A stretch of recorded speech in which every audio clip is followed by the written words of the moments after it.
Y'all don't hear us. Pull up a seat and motherfucking listen.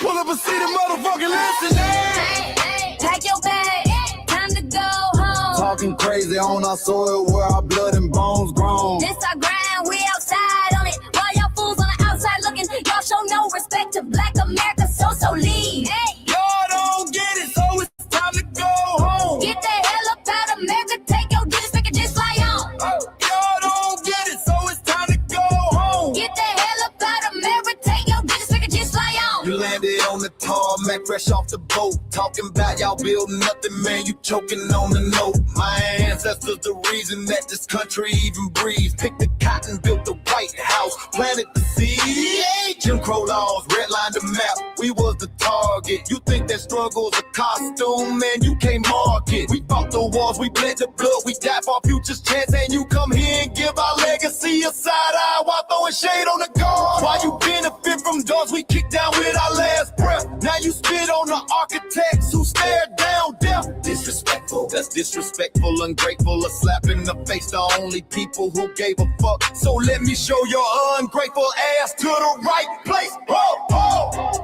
Pack your bags, time to go home. Talking crazy on our soil where our blood and bones grown. This our ground and we outside on it. While y'all fools on the outside looking, y'all show no respect to Black America, so leave. Y'all don't get it, so it's time to go home. Get the hell up out of America, take your disrespect and just fly on. Y'all don't get it, so it's time to go home. Get the hell up out of America, take your disrespect and fly on. Passport, the visa, the privilege to be here. Cause my grandma did march for y'all, so disappear from our land.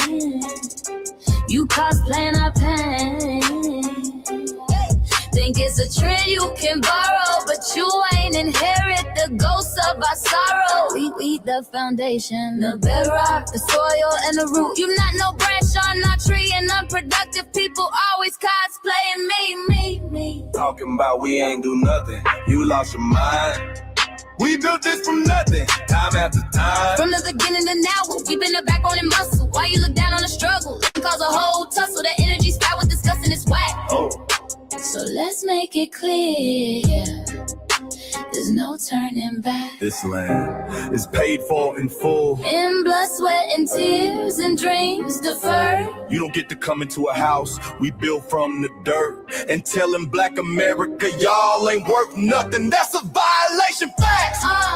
Pack your bags, time to go home. It's our soil on our soil where our blood and bones grown. Show respect, this our ground. Y'all just tenants on a leash. Or get the step. Show no respect to Black America, so leave. Don't get it, so it's time to go home. Get the hell up out of America, taking your business, I can just fly on.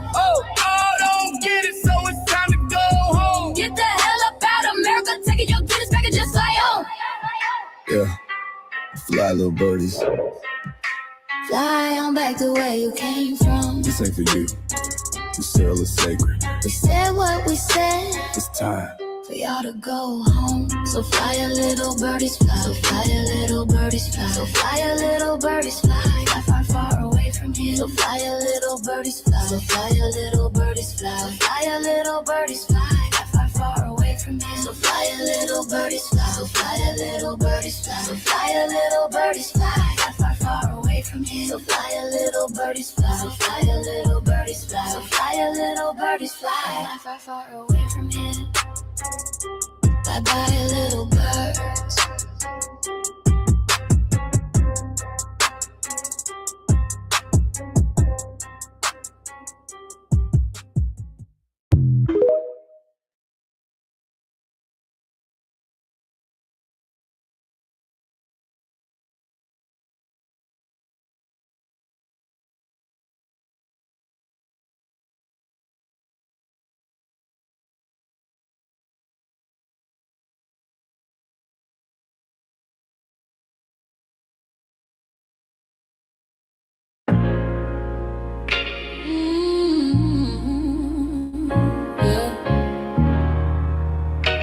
They thought we forgot, but we never forget.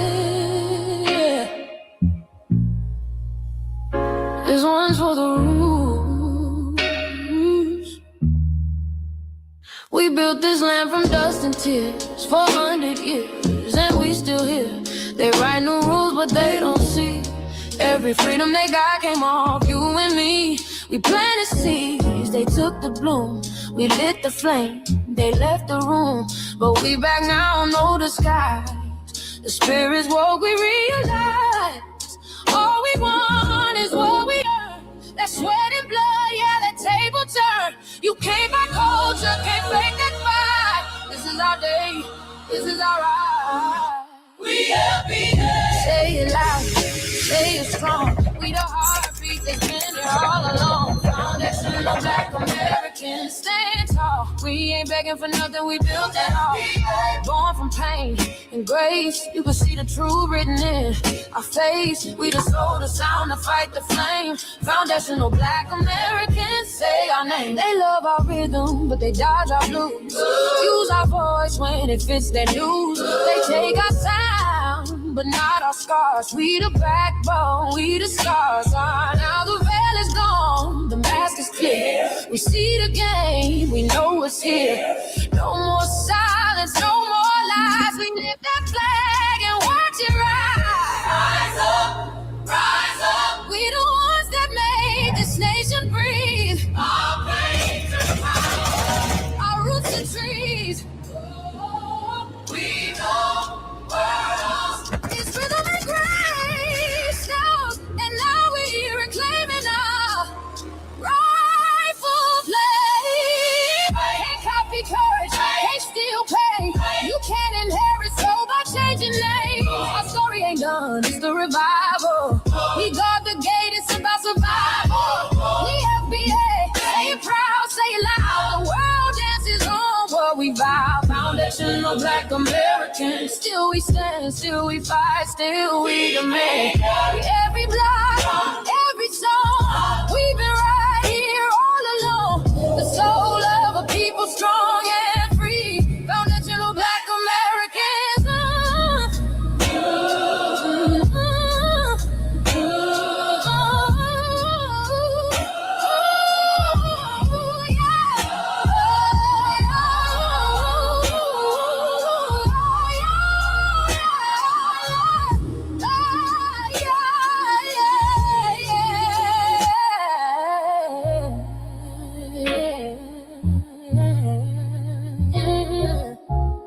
We the first, we the root, we the fire.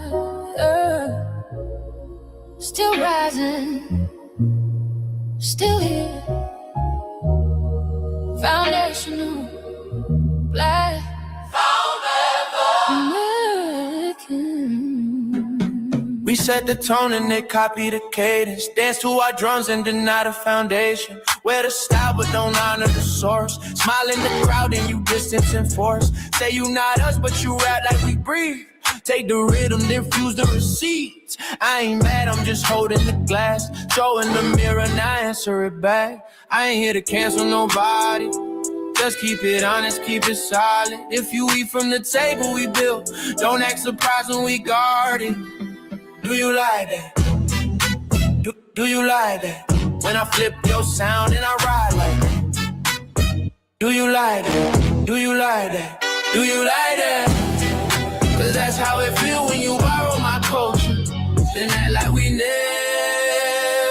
never matter. Hip-hop. Mike Larry. Now this shit here, it's what I see it is. We're not fighting your battles. We're not carrying your fear. We're not lending our history to people who erased us while we were here. Just cause you're born here, don't make you FBA. That makes you a citizen, learn the difference today. This is lineage, not a look you can wear. Not a costume you borrow when it benefits you there. You used our culture like an access card, backstage pass, a straight facade. But now the mirror's in your face, no disguise. And you're uncomfortable looking truth in the eyes. We didn't leave our land to beg for a chance. We stayed, we fought, we took every advance. That's the separation, that's the line you cross. We paid the price, you learned the cost. You waving your flag on our soil, but fighting not to go back home. Waving your flag on our soil, building comfort on a foundation you didn't know. We waving our flag, red, black, and gold. Stood our ground, never sold.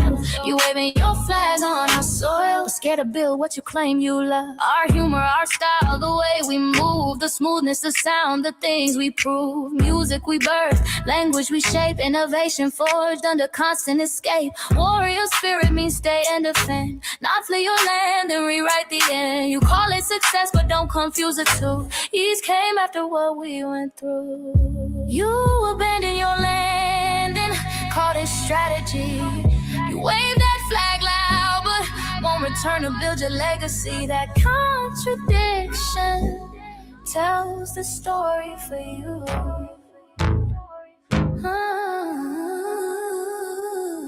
You waving your flag on our soil, we're fighting not to go back home. We waving ours where we were forged, every inch earned, every brick known. We can't be deported, and that truth changes everything. We can't be deported, and that truth changes everything. We know who we are, and now we see who you are too. Just because y'all born here doesn't make you FBA at all. It makes you an American citizen. It's biologically impossible to be us because it's a lineage, not some damn costume you can just put on to look cool. You immigrants and immigrant Americans has used our culture as an access card, a backstage pass to our culture. Now y'all have to look in the mirror. Our sense of humor, the aesthetics, mannerisms, the style of dress, the smoothness, the creativity, our genres of music, innovativeness, our slang, our warrior spirit by staying on our homeland and fighting and not fleeing to somebody else's land to beg for a better life and shit on the very people who fought to have us there. That's who we are. And we know who the hell y'all are waving your flag on our soil and fighting to make sure y'all don't go back.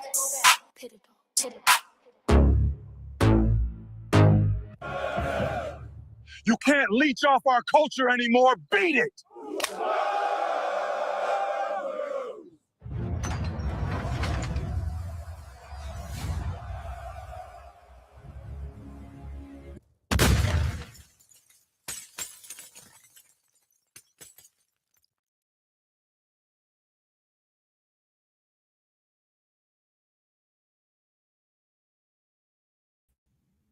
Damn, they took the video down.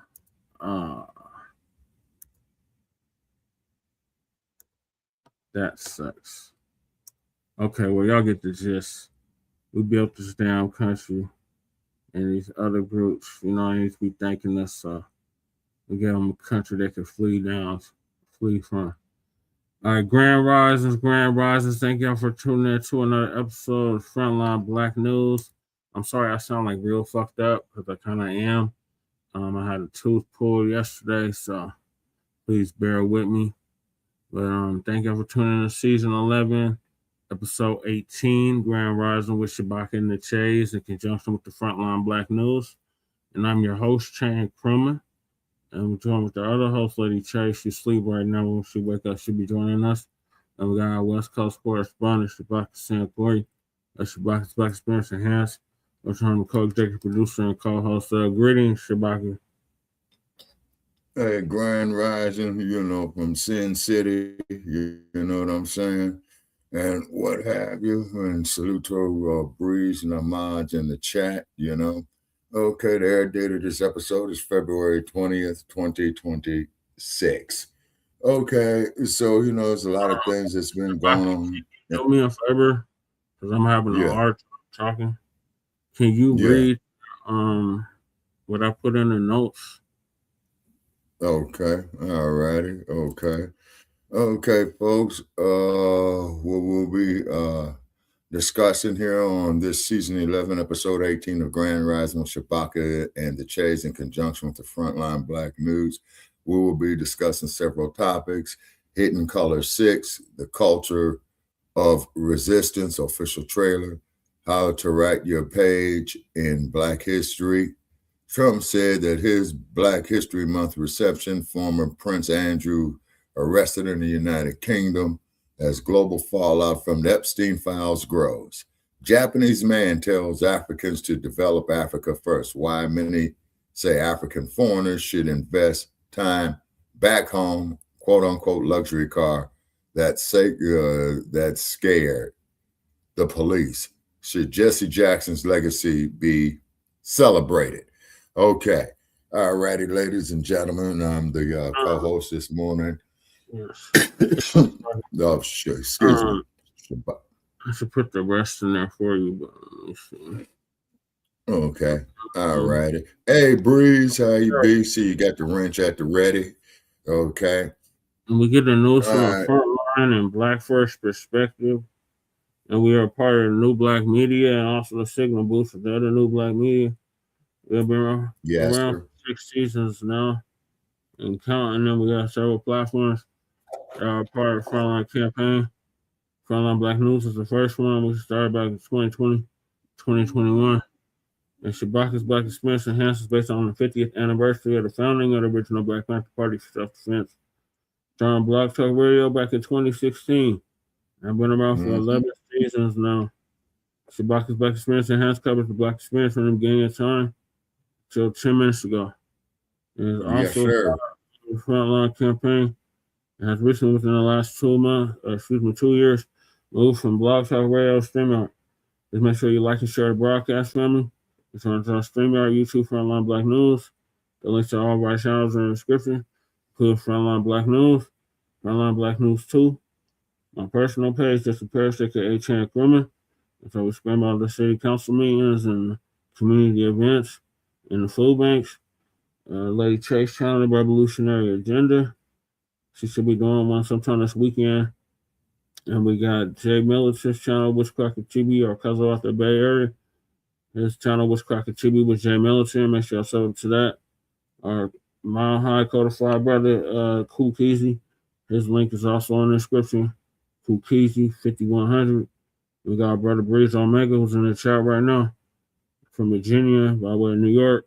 Make sure y'all sub to his channel. He's just got 1,000 subscribers. So congratulations, Breeze, for the 1K plus subscribers. Then we got our brother, the Church of Black Power, who's out of West California, who's now in Houston, Texas. His link is also in the description. Our brother Black Youth United, when it comes to B1 Rolodex, which is a modern day green book for B1 and FBA businesses. His link is also in the description. Also, the link to submit your business, FBA B1 business is in the description. We have the petition for reparations. Please make sure y'all sign that. We got the Kickstarter link for the Hidden Color 6. That link's also in the description. And we got the GoFundMe for Lady Che. Salute DSB. I sound kind of fucked up. I had a tooth pull yesterday, so please bear with me, y'all. All right. Okay. Salute, twins. Salute. We got that 225 I'm seeing right here. Yeah, DSB. Okay. Good morning there, T. Which YouTube channel are you watching from so I can give you a wrench? And we got copyright disclaimer under Section 107 of the Copyright Act of 1976. Allowance is made for fair use for purposes such as criticism, comment, news reporting, teaching, scholarship, and research. And I do not own the rights to the music. And if you don't understand racism, white supremacy, what it is and how it works, everything else you think you understand will only confuse you. And all 9 areas of human activity, and that is economics, education, entertainment, labor, law, politics, religion, sex, and war. And some say health and nutrition. And I was by the late, great Nellie Fuller Jr., passed away exactly a year ago at the age of 94, 95. Produced Justice.com. Full life. And when you are a black person that catches by an erased soldier, you must never flesh, fire, or flee. Okay, you're on the front. Which Frontline Black News? The regular one or the Frontline Black News 2? When you are a black person that catches by an erased soldier, you must never flesh, fire, or flee. Comply and defend yourself in court. Also by Nellie Fuller Jr. And then we got racism, white supremacy is conscious and subconscious behavior to maintain white genetic survival. to Prevent White Genetic Annihilation. That's by Dr. Francis Cress Welsing, the late great Dr. Francis Cress Welsing. Transitioned exactly 10 years ago at the age of 80. And shout out to our FBA brother Tariq Nasheed for paying for her funeral, along with several others. Okay, DSB, thank you for tuning in. So those are the topics. Make sure you hit that like and subscribe button. Like I said, I had heart surgery. I had tooth surgery. I had a tooth removed yesterday, so please bear with me if I sound kind of fucked up today. I am going to try to go to the business channel. Okay, DSB. Okay, thank you, DSB. I'm gonna give you a wrench on this channel too. Share the channel link. Hold on, I'll give it to you, Shabaka. I'm putting in private chat. Right. Okay. And then also to DSB, how you be? Okay. All righty, DSB 225. All right, so ladies and gentlemen, I'm coming to you here from Las Vegas, Nevada this morning, where there's a lot of snow up there in them there hills. It's about You're welcome, DSB. We got MD in the building. Hey, MD, how you be? How you be? And then it's a pleasant 43 degrees out here and sunny. The mountains there I see in the distance are covered with snow. You know what I mean? Yeah, we got snow just coming this afternoon, Shabaka. It's 20. Okay, you're getting it from us. It's a pleasant 21 degrees. Oh, okay.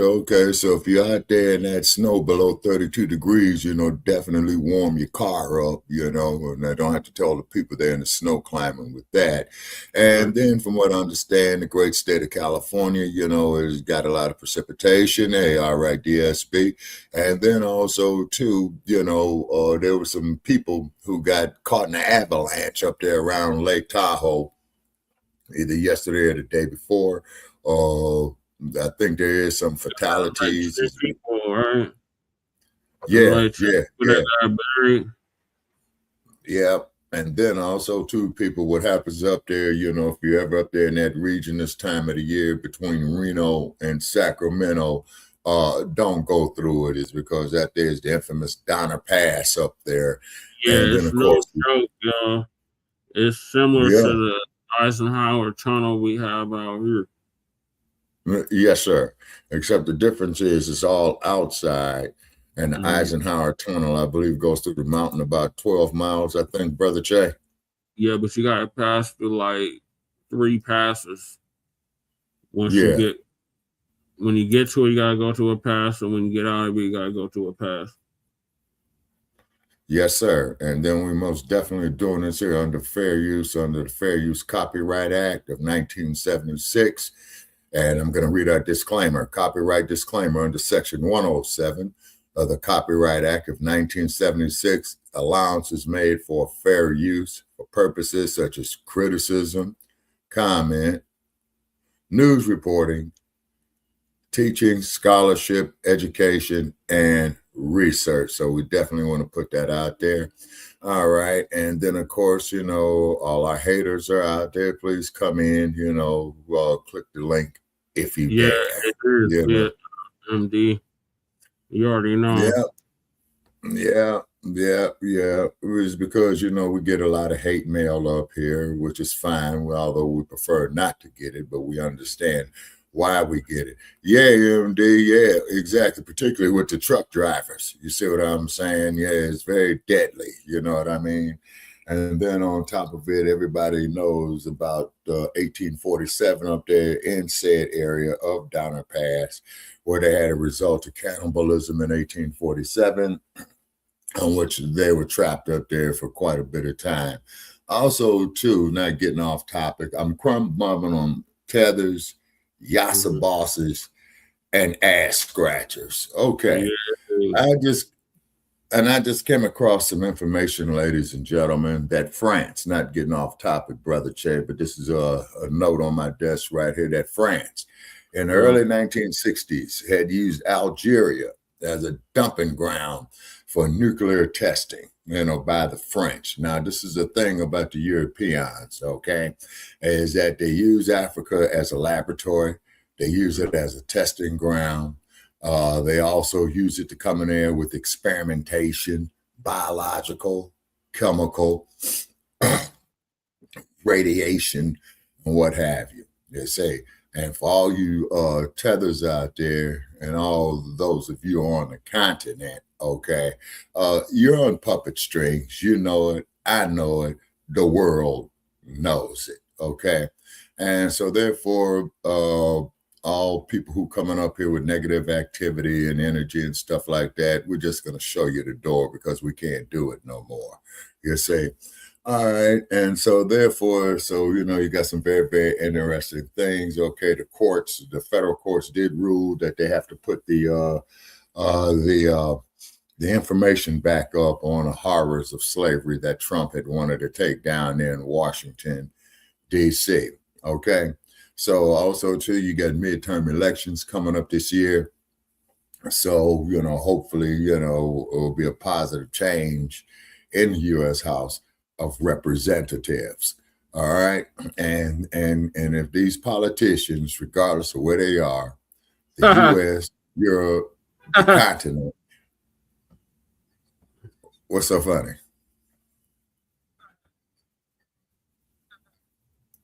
Okay. All right. If they're not serving our they are not going to get the House or the Senate back, Shabaka. Okay. All righty. Well, this is why people get more and more disenfranchised with voting, you see, is because you figure, you look at all the people that died during the civil rights movement, and then then you look at the ones that did come up. And I'm not going to say any names that did the exact opposite for our interests, meaning they countermanded our interests. They want us to have faith in a system that does not have faith in us. So this is the more reason to start your own businesses, put your own people to work, and then for all you trolls out there who've been trolling my page on Shabaka's Black Experience Enhanced, it's a rule up there. I'm no longer arguing with you clowns. Okay. The only thing I'm doing is deleting and blocking you. Okay. The reason being is we put in too much time, energy, and effort, for it to be messed over. And then we'll deal with the quote unquote so-called black on black crime and what have you at a later date. And I do believe that Brother Che has some clips that he wants to show. So let's check out these clips what Brother Che is talking about. All right, Brother Che. The first one is the trailer for the new Hidden Colors 6, The Culture of Resistance, which will be dropping this year. So shout out to Tariq Nasheed. I have the whole Hidden Colors installment or series 1 through 5. I have Bacc working. I seen 1804. I have 1804, and I seen American Maroon. So I have just about all of the colors. It's the latest installment. That'll be coming out this year. The Kickstarter has been started for it. So we just released this trailer like 2 days ago. And then the next clip after that is a reaction to the trailer. Okay. And our video is muted in certain countries where Meta does not have music rights. And then, of course, we do know that they had Zuckerberg up there on Capitol Hill a couple of days ago, Brother Che, about why, how a lot of young people are being influenced by this social media. So we don't know what type of changes that they're going to come, but you could best believe some changes are going to come. Okay, if you're any black writers, any black every goddamn thing, starting with the truth. Say what now? I said, hopefully they'll stop censoring every damn thing, starting with the truth. So this exactly. Hidden Colors. I should do a round of applause.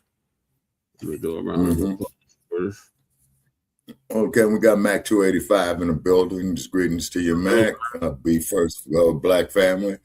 Also, too, and then we see one of our supporters there that pushed the like button already. Okay, and all if you want to come in, and they know who they are. Okay, Brother Che. All right, let me do it. Drum roll.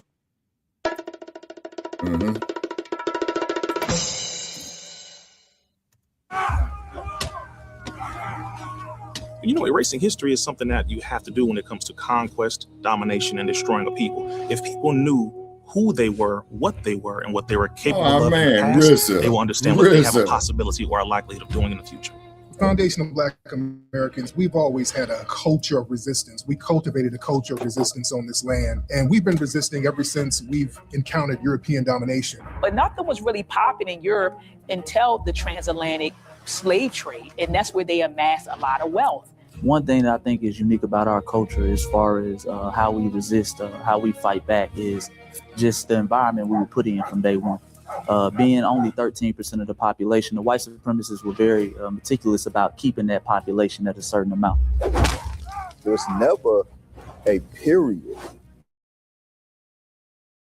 the encroachment of the white man. They have a natural behavior of authority no matter where they go. That's why they'll step up in front of us in the line at the store. We're not important. They don't even see us. We've never been able to excel. We've never been able to relax. We've never been able to just be, which means that existence is resistance. It must be something in our DNA, our historical background, to when something doesn't sit right with us, especially spiritually, in our souls and in our spirit, we just say no. We live in resistance. You know, from the moment we're born, we're in resistance. And it's handed down generation to generation. And so I think that cultural resistance is actually in now our DNA, you're in our all starting to catch on. And then that's what I've been telling you for the last 10 years. So there's almost Shout nothing in America that we Park. do, from song to dance to politics to the way we talk, the way we dress, having coded languages considered to be slang today. Everything about Black American culture is a form of resistance. Of course, they want to always downplay the global tapestry because they continue to act like our number one export in this country is not Black innovation. Everyone understands that our resistance has been the cornerstone of what foundational Black Americans have always done. We are the life that breathes everything into this nation. The further back you go, the further Black you go. It's just simple like that, brother.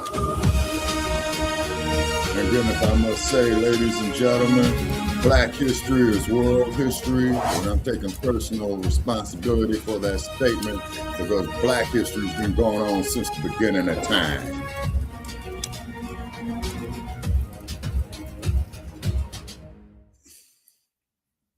Family and fellow soldiers, I'm the professor, and this is the moment of truth. All right, so that was the trailer.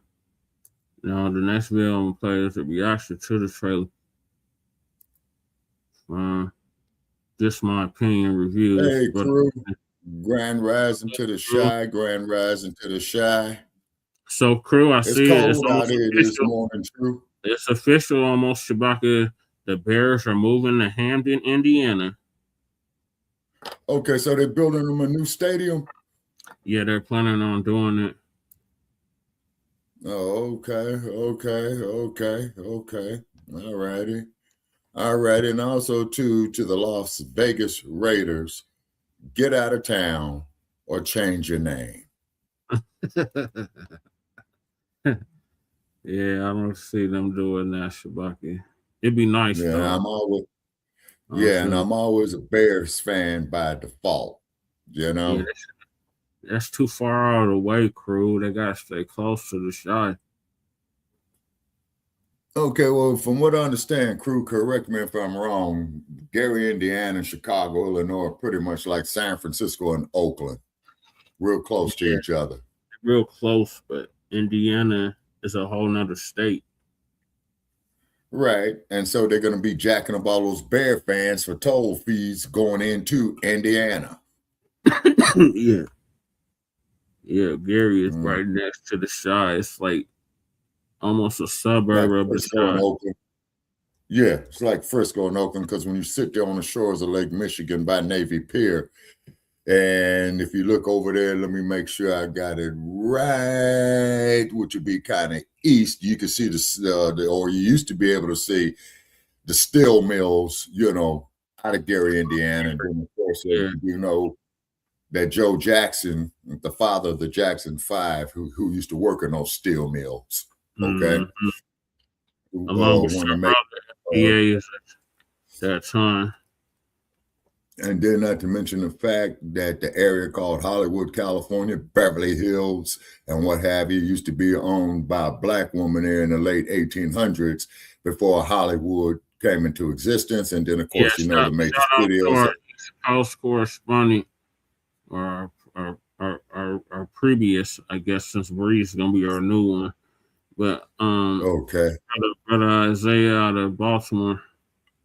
Oh, most definitely. And Brother Isaiah's been working on his music. Let us know about Biddy Mason. Also, Biddy Mason was mentioned in the Hidden Colors. I want to say Hidden Colors 3. Right. And then also, too, shout out there to the spirit of Jean Pointe Baptiste du Sable, who was the founder. If I sound fucked up, y'all, I had a tooth removed. So please bear with me. Like, if it sounds like slow or something, it's because I had the tooth removed yesterday, so I'm still recovering from that. All right. Okay. And I'll do as much as I can, And then, not getting off topic, Brother Che, correct me if I'm wrong. So, Black family, do your research. Check out the deserts of Algeria in the early 1960s, where France was using it for nuclear testing. They gave the people no advance warning of what they were doing, just like out here in the 1950s in the deserts of Nevada. So as they was blowing up these nuclear devices above ground, quite naturally, of course, the radiation got off into the air, the food, the water, you'll say. So therefore, this here might also... It was in Algiers? What part of Algeria. Algeria, the whole desert. The whole country, or just a certain part of the desert? Pretty much the whole country for all practical purposes. Okay. Because they have different regions over there. Yeah. And then on top of it, too, we're going to research it. What we're going to do a story on that. Algeria is like the size of Texas. Oh, yeah. Actually, I think it's bigger than the state of Texas. Because it does take up a good portion of the Sahara Desert. They call it the Sahara, but it's the Sahara Desert. You see what I mean? And also, too, for all that critics and haters out there, please keep coming up on the like page of Shabaka's Black Experience Enhanced on Meta. Please keep your insults coming just to show us, just how small your minds are. You know what I mean? We got international viewer, Young Riaz from across the pond in the UK. Salute, Young Riaz. Hey, Young Riaz. Yeah, so let's see, it's 8:40 a.m. here in the Pacific, so it's probably there about, I think he's roughly about 12 hours ahead, which would be 8:40 p.m. this time. Yeah, also, too, speaking of Great Britain, we'll talk about that old Prince Andrew, or former Prince Andrew. That's on the top of the list, Shabaka, but let's finish with this trailer. So that was the trailer. Shout out to Tariq Nasheed for the trailer, releasing the trailer finally for Hidden Colors 6. I have left one Hidden Colors out of the installment, rather, and that was Microphone Check. Shout out to Microphone Check. It set the record straight on who really created hip hop, and it wasn't no goddamn Latinos. Right. You know what I'm saying? And then they talking all this business about Bunny Rabbit, singing in Spanish, using a bunch of profanities or what have you. Was doing a lot of demonic stuff they want us to sing along to, and it's like, no. Even if we understood we wouldn't be singing along to that shit. And this is the same dude that wearing the whole dress. This dude was wearing the whole dress. I was just kind of surprised. I was glad to see him not wear a dress for the Super Bowl halftime show, but yeah. Wow. Yeah. Okay. So what I'm going to do is share our YouTube link to the like page of Shabaka's Black Experience Enhanced. Okay. So our brother And Brandon I think he's out of North Carolina. He gonna give us an okay. update on or not an update, but his reaction to the trailer. Okay. Alrighty. Okay. You know, erasing history is something that you have to do when it comes to conquest. Kind of low on his end. People. If people knew who RZA. they were, what they were, and what they were capable of in the past, He's already seen the trailer, so he's just gonna give y'all his reaction to it. Foundation of Black Americans, we've always had a culture of resistance. We cultivated a culture of resistance on this land, and we've been resisting every encountered European domination. But nothing was really popping in Europe Dr. Mott. until the transatlantic slave trade, and that's where they amassed a lot of wealth. One thing that I think is unique about our culture, as far as Yeah, because part of that was broke as how we shit. fight back, is just the environment. Being only 13% of the population, the white supremacists were very meticulous about keeping that. That's why they called it the Dark Ages. There was never Right. a period when we did not resist the encroachment of the white man. They have a natural behavior of authority no matter where they go. That's why they'll step up in front of us in the line at the Oh, store. Sister Showers out, Ali. We were like, damn, that's that Shout white out to her. privilege right there. Relax. That's what white privilege look like. We don't even see you niggas. We just gonna go to the head of the line. I forgot his name. That's Dr. Randy Short. Oh yeah, shout out there to Dr. Short. Doesn't sit right with us, especially spiritually, in our souls and in our spirit. There's Lord Jamar Say no. from the group. Remember the group Brand Nubian Shabaka? We're in resistance. Yes. It's handed down That's generation to Dr. generation. Okay. And so I think that cultural resistance is actually in our DNA, in our epigenetics. And then it There's blossoms Dr. out. Christina Parks. We had her on our So there's platform. almost nothing in America Shabaka's Yeah. like that a we special do. chance. Song to dance to politics. Yeah, shout out there to Dr. Parks. That's And of course, we Considered to be and, slain today. and we can't never forget Eric Mays, you know, who was a yes. councilman there in Flint, Michigan. That's the councilman you would want to be. To the global tapestry. That's Yep. why you want to pattern Continue to yourself act out. like our number one export in this country. And then is not also black too, innovation. we need donations, Understand you know, to that keep all our resistance has platform been up. the cornerstone of Tobacco what Foundation Fund of up. Black Americans have Shout out always to done. Cool We Keezy are for the donating light that into this leads tobacco everything into fund. this nation. Yes, sir. He broke the ice, you know what I mean? So somebody please match Cool Keezy. Yes, sir. Now, another thing that I'm kind of Hidden curious Color of. 6, baby. It's going down. When is it coming out? Sorry, I got the wrong one. Here The it is. Culture of Resistance. I love it. Yes, HiddenColor6.com. Give me a release date. it's sometime this year, brother. Oh, brother. I say like I want a release date. Hold on, let me I think you're gonna put release this back up here real quick. So yes, y'all. Hidden Color 6, directed, produced, written by Mr. Tariq Nasheed. It is going to release date, but that's okay. I like the trailer.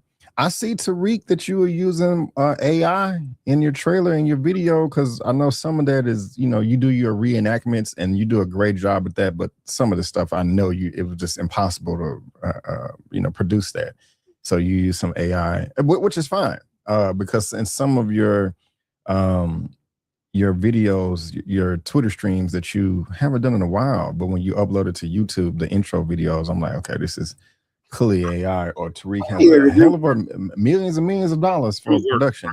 But this looks great. The production is always fantastic with the Hidden Colors series.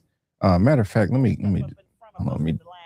turn that down. It was something I just saw in the trailer. Like, let me see. That's most likely AI. You know, that's just great editing. And yeah, I'm pretty sure this is AI right here. I could be wrong, but you got experts out there. Y'all let me know. But the gist of this trailer is Black people continue to resist, never give up. Don't throw away the sacrifices our ancestors fought for, died for us, so that we can be in the position that we are in today.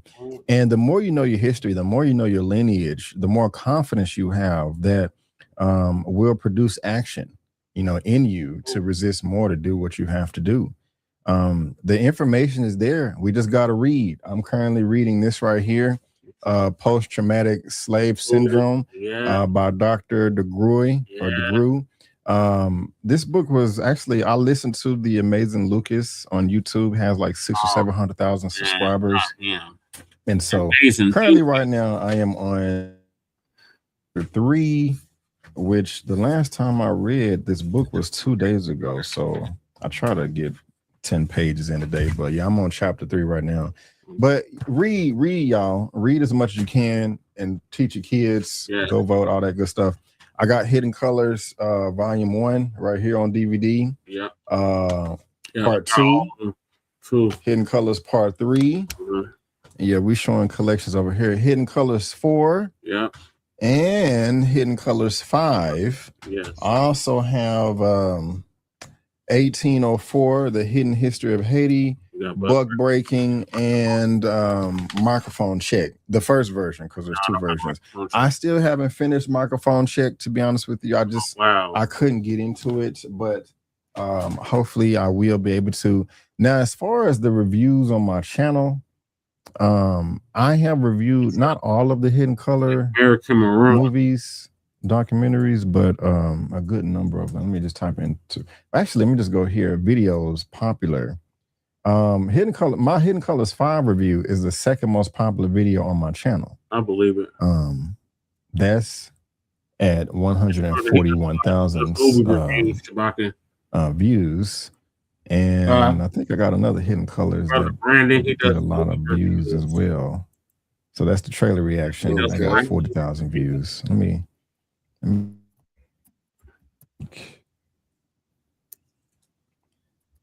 so yeah, I got so there's a trailer reaction for America. I've seen American Maroon. I have it I own it digitally. I don't own a physical copy. So there's a trailer reaction for American Maroon. Here's my review. Damn, 8 years ago. I reviewed 1804 Hidden History of Haiti 8 years ago. Wow, when I had a taper fade. Oh, 2017, man. That's how long I've been doing this a while. There's the review for American Maroon right.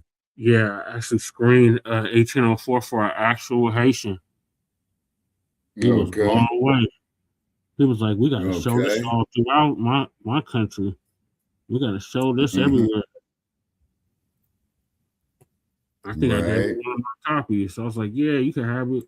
Go show it to your people in Haiti. Haiti.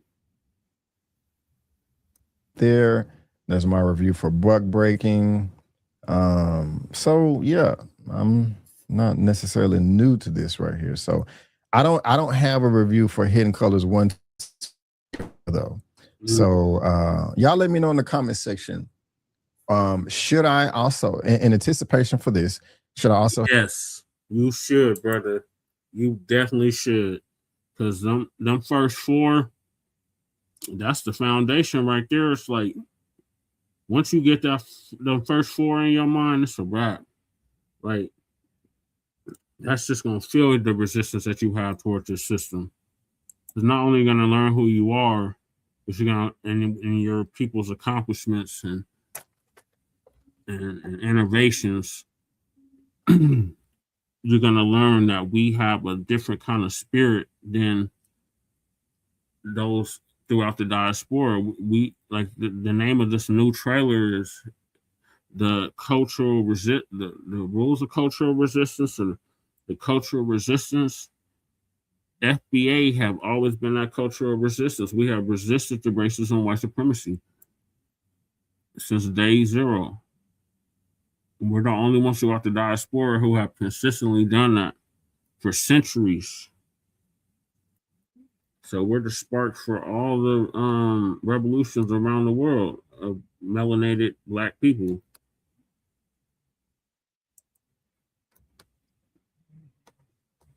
So yeah, he definitely should do that review. And Shabaka, you should definitely partake watching it with us. You know what? I could, because I'll get a copyright strike probably if I tried to stream it on here, all 4 of them. It's like it's like a 10-hour show. Wow. Yeah, because the first one was the Aboriginal and Moorish history of Black people in the Americas. That was the first one, Hidden Colors 1. And Hidden Colors 2 was our global, like the global diaspora, like the history of the global diaspora, basically. And Hidden Colors 3 was the rules of racism, white supremacy. And Hidden Colors 4 is where it's really at, because you get into the fact that white supremacy is not only a system, but it's a religion. Right. Yeah, it is. Yeah, it is. And then also, too, shout out there, you know, to Cool Keezy for his donation. And please, ladies and gentlemen, if you could donate to keep this platform alive, you say. And then on top of it, then we got, you know, people here, you know, that hate on us and what have you. And they're more than welcome, you know, to keep the insults coming in and just make sure you spell the name right. You know what I'm saying? Right. And you can go up there and say whatever you want to say. You know what I'm saying? And what have you. Okay? And we don't hate you, you know what I mean, and whatnot. But, you know, just deal with the truth, you know what I'm saying? And if you're going to just at least spell the name right. Exactly, you say. And of course, you know, we got the wrenches out here for you trolls, you say. And the reason being is because when you guys come up here with this stupidity, you know, we're talking about our trolls, that is, you know, we'll talk with you. You know, we will try to attempt to make a, how should we say, respectful conversation with you, you say. But however, generally, would you all come up there, you know, with your hatred, just proves our point even more so, you say. And we hate to have to go there, but it is what it is, you say. And then for all you OTBs who don't understand Black culture, you know, you're not going to sit up here and tell us our people's history. I'm making that plain right now. You say, you're not going to tell us that, you know. And the reason being is because we have tried to reason with you, you know what I mean? And I will like to say, you know, in the last few days, you know, our insights have been up 37%. Okay, looking at our graph right now. However, it is what it is. You say, you know. It's the Panther Kitty. Oh, let's look at the Panther Kitty. Got to see the Panther Kitty. Amaru trying to get on TV. Okay. This is Khalifa. All right. Oh, that's Khalifa. Okay. All right. Looks like to be in a pouncing mood this morning. You know what I'm saying? Yeah. She definitely is. See, I'm so sorry. Missing a whole tooth. Yeah. I know the feeling on that, Brother Che. It ain't nothing nice, but keep hitting it with some peroxide. I know you know the feeling, Shabaka. Yeah. So keep hitting it with some peroxide. Yeah, Lady Che got me yesterday. So now I got to start. And then when you see that sizzling foaming up, that means it's doing its job, you know. Yeah. All righty. So therefore, you know, the link is out there. We definitely appreciate the donation, and we need more donations, ladies and gentlemen. We understand, do what you can. You know what I'm saying? It's hard out here for everybody. Right. All right. But the thing is, though, is this. What are your thoughts on the trailer, Shabaka?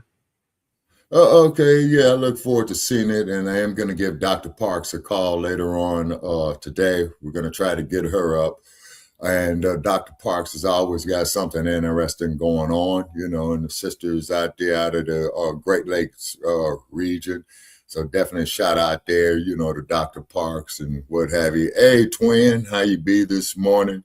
We'll see you out there. And then too, when we talk about our history, and then we're going to get on to Messy Jesse in a minute, okay? We're going to get on to our history next. So I just want to know your thoughts on the trailer. Oh yeah, it looks very interesting. So I'm gonna check it out. You know what I'm saying? You know, for fair use. And then if we disagree, people, please let us disagree agreeably. Okay, we got the wrench at the works for trolls. Okay, and we'll be happy to show you to the door. And then if you want to come up here on this platform, you know what I mean? Hey, we will drop the link. Yeah, we will drop the link if you want to come up here on this platform. But if you're going to put up there a bunch of insults and stuff like that, you know what I mean? Just keep it moving. But we don't mind no intellectual debate or conversation. Right. And then also too, Black society over here. We actually think it's not illegal yet. Yeah, for real, you know. And then on top of it, the trailer. I'm gonna try to talk. I enjoyed the trailer. I look forward to the new Hidden Colors installment. If I could dig out my collection right now, I would. Of the film series I have, I've seen every last one of them, and every last one of them are masterpieces and essential, should be essential in every Black home. Exactly. And then also too, ladies and gentlemen, if you can, you know, definitely check out Mr. Lerone Bennett, you know, who is a major contributor, writer to Jaccson Publications when it was Black owned, you know what I mean?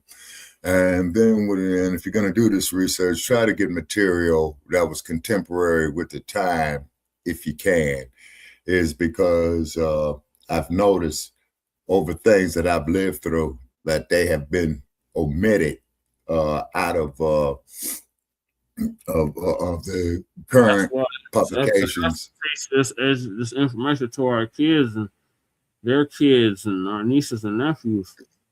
Exactly. You see, I mean, look at all the knowledge they left in Kemet on medicine, navigation, science, engineering. You know what I mean? Astronomy. Shabaka, that was thousands of years ago. None of us living today trace an ancestor or relative to there. We don't know them by name. We don't know them by face. We don't know where they're buried, but we know where grandma's buried. We know where great-grandma is buried. We know where great-great-great-grandma is buried. Yeah, and then also too with Ancestry.com, be careful when you submit DNA there to it. That I just found out is because once you do it, you lose all your intellectual property to it. You see?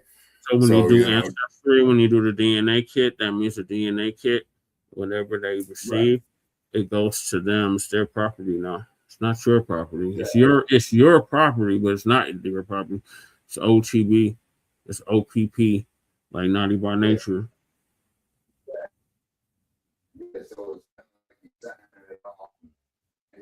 And that's how they've been trying to use FBA culture. Like it's everybody else's culture. And it's like, no, it's our culture. And these are the same people that are telling us we didn't have no culture. So Professor Black Truth gonna give us an update on how to write your page in Black history. Happy FBA History Month.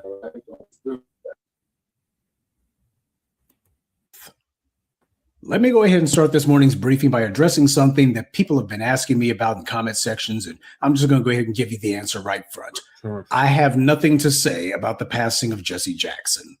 Truth be told, I've been saying what I thought about the man for the better part of 20 years. I'm not going to be repeating any of that here. But I will say that the subject of his passing, especially during Black History Month, the fact that's been harped on, that did get me thinking about something that is relevant. Black History Month bothers me. No, not the existence of it. There's not some Morgan Freeman stupidity here. Not even the concept of it is a problem. I like both. What bothers me about it is that we have all these white corporations and bootleg politicians and other self-interested parasites who try to use Black History Month to tug on our heartstrings. They try to use it as a means to manipulate us. You know, Dr. Ben said that you shouldn't ask for a day. You should take a day. He was telling us to be aggressively proactive in our interest and to not wait for somebody else's permission to do what we're supposed to be doing for ourselves. Black history is not something that is sanctioned by a government. Certainly not this one. They passed laws for hundreds of years to outlaw teaching Black people who we are and what we've done. Black history starts in the home, and from there expands to the people on your street and in your neighborhood and in your community. You see, that is how you express what the culture is. The practical definition of culture, by the way, is the way a particular group of people does things. That's the practical definition of culture. That's what culture means in practice. So that being the case, if we're not going to be taking any of our cues from what's taught in the schoolrooms, if we're not going to be taking our cues from sanctioned mouthpieces like Ken Burns or from idiots like Henry Skip the Truth Gates, then exactly what is it that... That's the boy right there, Henry the Truth Skip the Truth Gates. That's the name Dr. John Henry Clark gave him. Right. Shabaka. I got some. Yes, sir. What was I gonna say? It was something in regards to this. So I'll just have to really continue because I lost my thought. I was gonna say something in regards to this topic of Black history. Okay, that's why they got notepads, Brother Che. It was in regards to Crew's question. So okay, if I can show it real quick. Okay, Crew says you see, Brother Adonis had to regulate on a supremacist out in Romania. All right, Crew, drop some knowledge on that. Hold on, Shabaka. I'm gonna play the clip. Okay. It's on X, Tweety Bird. Oh yeah, let me go check Stinky Bird. Yeah. I just shared it earlier. Sorry, y'all, I sound fucked up because I have a tooth removed. Okay.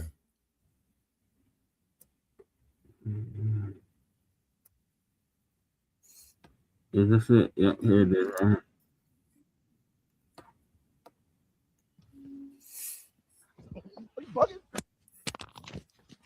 He beat the brakes off that crack. Fucking country works. Yeah, I do know how this fucking back up. On my face, you bugging out.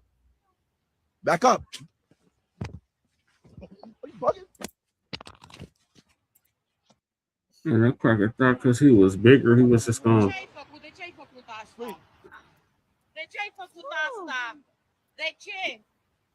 Shout out to Adonis putting the FDA work on them crackers in Romania. Call the police. Fucking country works. Yeah, I do know how this fucking back up. On my face, you bugging out. Back up. Are you bugging? Adonis had to put hands and feet on that cracker. Shout out to Adonis. It sounds like a case of self-defense to me. Yeah. All right, getting back to Black history. So, yes, about the Black history is every month. You can't find it every month. Yeah, 365 a day. So therefore, I want to celebrating for the past 100 years, though. That's FDA history. And then, two is that, you know, the haters that we have out there, you know, some clown gonna tell me what Black history is American history. We don't have time to dialogue. I just wanted to get that answer. I'm gonna let Professor Black Truth continue. Oh, okay. That we are supposed to be doing when it comes to making sure that we know our history and that our history is being promoted properly? Well, I would say you should start your journey of foundational Black American history with yourself. We have a number of heroes and sheroes in our lineage, but the stories largely go unsung because the footwork of documenting and compiling that history is rarely, if ever, done. Yes, we are a people under siege, and you certainly can't downplay that. That's definitely not something that isn't there. It is true. But what's also true is not enough of us have thought enough of our own history and our own stories to actually make sure that there's a record of it. Whenever I think about an example of that, I can't help but think of Bass Reeves. You know, I had done some reading up on the story of Bass Reeves years ago, though. When I saw David Oyelowo would be playing him on TV, my eyes predictably rolled up into my head. Personally, I don't have anything against David Oyelowo necessarily, mainly because I don't know enough about him to say yay or nay. He personally just isn't important enough for me to take an interest in to the point of forming an opinion like that. But I do know that every time I look up, he's playing yet another real-life foundational Black American historical figure. From the Tuskegee Airmen to Dr. King to Bass Reeves, and word around the Jollof Bowl is he's scheming to play Joe Louis next. David Oyelowo is British, and while I don't think that he's as obnoxious as, say, John Boyega, I do think that he's making quite a career for himself out of playing people who he has no real connection to. Shouldn't he be focusing on the history of Afro-Britons like himself? But of course, when you look at Britain, what you see is the people over there have not done the groundwork of actually fighting for their representation in popular media. You see, that's the difference between us and the rest of the diaspora. We made a concerted effort to dig in our heels and make it clear we are going to not merely be here, we're also going to be seen. There is no substitute for that. I'm not trying to be messy here, but it's a fact that Hollywood has gone way out of its way to avoid presenting FBA talent in popular media. We have plenty of talent across the board to produce and portray our icons. There's absolutely no excuse to keep constantly going to anyone and everyone else, except that this is what the white media has always done.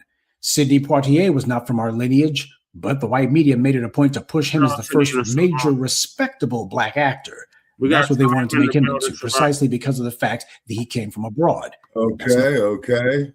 Doing that over and over again, it's meant to push the lie that, well, there's just no FBA talent good enough to be on screen as FBA people. And then you see how these foreigners talk and what they say and do. And you realize this was the point. Since we don't get out there and make fools of ourselves and invalidate our history and our experience and the evil of white supremacy, they instead hire some carpetbaggers to do it for them. Hey, greetings there. We have foreign flags who love to try to tell us that we have no history and that we don't really have a culture. Meanwhile, they're the ones imitating everything we do and trying to legitimize people like Cynthia Erivo masquerading as our historical figures. So the first part of pushing back against that is back personally. Document your own journey. Learn about the people that you come from.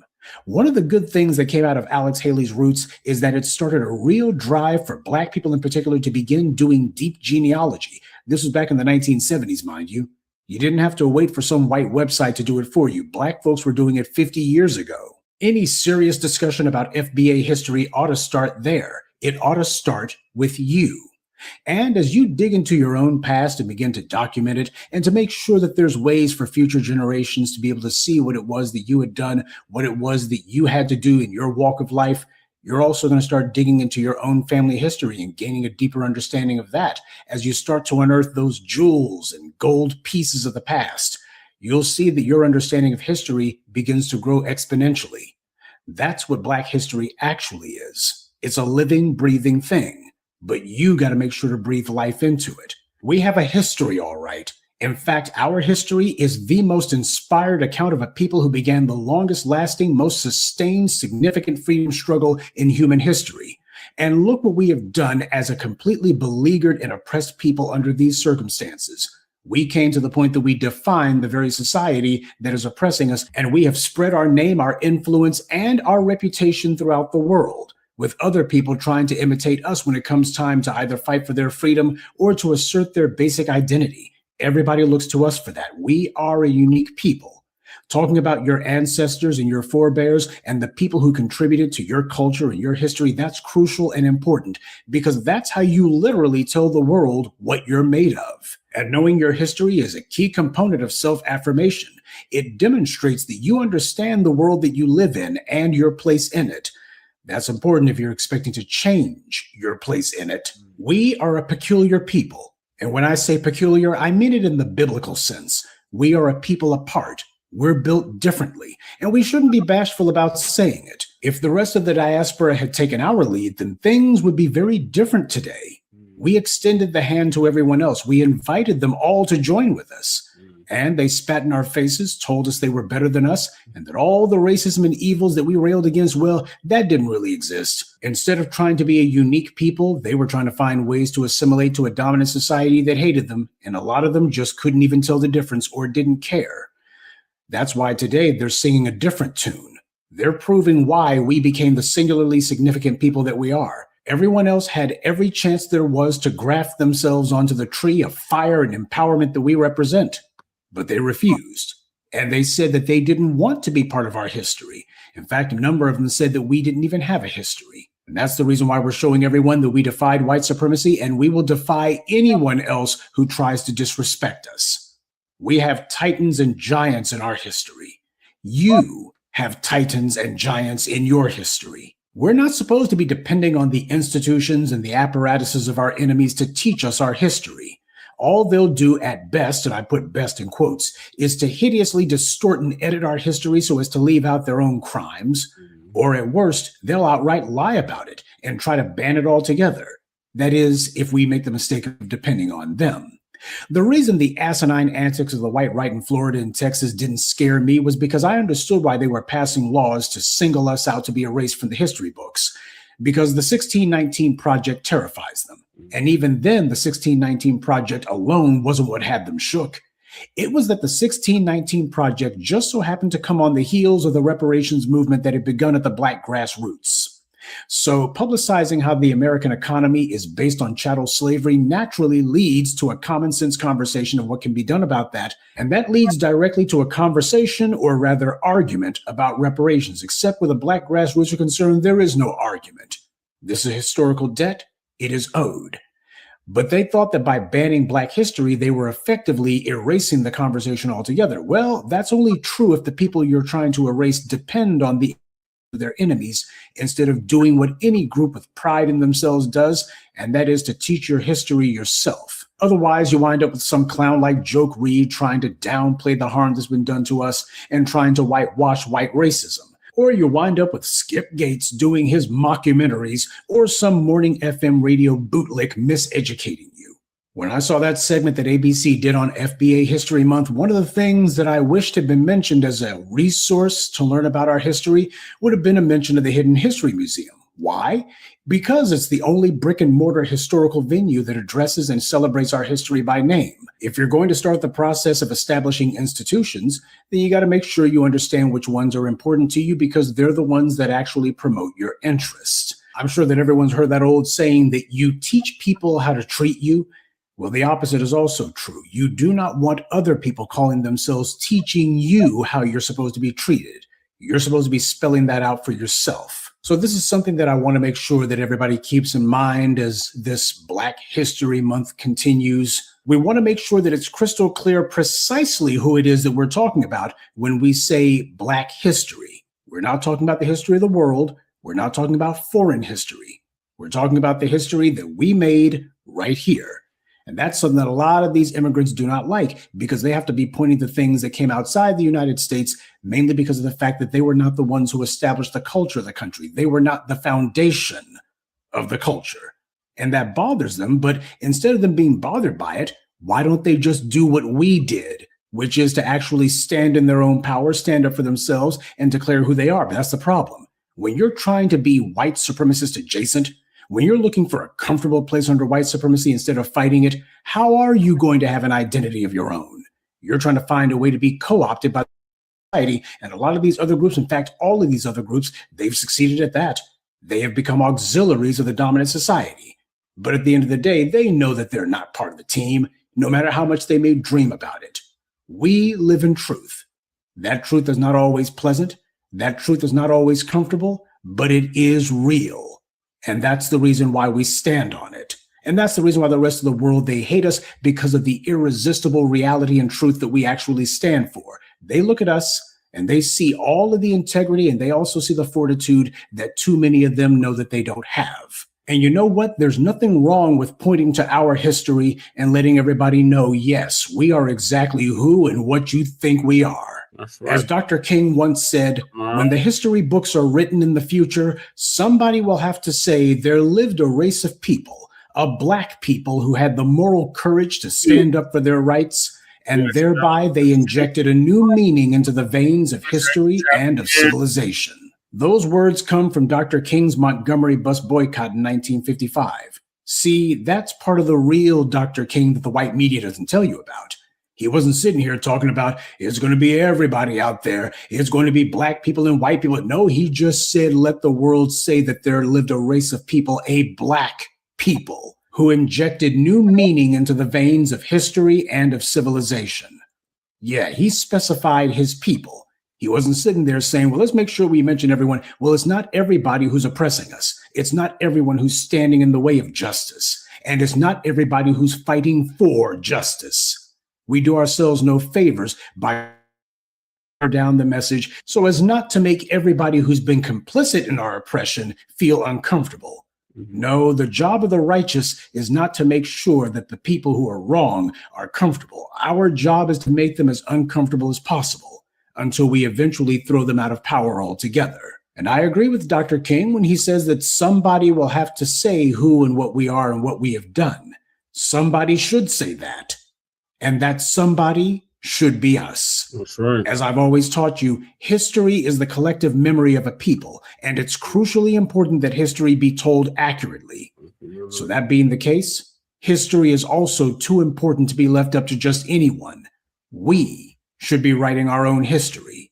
It's our duty and our responsibility, not just this month, but every month. Right. Because the story of our people is far from over. In fact, it's only just begun. Everybody knows the old saying about how those who do not learn from history are doomed to repeat it.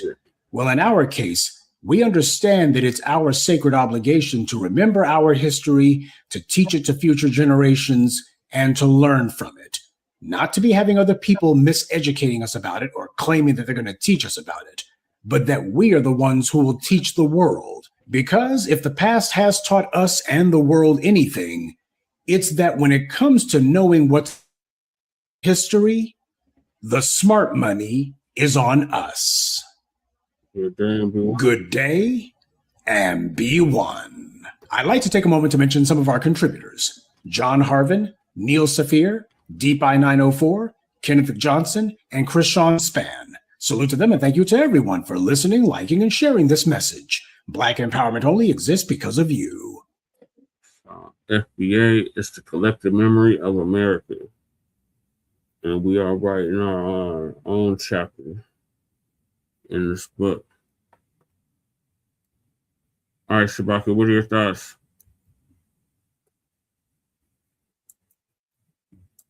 Shabaka? Yeah, can you hear me? Yeah.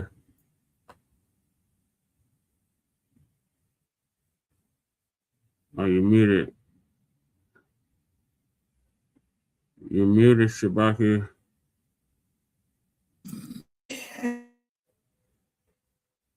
Something's going on with your mute button.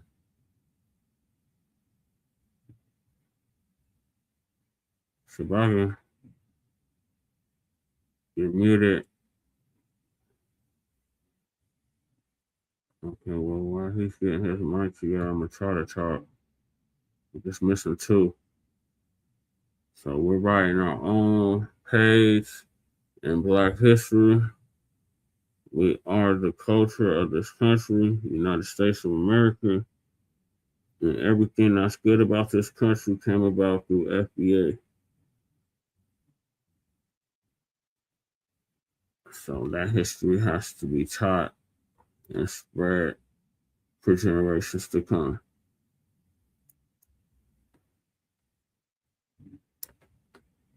And we still coming to Washington to get our goddamn check for reparations in the form of direct lineage-based cash payments for past, present, and future atrocities that have been brought against our people and continue to be brought against our people in 2026. So any politician seeking a vote demand something tangible for your vote. Oh shit, we lost Shabaka. Hopefully he comes back.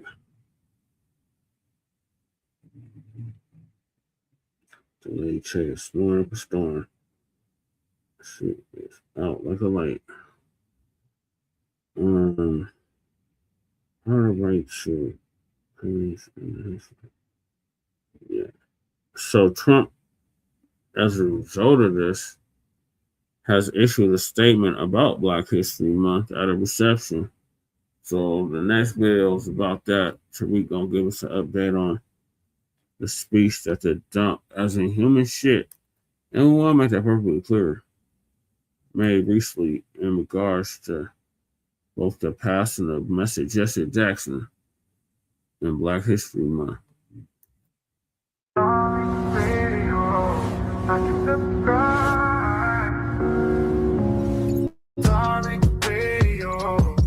Subscribe.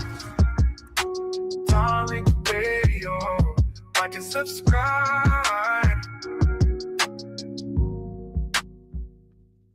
By the way, family, you know, yesterday I said I was going to show the trailer for Hidden Colors 6 next week. I said I was going to do it next week.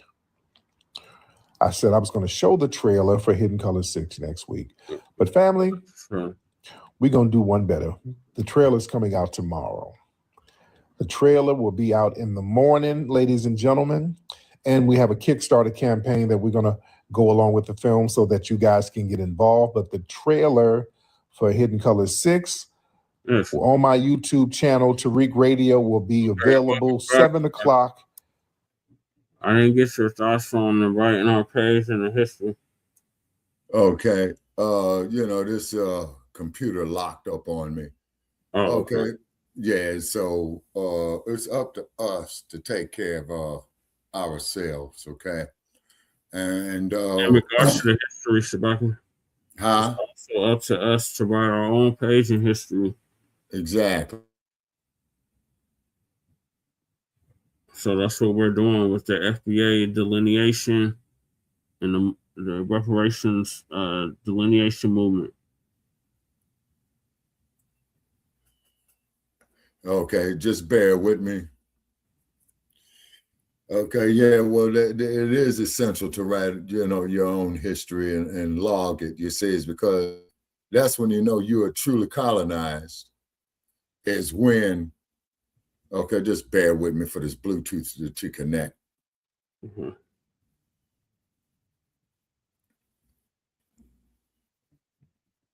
Okay, all righty. You see, so that's the problem when you have your colonizer write your history. Now, what proves this is that the oppressor wants to write the history of the oppressed, okay? And our sister over there in Zania, you know, Miriam Makeba, gave a presentation on that. Because, Mark Green, we don't deserve reparations, you say. Okay, well, bring it up, man. Come up on the screen, man.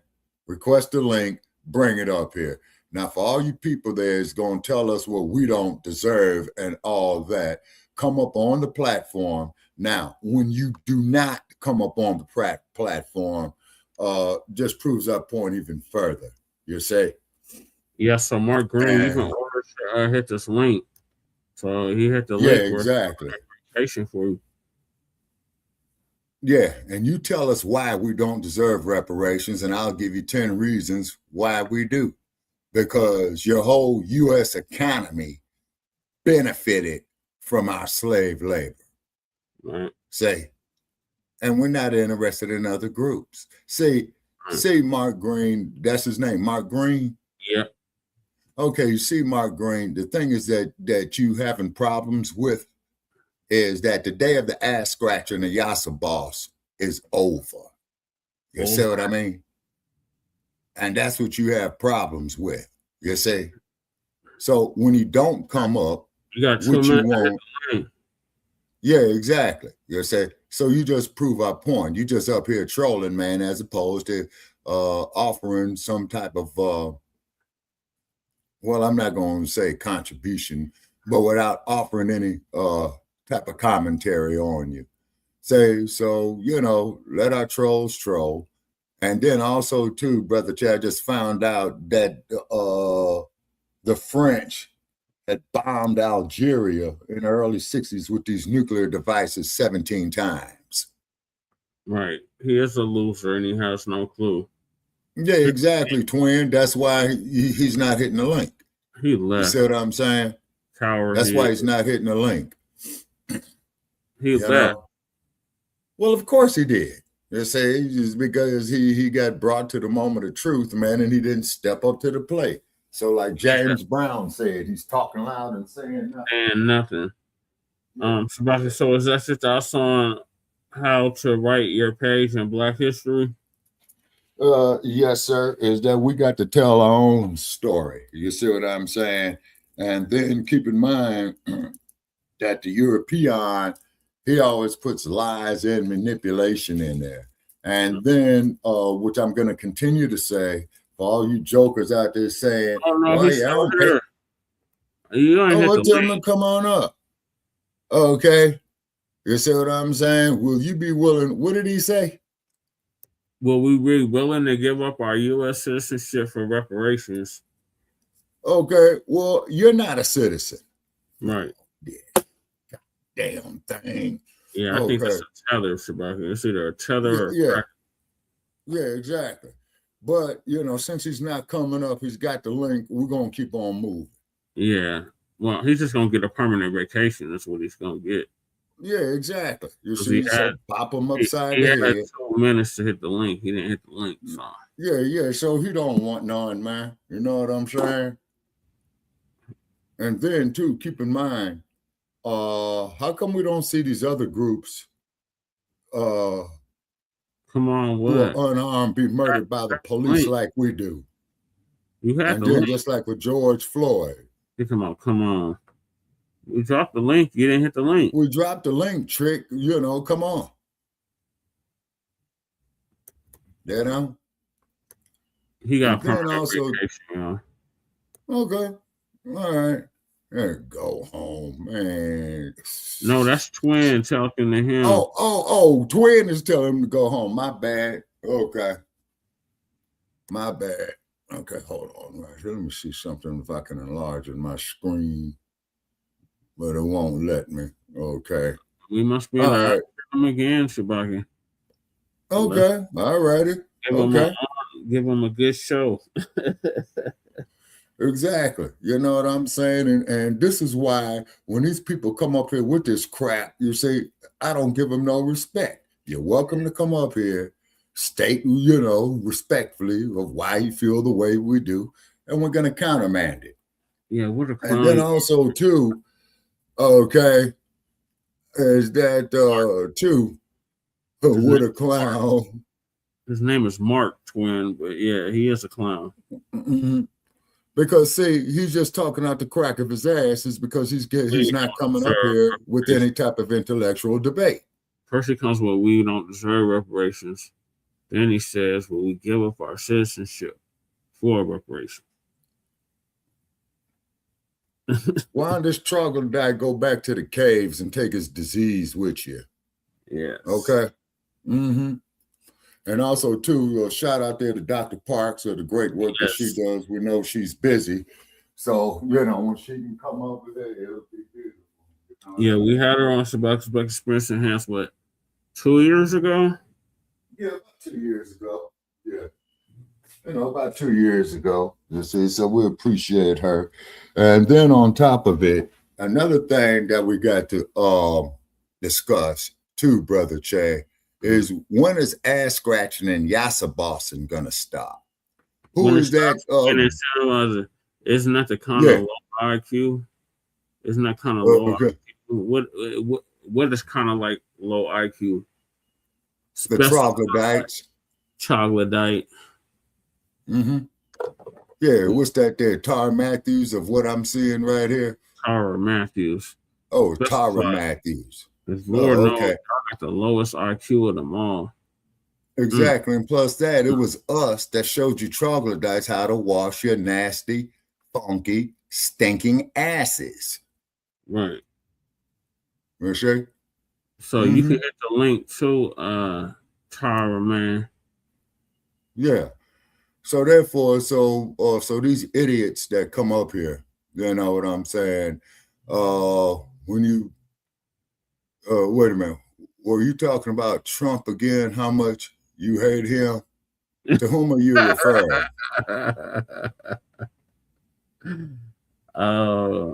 I think they're talking to you, Shabaka.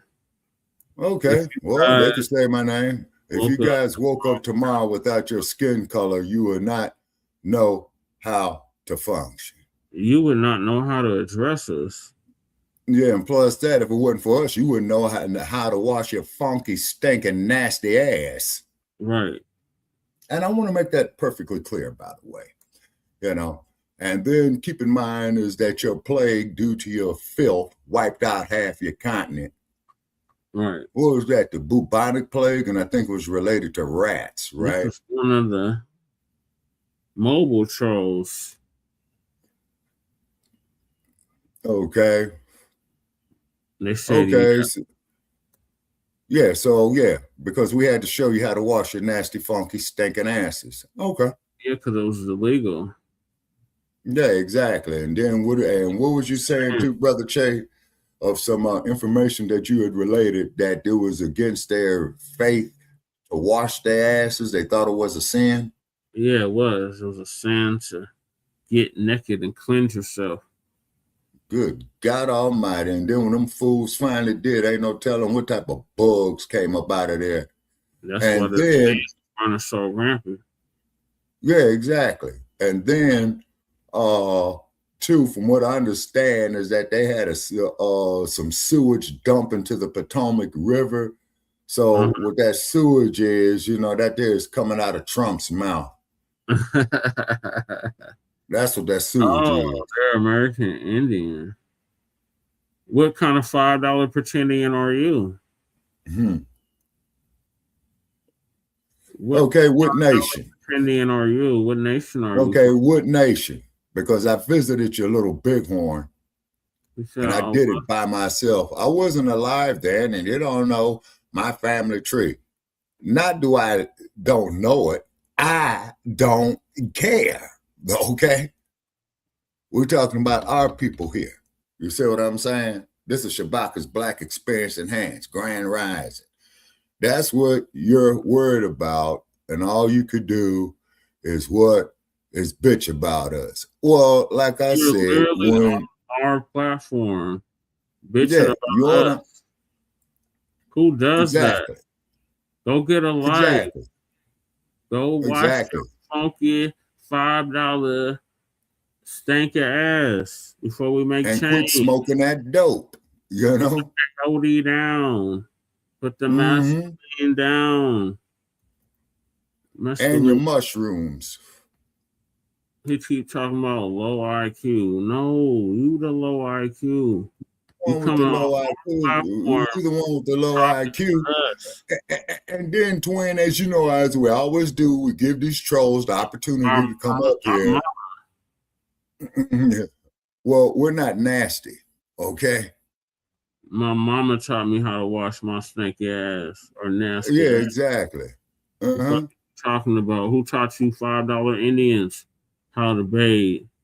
Who taught you $2 Indians how to bathe?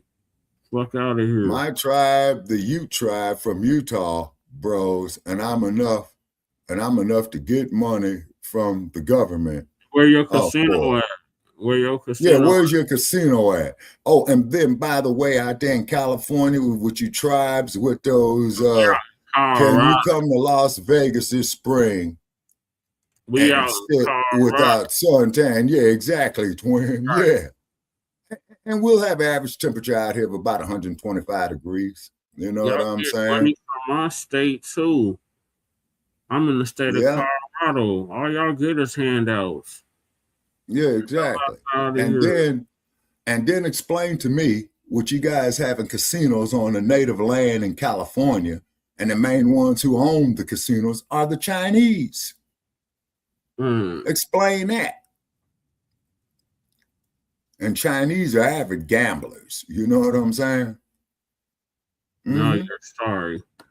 No, you're getting a permanent vacation. You keep talking reckless.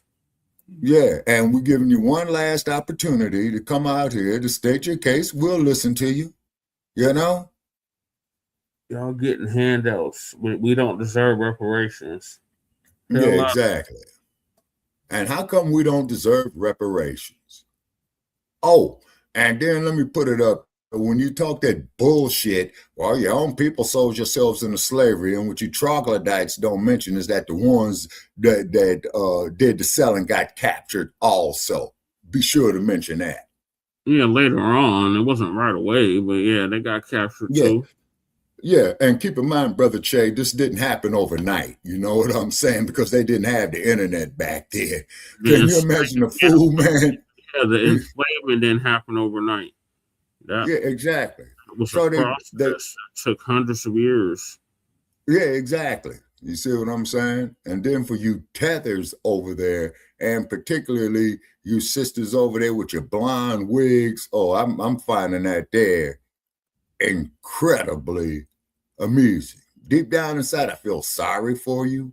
You know what I'm saying? Just like who was the one Brother Che says, "Oh, I just come here to take." Yeah, that And if the Ugandan black tether, ass, the Ugandan tether, and if their black ass came in 1962, they would be saying, yes, "Me no black, me no black." Exactly.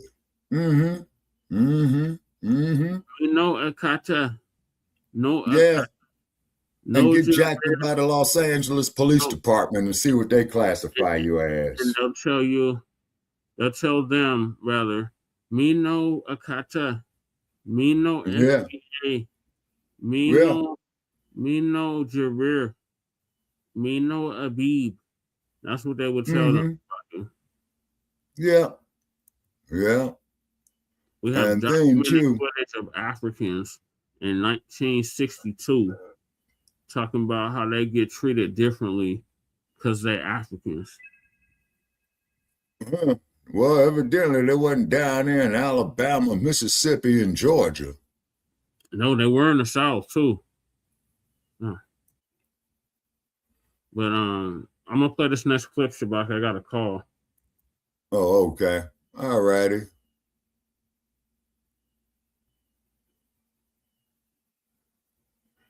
Okay, so the next clip.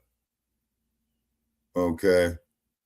In the morning, West Coast time, 10 o'clock East Coast time. You guys are going to see the trailer for Hidden Colors 6 because we need it at this point. I'm like, we don't need to wait. Right now, things are getting heavy. Our history is deliberately being erased. They're going out of their way to erase our history, ladies and gentlemen. Hold on one second. Somebody. Hold on. Who said something? Haitian boy, hop on. Haitian boy, hop on. Haitian boy, hop on. And I know you're trolling in the room, but hop on in here. Haitian boy, hop on in here. Haitian boy, hop on in here. Haitian boy, hop on in here. Yeah, hop on in here, Haitian boy. I'm sorry for. All right, hop on in, Haitian boy. Say what you got to say to me. Say what you got to say to me, Haitian boy. I just invited you up and you're not saying nothing now. All right. I invited you up and you're not saying nothing now, Haitian boy. Don't be in the chat room like a biatch. We don't do that. Don't be in the chat room like a biatch. And SK, whatever your name is, we got a low-life tether projecting their weirdness onto us. We got low-life tethers in here. But like I said, right now, history is very important. They are trying to erase our history, especially foundational Black American history. So this is a very pivotal time right now. Like I said, this generation, they have to psychologically work on this generation so that you are not lineage conscious. They want to collapse you and your identity into a global minority identity, which will eventually just basically erase you. That's not about unity whatsoever. This is about erasure. This is about erasure. I don't know what. Hi. Hello, ma'am. How are you? I'm good, sir. How are you? Oh, I can't. Yeah, it's just a still picture of me, but it's me. Oh, okay. Listen, All right. What? Where you from, sis? I'm from Maryland. Where are you from? I'm from Los Angeles. I'm from LA. Respect. Oh, okay. I mean, but I'm in LA. I live in LA. Yeah, but Tariq, I know LA very well. Okay, let's do a battle a little bit later. I just got on, so we'll do a battle later. I don't feel like doing a battle now because I do want to talk to the family.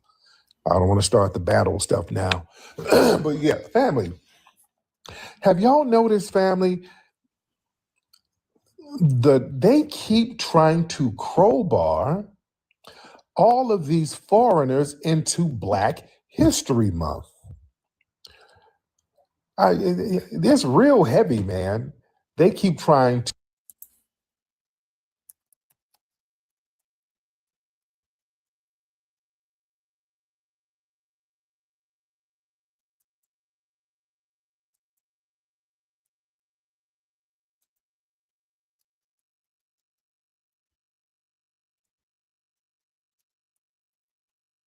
Okay. All righty, people. There's obviously, we're having some technical difficulties again. Okay.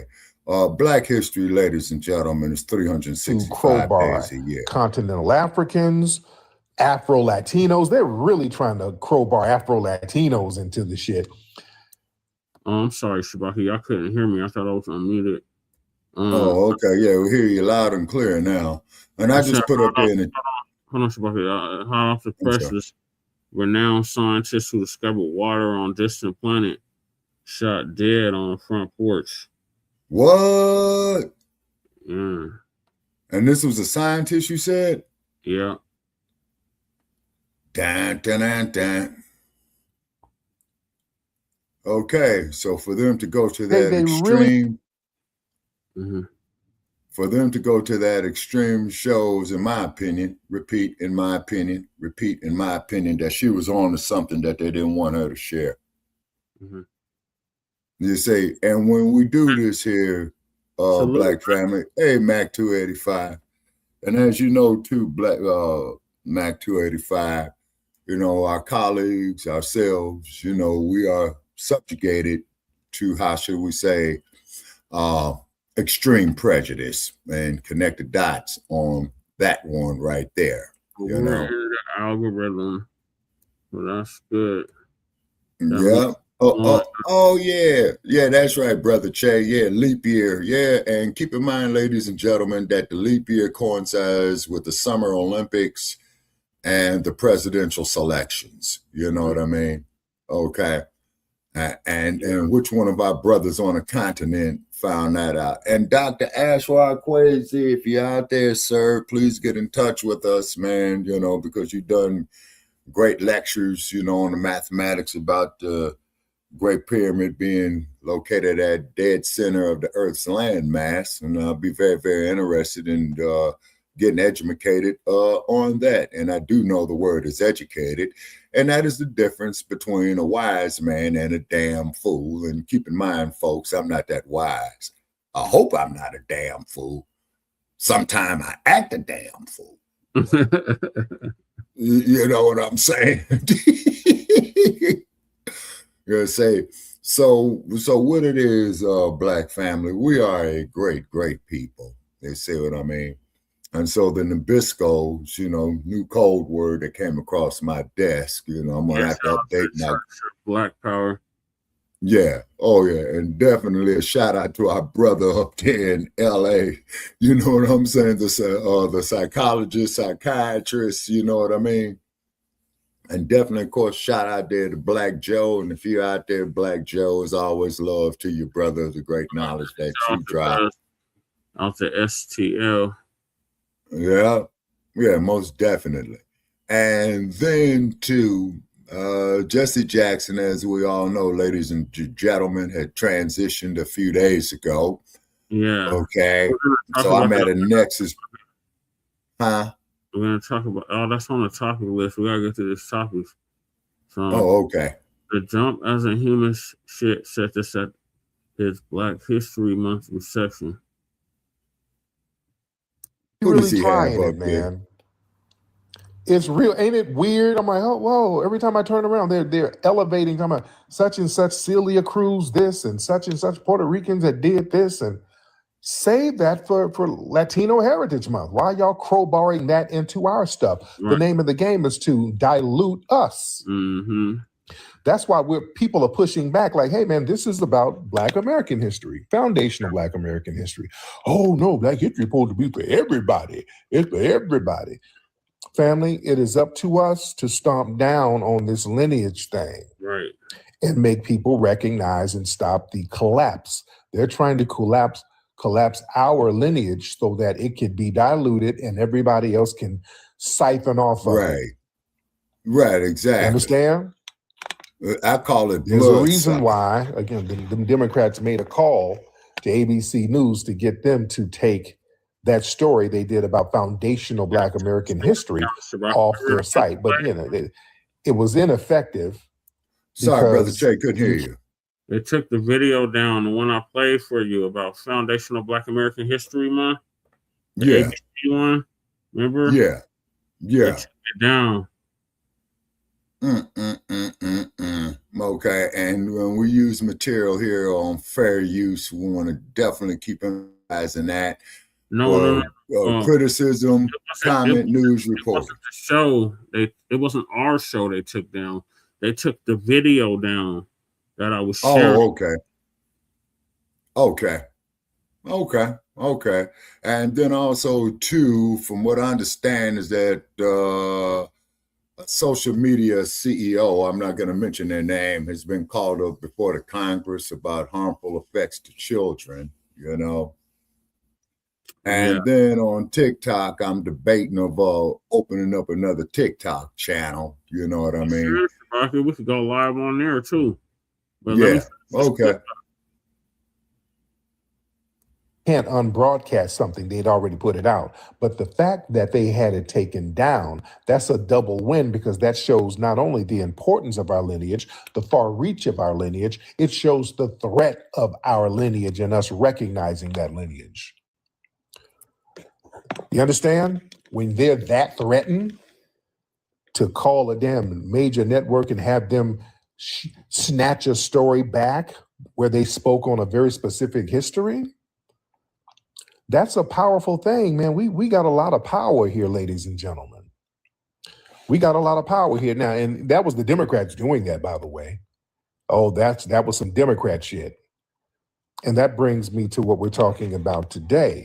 Trump, what was very interesting, Trump had a Black History celebration, Black History Month celebration at the White House. And, you know, they had different folks up there, different Black people, different Black speakers.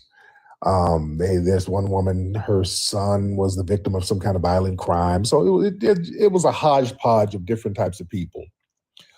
But one thing Trump did, Trump kept emphasizing Black American history. Trump kept saying, this is a celebration of Black American history, which was good. Now, this is all political, I understand it, but that's good.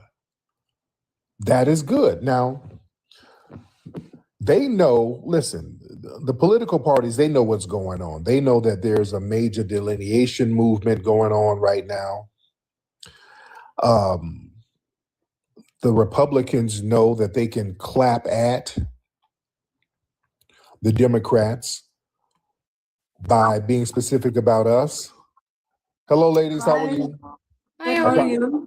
We're good. Okay, they look weird. Like I said, but listen.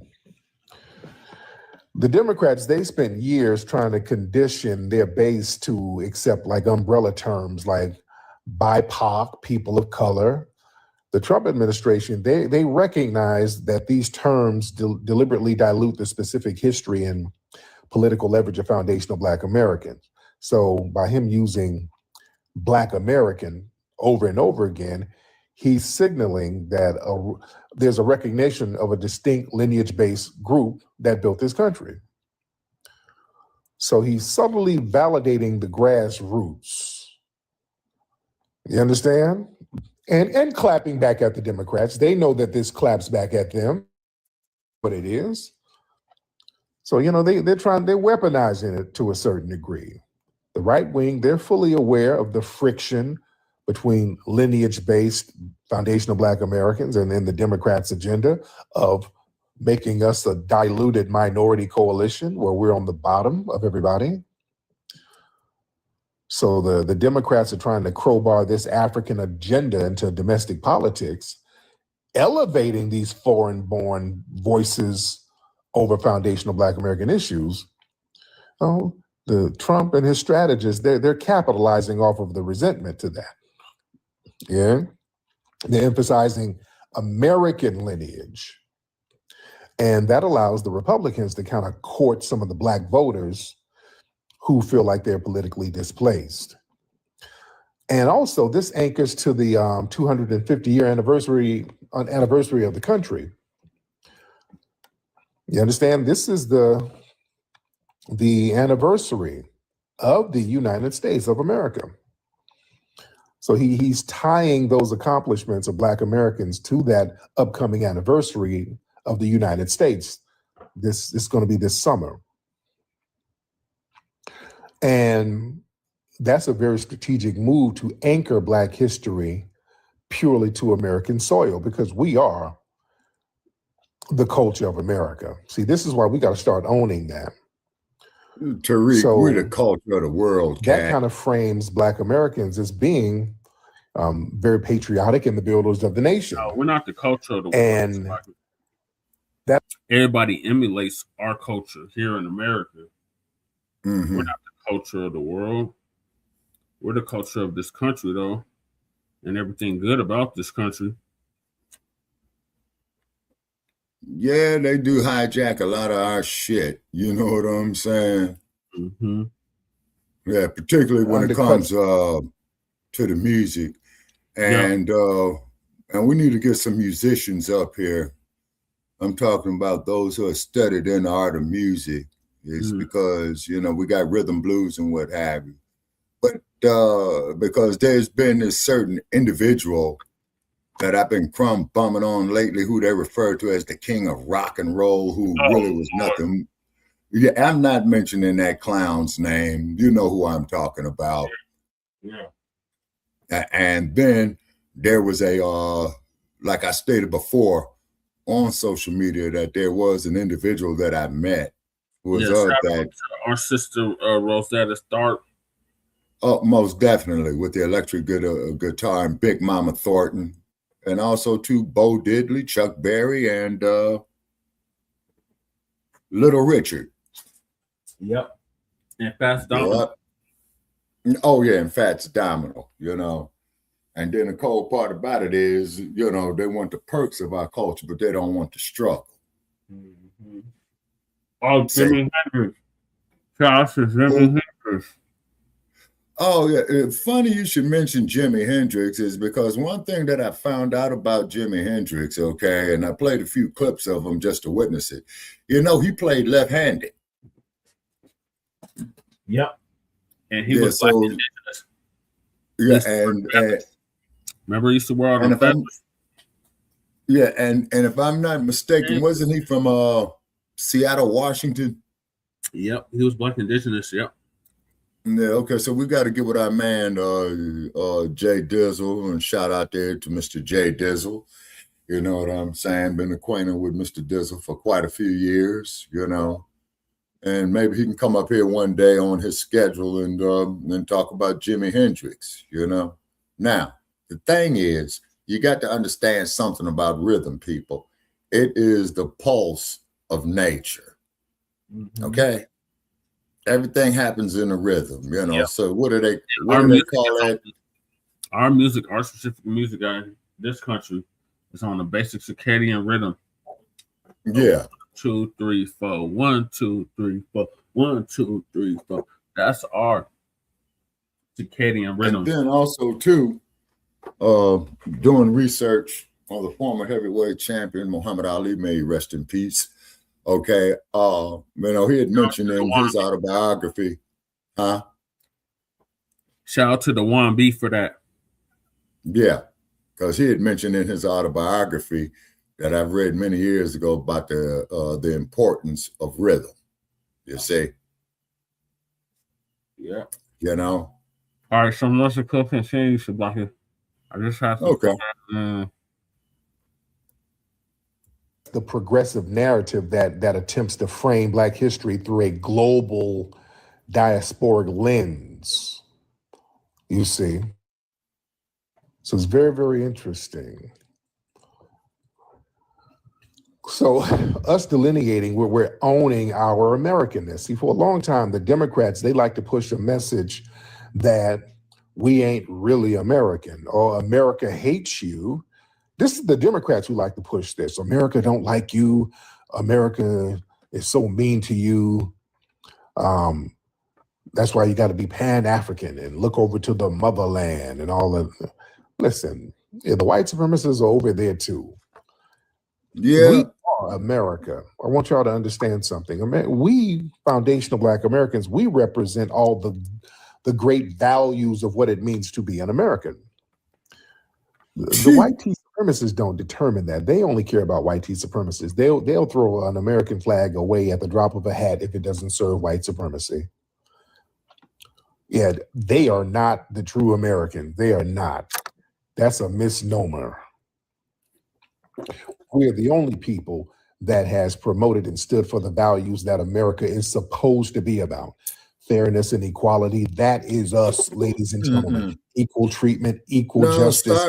Sorry, Tariq, I disagree with you on that one, buddy. It's about us dealing with ourselves. Remember, we pushed the 13th and 14th Amendment. That was a grassroots movement that we made them change. He's literally saying FBA embodies all of that. FBA does. Not the troglodytes. FBA. We embody all of that. You're misinterpreting what he's saying. What he's saying is we built the country and we create the culture of the country.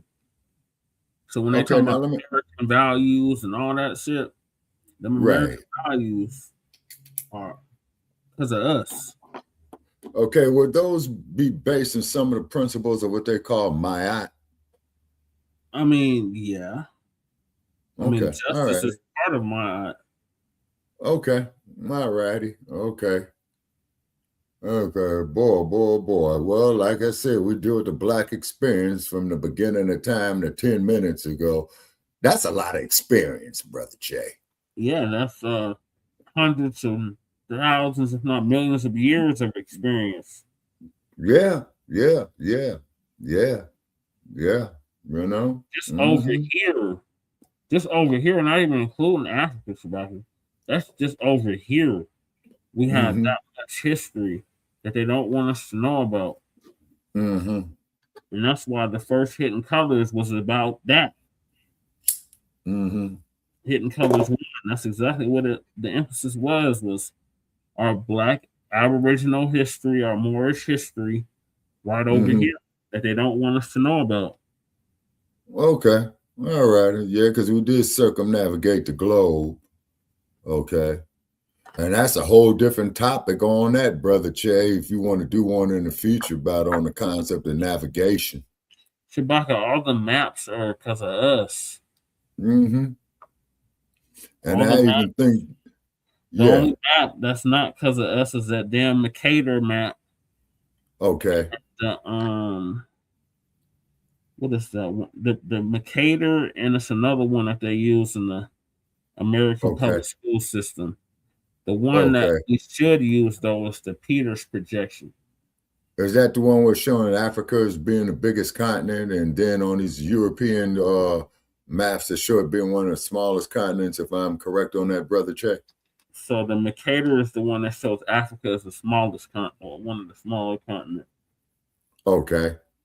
The Peters is the one that gives you a more accurate depiction of it. Okay. All righty. Okay. All righty.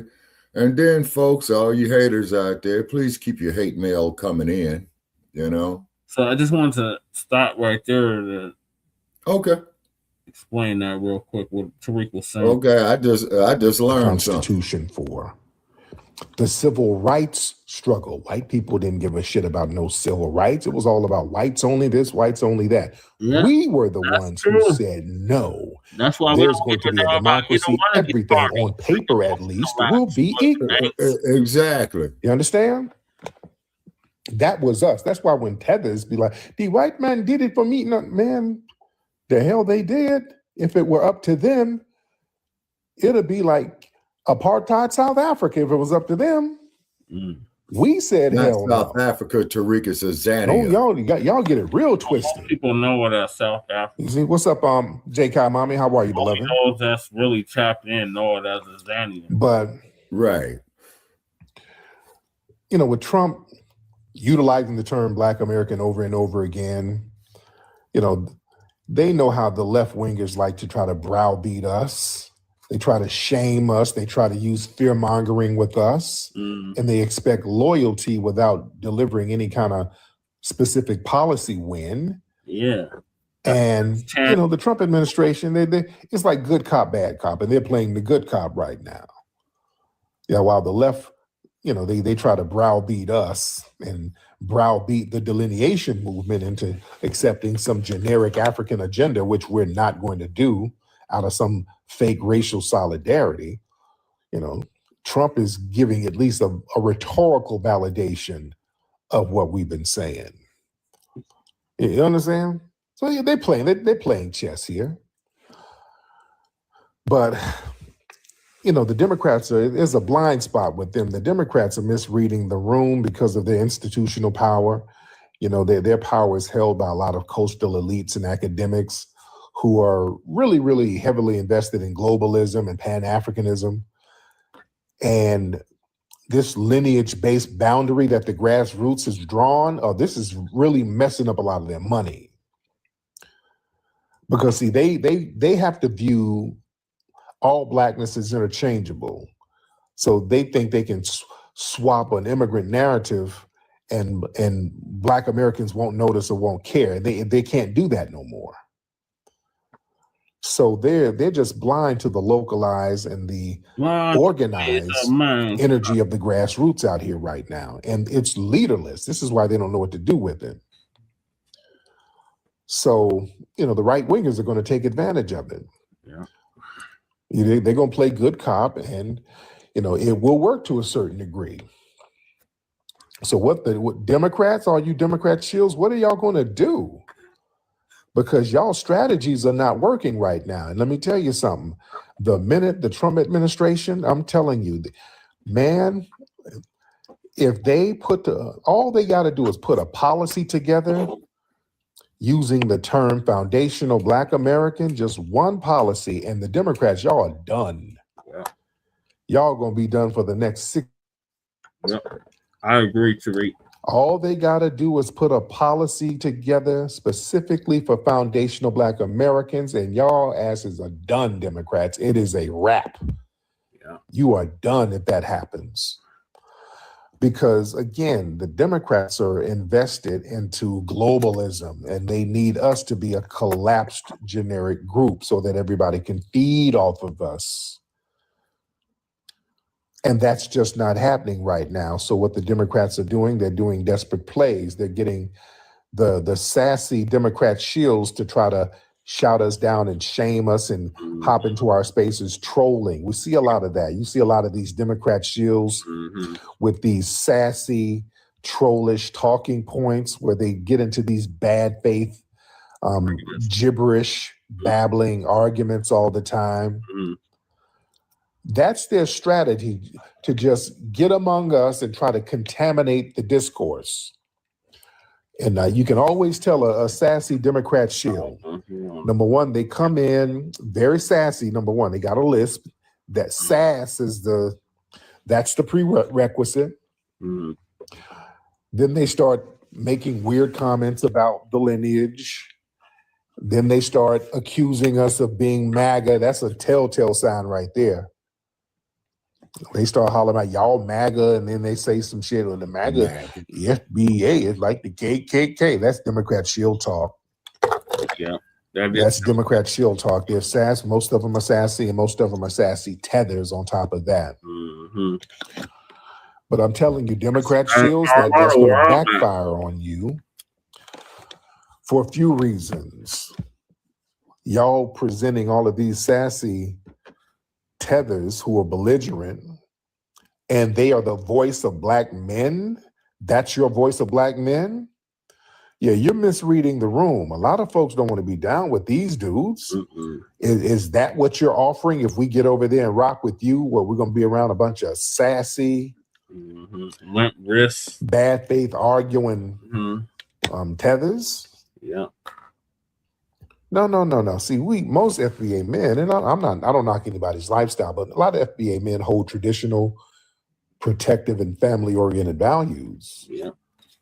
So when you get these weird, little sassy, bussified dudes to represent the culture, you see, that's like a form of, these dudes are real disrespectful. Did y'all see, speaking of the great actor Clifton Powell who played Pinky, and this is a great example of what I'm saying. I just thought of this. There was some kind of show they were doing, some kind of online show, and they were sitting around a table with some brothers, and it was some sassy light-skinned dude, sassy as hell, tried to say something slick. Old Black men, when they get older, they don't care about nothing. He was saying something. He was punk ass stuff, and Clifton was trying to explain, hey, well, I'm older, I'm an older Black man. And the sassy dude kept talking over him, and then they almost got into it. Yeah, the sassy dude started talking over him, and Clifton was like, man, you better shut the hell up. Right.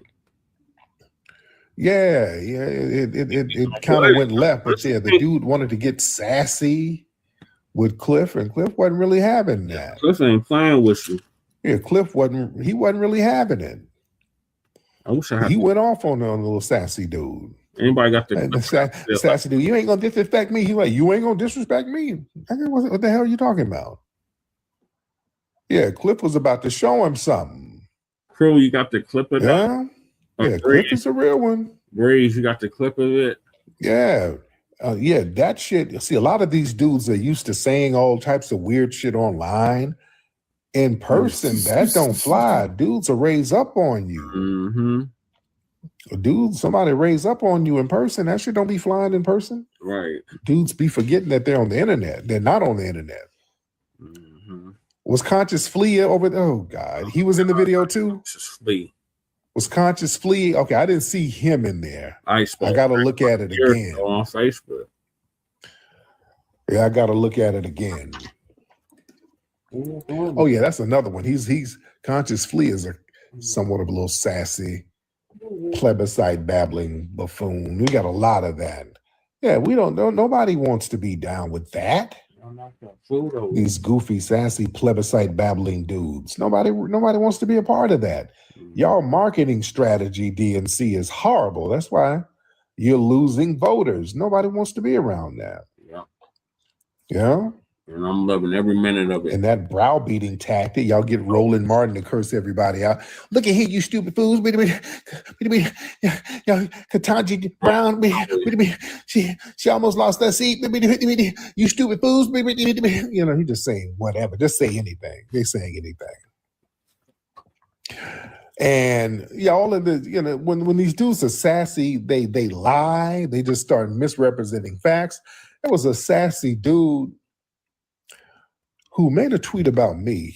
He was like, big ass. What's up, brother? How are you? I'm good, man. What's up? Where you from, brother? I'm from Africa. Yo, what part? Ghana. Ghana. Shout out to Ghana. Yeah. All right. Yes, indeed. You want to do a battle real quick, brother? Oh, I don't battle. Like I just come say hi, and that's all. Oh, okay. I thought we were doing battle. All right, so what's on your mind, brother? Oh, no, I was wondering if do you make money on TikTok? Yeah, I make a couple of dollars on here. Yeah. Like from what? From lives, or you do have sponsors, or what?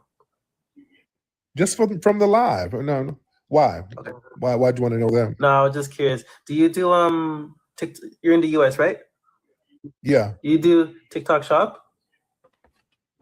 I don't. I buy stuff from there, but I don't have a TikTok shop. Okay.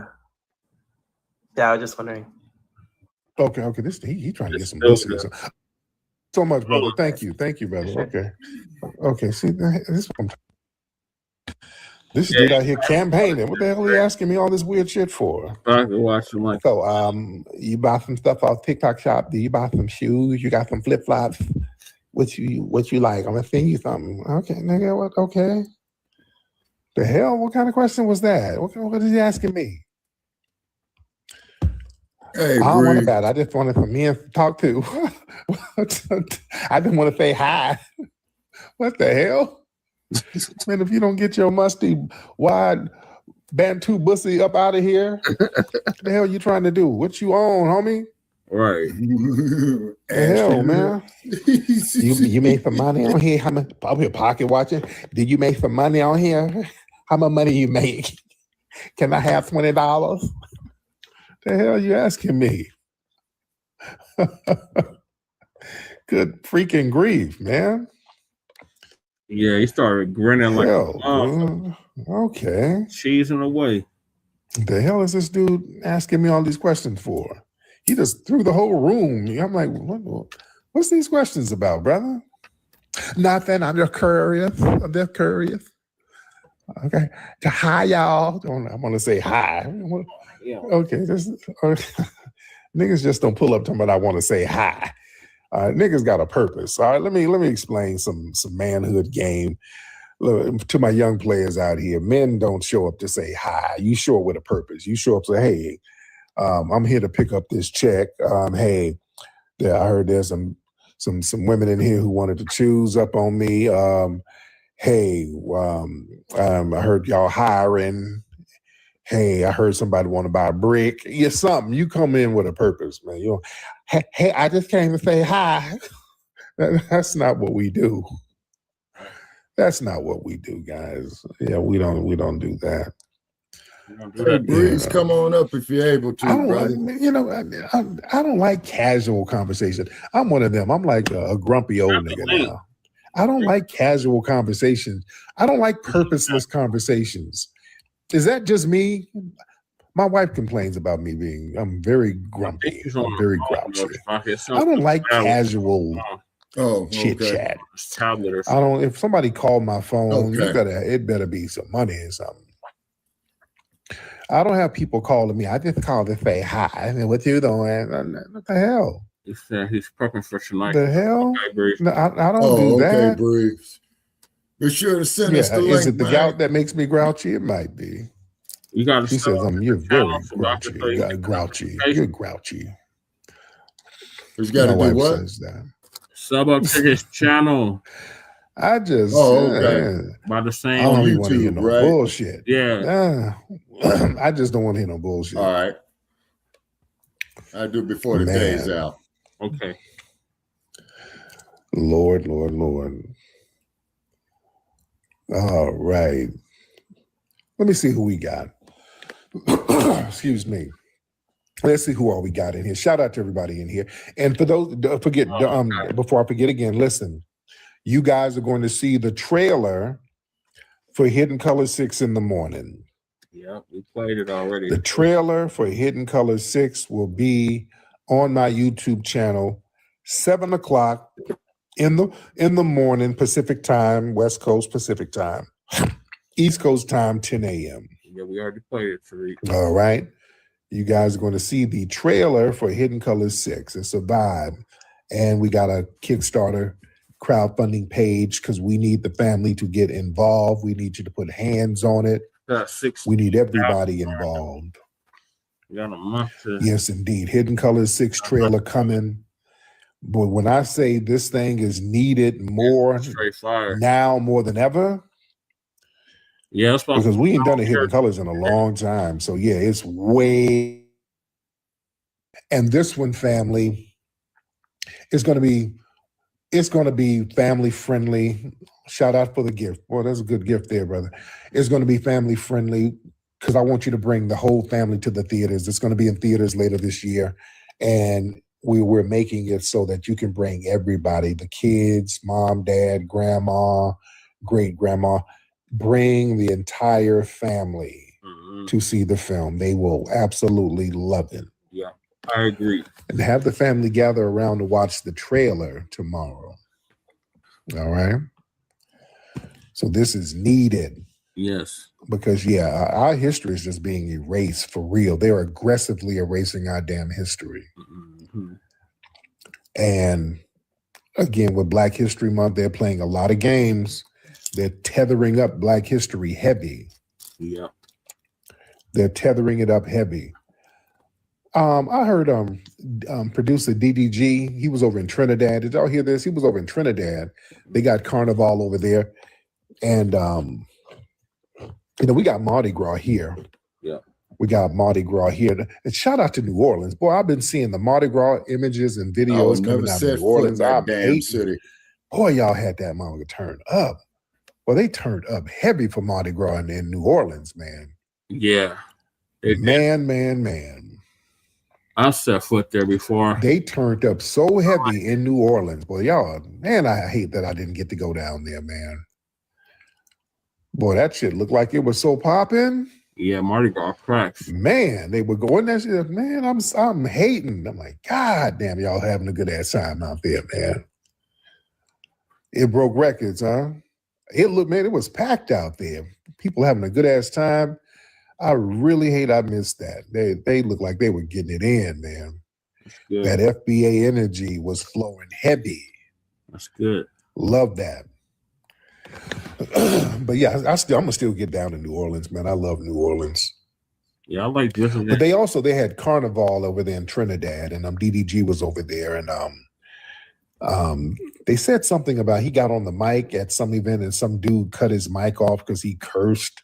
And then I saw a lot of Trinidadians kind of crapping on him, on DDG, and then start crapping on us. They're like, yeah, those Americans need to stay out of Trinidad. They don't know how to act. Yeah, DDG was cursing and they cut his mic. That's what he gets. These Americans need to stay out of here. I'm so tired of these Americans coming over here. So I'm like, really? Really? Yeah, a lot of Trinidadians. Yeah, you look at Twitter, they're crapping on us because of DDG. And we don't be going over there like that.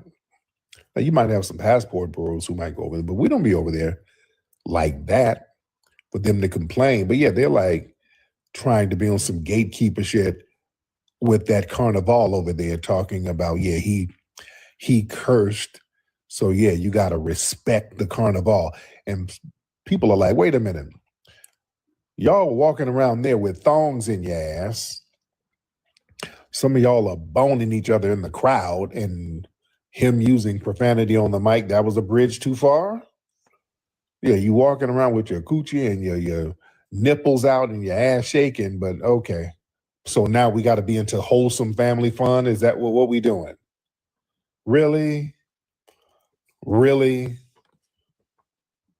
That's what you own now? Y'all over there popping ass, stank as hell. But him saying something on the mic, ooh, that's just too much for your sensitive ears. Give me a break. Give me a damn break. They do the most stank stuff over there at that damn Carnival. The women insides of their damn uterus, they do, man, the hell out of here. Oh, you gonna draw the line on him saying some profanity on the mic. Get the hell out of here. Hey, ma'am. Hey. How you doing, dear? Good, how are you? I'm good. What you listen to? Afrobeats. Yeah, well, okay. Where you from? DC. Okay. Where are you from? I'm from Los Angeles. I'm from California. Yeah, no LA very well. You try to battle to be away. Let's throw a battle up while we chop it up. Okay. You know how to throw it up? I don't know how to throw the battles up. There you go. How do you do that? How do you put the battles up? How do you do see the little punches like this at the bottom? The who? The little two gloves like this at the bottom. Oh yeah. That's yeah, it. Hit it and then say start. Oh cool. Okay, I'm you thought you was frozen that? Why you have a picture? Why you have a picture of? I do because I don't like having my nose and face all in the camera when I'm talking, and the camera moves around and all that stuff. So I didn't feel like doing all that. Yeah, my camera be dropped. My phone be falling too all the time. Yeah. So I just keep a stationary picture up. It's me. That's what I look Got like. like big hitters over there. Wait, calm down, you guys. Wait. Oh, there we go. I'm swooping on her. Just whooping her. I'm whooping on her again. Now, where's your family from? Dear, your family from Ghana somewhere? Where your family from? No, Virginia. Okay. Yeah. You listen to Afro beats? Ain't no Africans in the family? So you can't listen to Afrobeats if there's no. What? No, I mean you can. You can. I'm not judging. I'm just saying. I love the music, and most of the people that support me are based there. So it's like I listen to what they want to listen to for sure. It's much love. Okay. Now, where's your family from? Where's your family from? Your grandparents? North Carolina and Virginia. Oh, Hi, Silva. There you go. Thank you guys for tapping the screen. Thank you for the follow, Charles. Now, what you do out there? What you do in DC, Crystal? What do you mean what I do in DC? What you do in DC? Y'all DC girls be into all types of shit. Y'all either do something real legit or do something very, very scandalous. I'm in childcare. I work with special needs kids and infants. Oh, cool. How long you been doing that? For like over 10, 11 years. Oh, that's beautiful. Yeah. You have your own kids? You got kids of your own? No kids. Okay. How old are you? What do you? You 27? How old are you? 27? No, 30. I was close. Yeah, you're close. Do you have kids? I do. I have a whole bunch of kids. I got 5 of them. Oh, okay. So where's your dude? How you know? You didn't ask me if I was single, anything. You just went right to it. You got a dude. You got to have a dude. Your hair is laid too fly. You got your hair laid fly. So you got a dude. Somebody's up on you. Where's your dude?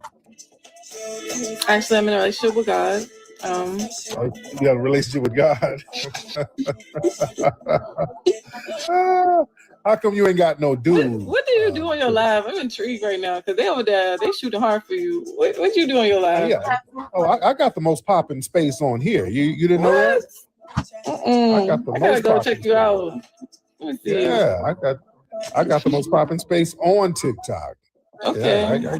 Yeah, I gets busy. Okay.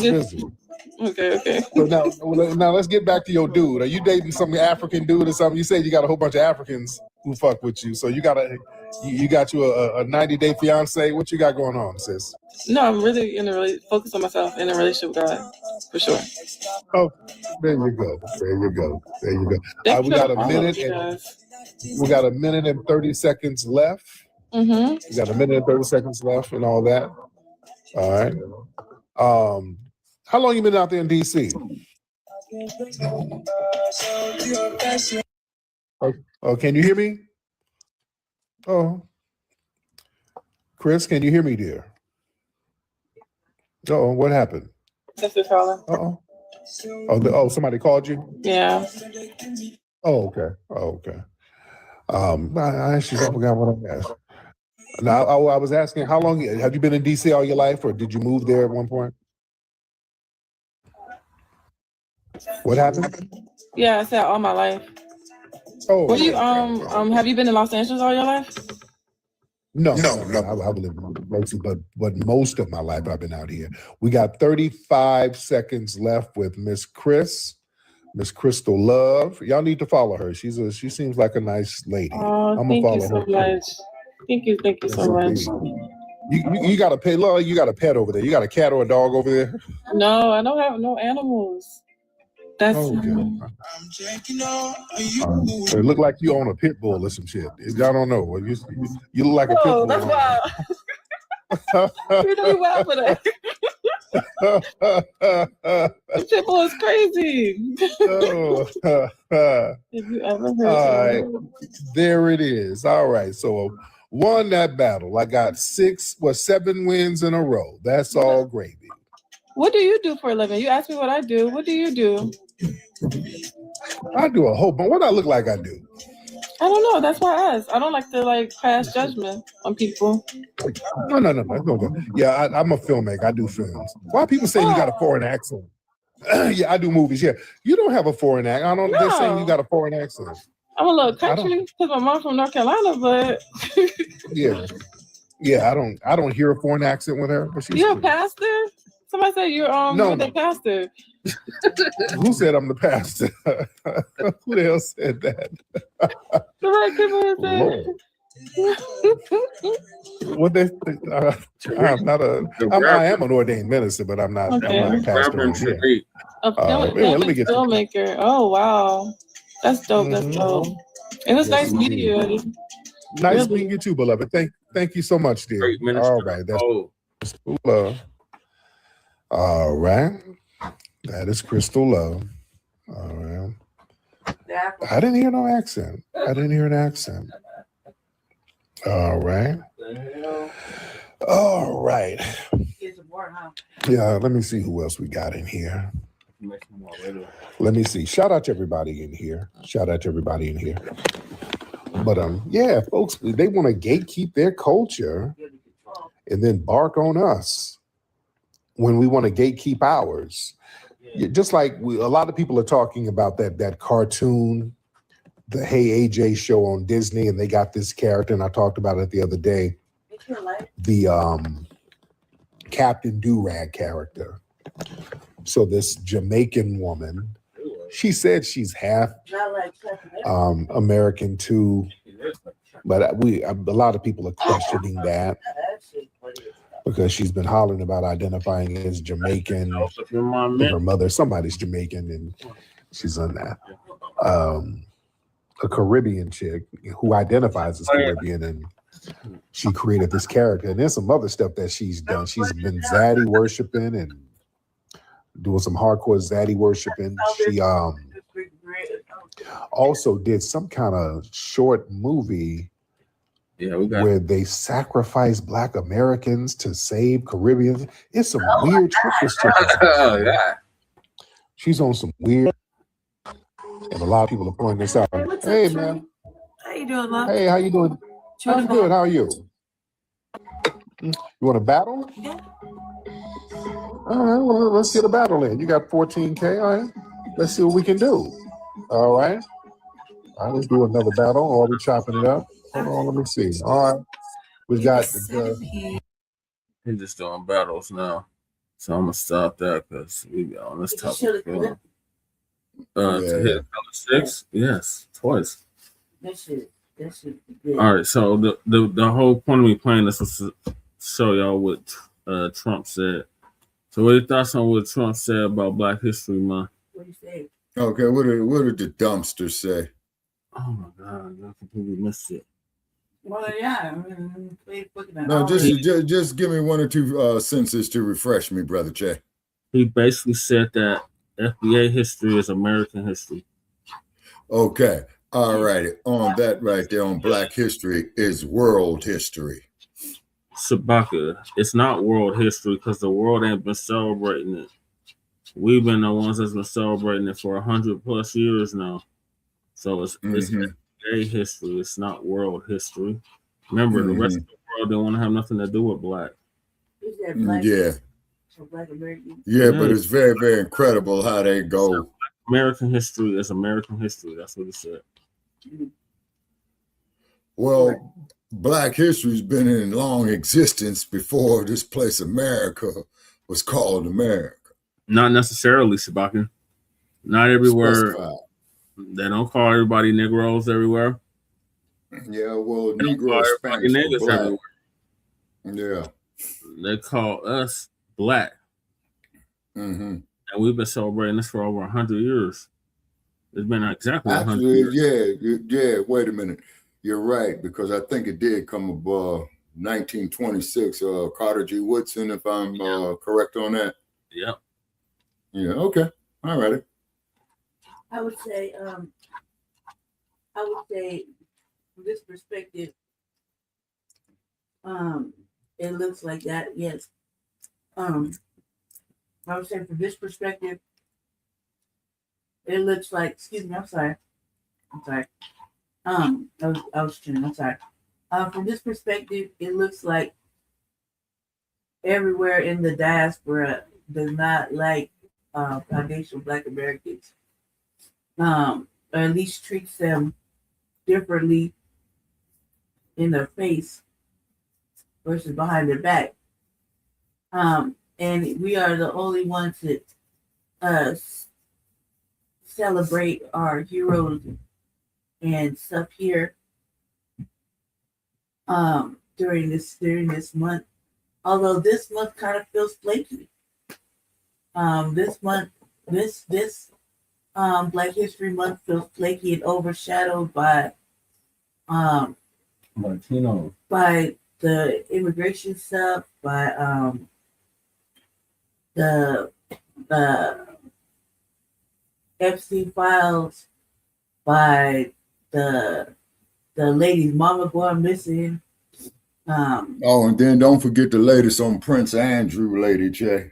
Yeah, that's a perfect segue to our next topic. Yeah, Prince Andrew getting arrested and shunned, and I mean the way they did Prince Andrew is like goddamn. But then Prince Andrew brought that on himself, Lady J.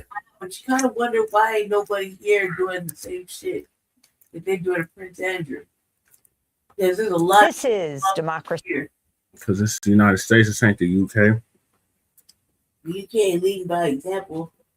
They said they haven't arrested a royal in 400 years. Yeah. Since, if I'm not mistaken, Brother Che, I think like since about the 1600s. And guess who it was? Who was it, Shabaka? Queen Victoria. King Charles the First. Oh, King Charles. The first. Great daddy. King Charles. Not the current one.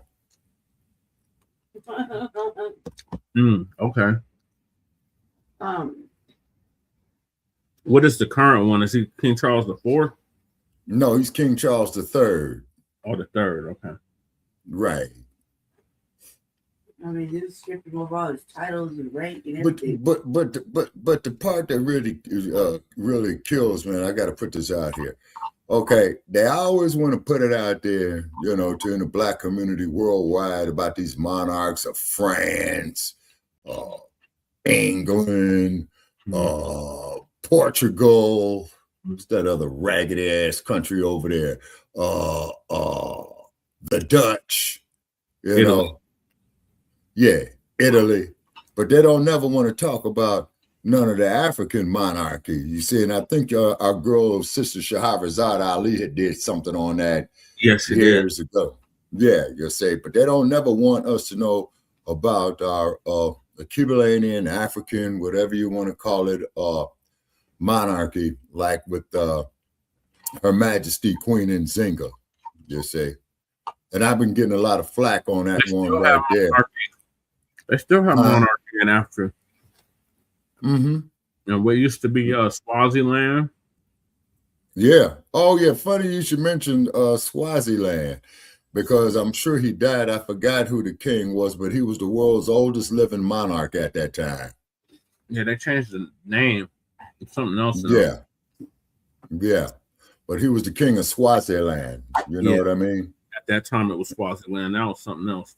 Yeah, exactly. It's because, as soon as these the Nabiscos find another raw material, like with the silicon and all that old type of stuff, they want to go down there and keep changing shit. You see what I mean? It's in its name. Yeah, but it's just, but it's kind of like when you look at Western culture, right? They don't put no emphasis on the knowledge that comes from Black people from from Africa or what have you. And not even they don't want to acknowledge Black history in this country either, or in this continent, or in the Americas, period. Okay, but who was the monarch that they was throwing out all the Europeans? What was that? Namibia, I believe, Brother Che. Yeah. What they're just saying is, if you're a European, sun dodger, Nabisco, you're shaking a spot. So let's get to Prince Andrew, or former Prince Andrew. Unfolded. Already alluded to. Former Prince Andrew arrested in UK as global fallout from Epstein file grows. Yep. Democracynow, democracynow.org. I'm Amy Goodman with Nermeen Sheikh. We end today's show with breaking news. In the United Kingdom, police have arrested former Prince Andrew, the brother of King Charles, on suspicion of misconduct in public office. Authorities say they're investigating a complaint over allegations that the former prince had shared confidential material with the late convicted sex offender Jeffrey Epstein. The former prince was the UK's trade envoy between 2001 and 2011. Back in November, King Charles stripped his brother of his title as Prince and Duke of York and evicted him from his royal residence over his relationship with Epstein. We're joined now by Michael Walker, contributing editor at Novara Media, where he hosts the organization's flagship live news program, Novara Live. Today is, I was going to say Prince Andrew's, but it's Andrew Mountbatten Windsor, and he has been arrested on his 66th birthday. Talk about the significance of this. Yeah, I have to say, I'm still calling him Prince Andrew because I don't think the royal family birthday can get out to of his this ass. so easily. Just saying, we're taking the title off him. It's got nothing to do with us, Gov. They obviously knew he had a relationship for a long time before they stripped his title of that. In terms of this particular case, it's actually remarkably similar to the row. Well, it's more than a row, isn't it? The investigation into Peter Mandelson, which is that what these emails appear to have revealed is that when there were powerful men in positions of responsibility and influence, they used that influence, they used that access that they had to forward on confidential information that was that should have been kept secret to Jeffrey Epstein. In the case of Mandelson, that involved what was going on in number 10 Downing Street. When it comes to Prince Andrew, this seems to be what was discussed on trade trips. So emails indicate Andrew forwarded official confidential trip reports from Singapore, Vietnam, and China to Epstein shortly after receiving them. So that seems to be what the police are currently investigating, and their job is to judge whether this reaches the threshold of misconduct in public office. Yeah, and it's clear that misconduct is a really complicated offense, misconduct in public office. This is, I'm reading from the BBC, quoting the legal correspondent. It essentially boils down to an allegation that someone who was doing a job on behalf of the British public did something seriously wrong, knowing it to be wrong. But there are 4 elements or factors that the police must investigate. If you could elaborate on that and also tell us, where has he gone and what comes next? Where was he taken? Well, so he was taken to a police station for questioning. Now, people think that's significant because he wouldn't have known he was going to be arraigned. So often when it comes to crimes which were committed, well, I should say alleged crimes, investigations into alleged crimes committed in the past, you might get forewarning, you might get invited to speak to the police. Now, it seems they didn't want to give him forewarning. I suppose there is an understanding that Andrew is someone who likes to prepare for interviews, and I suppose they wanted him potentially to be a bit more candid, to not have his lines prepared.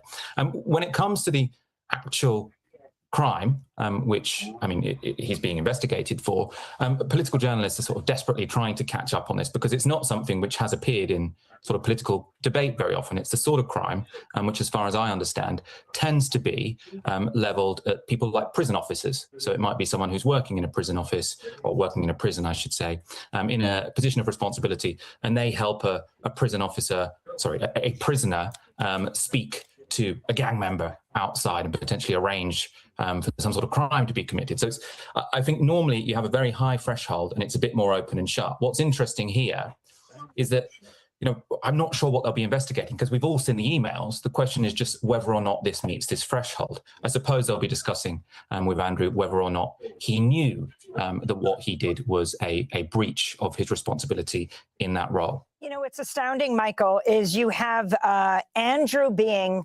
arrested. And here in the United States, we have not seen as much fallout. In fact, I think President Trump just said that the millions of pages of documents have exonerated him, though he was named over 1,000 times. Next up could be, don't right, put that the stupid former British shit up there ambassador about to me, the man, US, with that bullshit. Mandelson, Oh, man. who interestingly was a trade envoy, and there are questions about revealing information that was given over to Jeffrey Epstein. Some clown saying Shabaka's in the Epstein files, man. I will sue you for that. That's disappointing to some people, actually, is obviously this is a story about sex Nah, he can go trafficking, play with himself, man. I don't play with this shit. Stole him out, Debo. He's just playing with. Don't you see the laughing emojis? He's just playing. This is Leonard. This is our good brother Leonard. He always making jokes. That's what he's known for. Well, you know, Leonard, you know, I appreciate all that, but bruh, come on, man. Them Epstein files, man, a whole lot of people gonna fall in that. We'll see, Shabaka. Like I said, I'll believe it when I see it. They might be doing that shit in the UK with former Prince Andrew, but I don't see that shit happening in the United States. Anybody gonna get arrested? Anybody going to prison? But what it is though, it is something, what would they call that, of a sensitive nature of the way that they handling it, and then keep in mind, man, they have omitted a whole lot of facts in there, you know, particularly because there were some photographs there of Prince Andrew or former Prince Andrew or whatever what they're calling him, Andrew whatever now, some pretty racy photos, you know. Yeah. Yeah. Well, that's him. They say, that's him. They ain't not gonna have to nobody in the U.S. People ain't gonna go to jail or prison. No punishment gonna happen from this. oh, by the way, though, too, Brother Che, shout out there to Smokey Robinson. He just had his 86th birthday. Yeah, shout out to Smokey Robinson and the hell with them tethers that's trying to finesse him. Yeah. He got tethers that's trying to finesse him, Shabaka. Oh, really? He essayed them. Oh, is that right?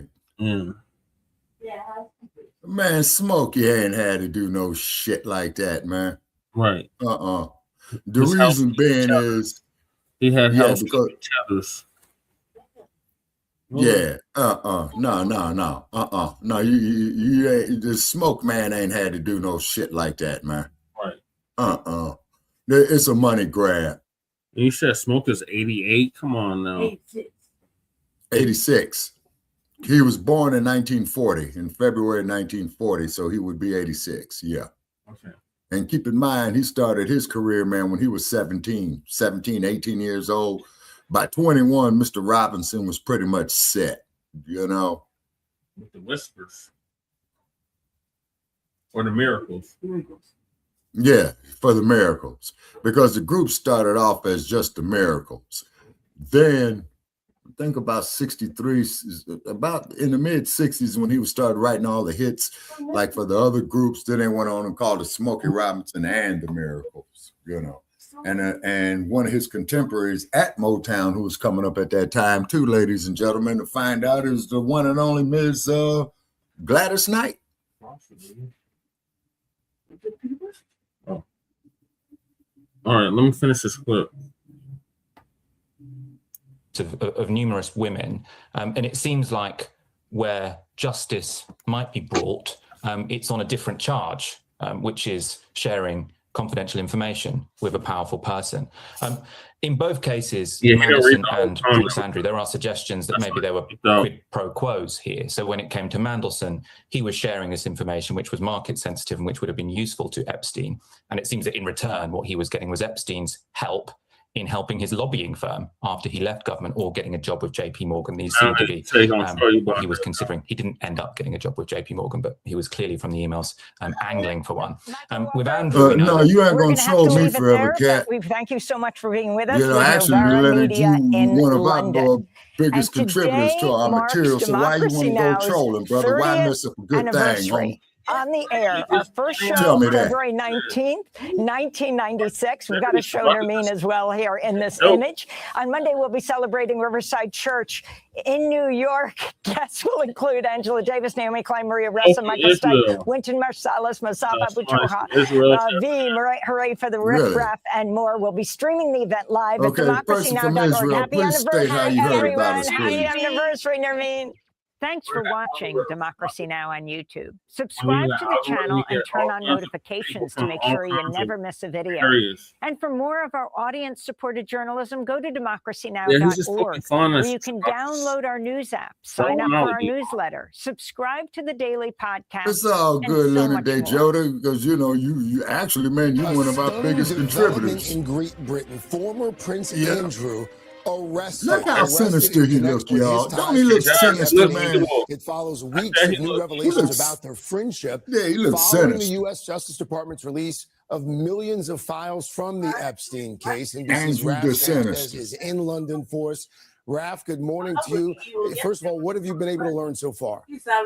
Craig, good morning. This is a fast-moving situation, but here's what we know so far. British police took former Prince Andrew into custody early this morning, local time in Norfolk. That is in the east of England, since he was forced out of his royal home in Windsor earlier this month. Now, police are not officially naming him. They are saying at this point that they have taken a man in his 60s into custody. And the allegation, Craig, is misconduct in public office. This is effectively an allegation of corruption. Now, this is important because Andrew, of course, has faced repeated allegations that he sexually abused some of Epstein's trafficking victims. British police are saying that at this point, they are looking into allegations he misused his public office. Now, they are not giving further details at this point, but what we do know is in that massive release of Department of Justice emails from the convicted sex offenders' accounts, there were emails from Prince Andrew, who was a prince back then, back in 2010 to Jeffrey Epstein. He was serving at that point as a trade envoy for the British government. He had access to sensitive trade information, and he sent some of that trade data to Epstein. Again, this is back in 2010. This is after Epstein was convicted in Florida in 2008 when the prince was sending him these emails. Now, this is a serious offense. If he is charged, it's worth saying at this point he has been arrested. He has not been charged. This is an offense that can carry prison time. And it underscores, Craig, just the stunning fall from grace. We have been discussing with royal historians here in London this morning, trying to find any precedent for this. No one can think of a situation in the modern era where the king's younger sibling has been arrested on suspicion of public corruption and is potentially facing charges. In terms of what would happen next year, first steps would be some kind of decision about bail, and then it would be in the hands of prosecutors for whether to formally bring charges. Craig. All right, Raf Sanchez for us there in London. Raf, stand by. Let us bring in NBC's chief international correspondent, Keir Simmons, who has covered the royal family for decades. And again, Keir, former Prince Andrew, it should be noted here, arrested on his 66th birthday. Good morning to you. Tell us a little bit more about what you've been able to glean from the situation so far. Well, as Raf said, a fall from grace, and to be arrested on your 66th birthday, on your birthday in the early hours of the morning, that is quite something. I mean, Craig, look, this is a royal scandal alongside scandals that we've seen through the decades, but the royal family have been trying to distance themselves. We've seen that in the fact that we now call him Andrew Mountbatten Windsor, not Prince Andrew. His title was taken away. His airs and graces, if you like, were taken away. We've seen that in the messaging from King Charles, who frankly has had for a long time a fairly distant relationship with his brother, but also even with Prince William. You'll remember, Craig, just in the past few weeks, on a trip to Saudi Arabia, Prince William and the Princess of Wales, Catherine, put out a statement about the Epstein scandal, talking about their feelings for the victims of that scandal, and clearly it was heartfelt and it was a personal message, but I think it was also part of this process of moving Andrew away from the royal family.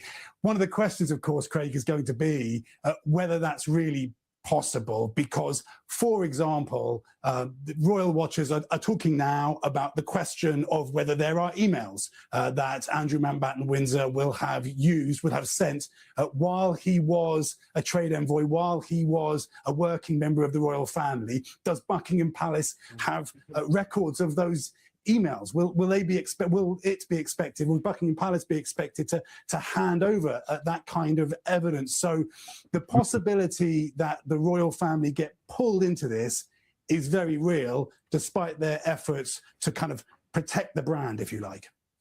Our chief international correspondent, Keir Simmons. Keir, thank you. We should note we've received a statement as well from the family of Virginia Roberts Giuffre. That statement reads in part, today our hearts are broken.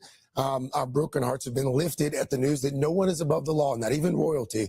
On behalf of our sister, Virginia Roberts Giuffre, we extend our gratitude to the police for the investigation and arrest of Andrew Mountbatten Windsor. Again, that coming from the family of Virginia Roberts Giuffre. Of course, Virginia Roberts Giuffre, one of the most prominent accusers in the Jeffrey Epstein scandal, who died by suicide last year. Keir, thank you. Raf, thank you.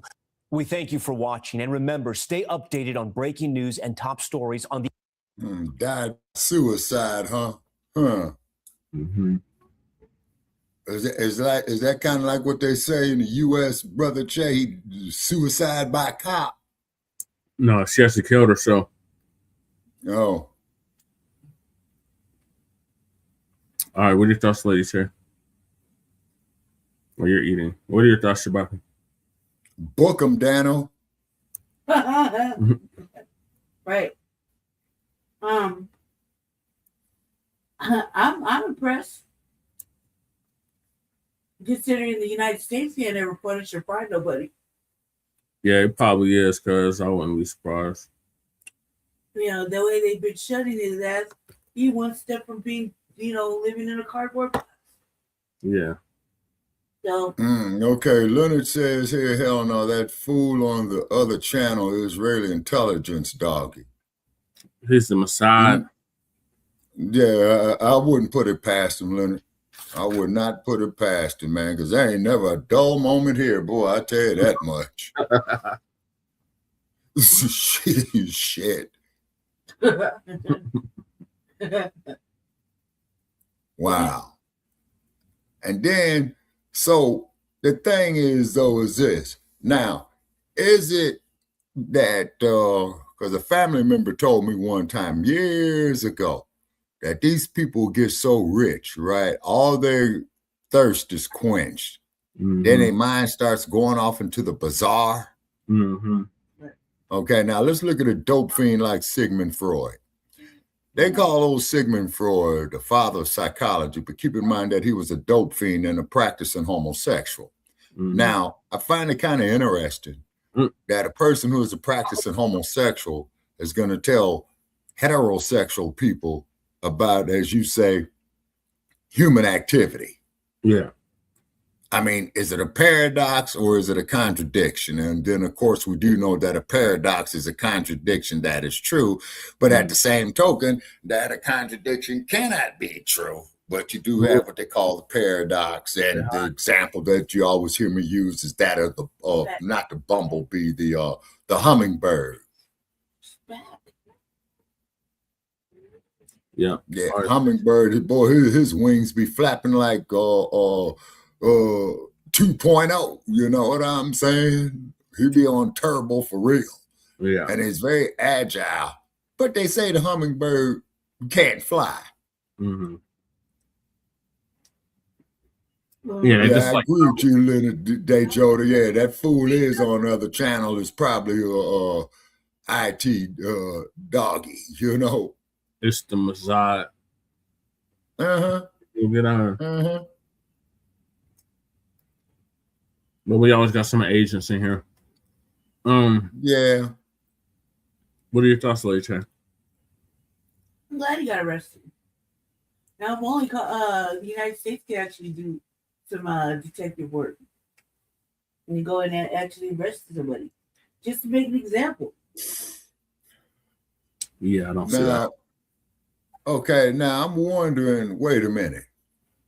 I know for a fact that Prince Andrew has visited Los Angeles on several occasions. Yeah.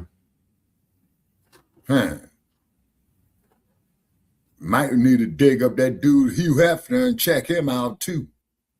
Right. There's so many living channels right now, Chomos, we can easily go get. Mm-hmm. I was watching this thing and I forgot about the Abercrombie and Fitch dudes. Oh, yeah. I don't know, it made me think about white people being nasty. Mm-hmm. You know what I mean? Yeah, well, and then on top of it too. How come their sexual appetites are always like something disgusting? Some buck breaking. Yeah. Okay. Yeah. On the buck breaking, and then of course, as we did, shows in the past on Black Friday. You get it. Animals. Anything with a hole can get it to them. Well, yeah, I mean, it's crazy. And then if you check it out, your dog and your cat isn't safe. Yeah, say that's sad. That's sad. And then too, further development, man, they did 17 above ground nuclear test blasts in Algeria, y'all, in the early 1960s. So that could be having an effect on the whole continent. You know what I mean? Health situations, foliage, botany. Any of the stuff they've done over there could have an effect on the continent. Yeah. Just like all the stuff they've done to us over here has an effect on this country and the continent over here. Yeah. And one thing, though, that sewage backup in Washington, D.C., I think the main source of it is at an address that starts with 1600. Because look what you got up there, the dump. You know what I'm saying? So telling the truth about us, so that's all I care about. Dump and getting them damn illegals up out of here. Yeah. And then, too, is that other content creators across social media have stated in the same thing that we have stated here, is that you illegals, you other groups, y'all on your own. We can't help you no more. Yeah, they on their own. The Cape been off for 7 years. Yeah, man. Yeah, man. Yeah, because they mock us, they talk about us, they hate us because they cannot be us. But at the same token, when something don't go in their favor, we the first ones they call on. Mm-hmm. I mean, what is that? Is it stepping fetchism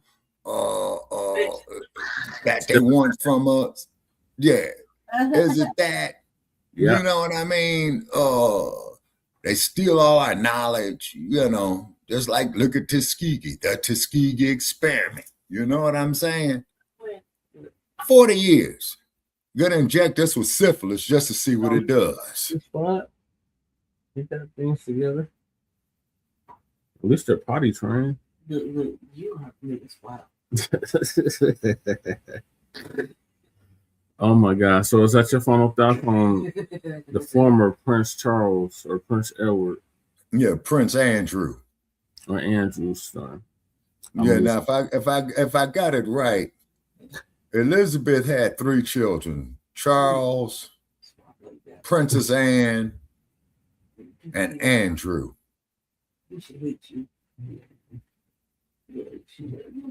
Yeah.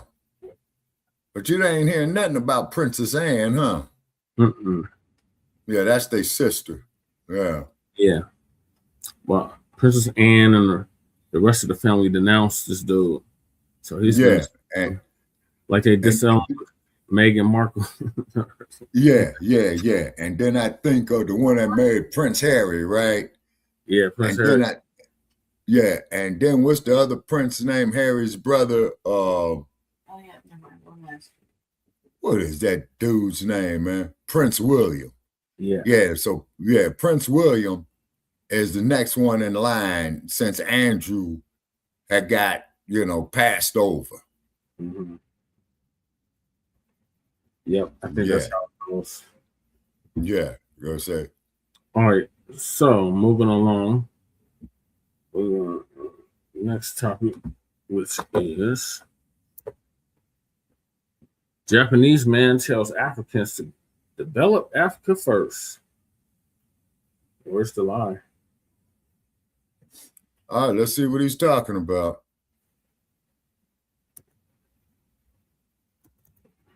Family and fellow soldiers, I'm the professor, and this is the moment of truth. The first thing is, how did these people came to Japan in the first place? What do they give to the society? What advantage do we have to have them in my country? Tell me about it. What benefit? What do you give? Pay the low tax? Don't care. Now, what do we need? We need to deport those third worlders who is living in Japan right now. It's good that the problem is not coming in. We have to get the problem out of my country. Now, what is she about to say? Tell me, where is she from? Republic of Nigeria. Oh, ho, ho. Carry tribalism for head. The world is turning against us. The world is turning against us. A country that is filled with intelligent people. Now animals they rule now. The world is turning against us. A country that is look at the world. If you see those Hey, Michael, see Michael in the building. Stop. Hey, animals ruling them? What? Who the f is speaking like that? Ruling now. Really? Calm the f down, bitch. The foundational Black community has been the most welcoming and accommodating group of people, particularly to the diaspora. And the reason why is we know what's out there if we don't stick up for people. There is no substitute for the legitimacy that we bring. And these other groups, they know that too. For generations, foundational Black Americans have tried to come to Africa and to help build it up. We didn't seek to colonize them or to rule them. We were trying to build with them. That was the goal. We kept at that effort for over a century. So if we were in the trenches on that one for over 100 years, what went wrong? Well, what went wrong was the Africans, from the rank and file citizens to their highest governmental officials, insulted us, disrespected us, and did everything they could to put barriers between us. Meanwhile, we watched while they rolled out the carpet for literally every group of non-Black foreigners from around the world, especially from Asia. So their former colonial masters, they were making nice with them. The Arabs, they allowed them to get a foothold. And the people from Asia, they allowed that too. And this has been the result. This taught these foreigners that the Africans liked being mistreated, and worse, they would even reward you for it. Now, it's understandable if the Africans are feeling some kind of way because they're getting blocked from these Asian countries. But the sad fact is, the Africans are still allowing the Asians to freely enter Africa and not putting any restrictions on them. When are the Africans going to put in place reciprocal policies? When are they going to be saying, hey, if you're singling out Nigerians, then the Nigerians and every other African country will prohibit the Japanese from coming there?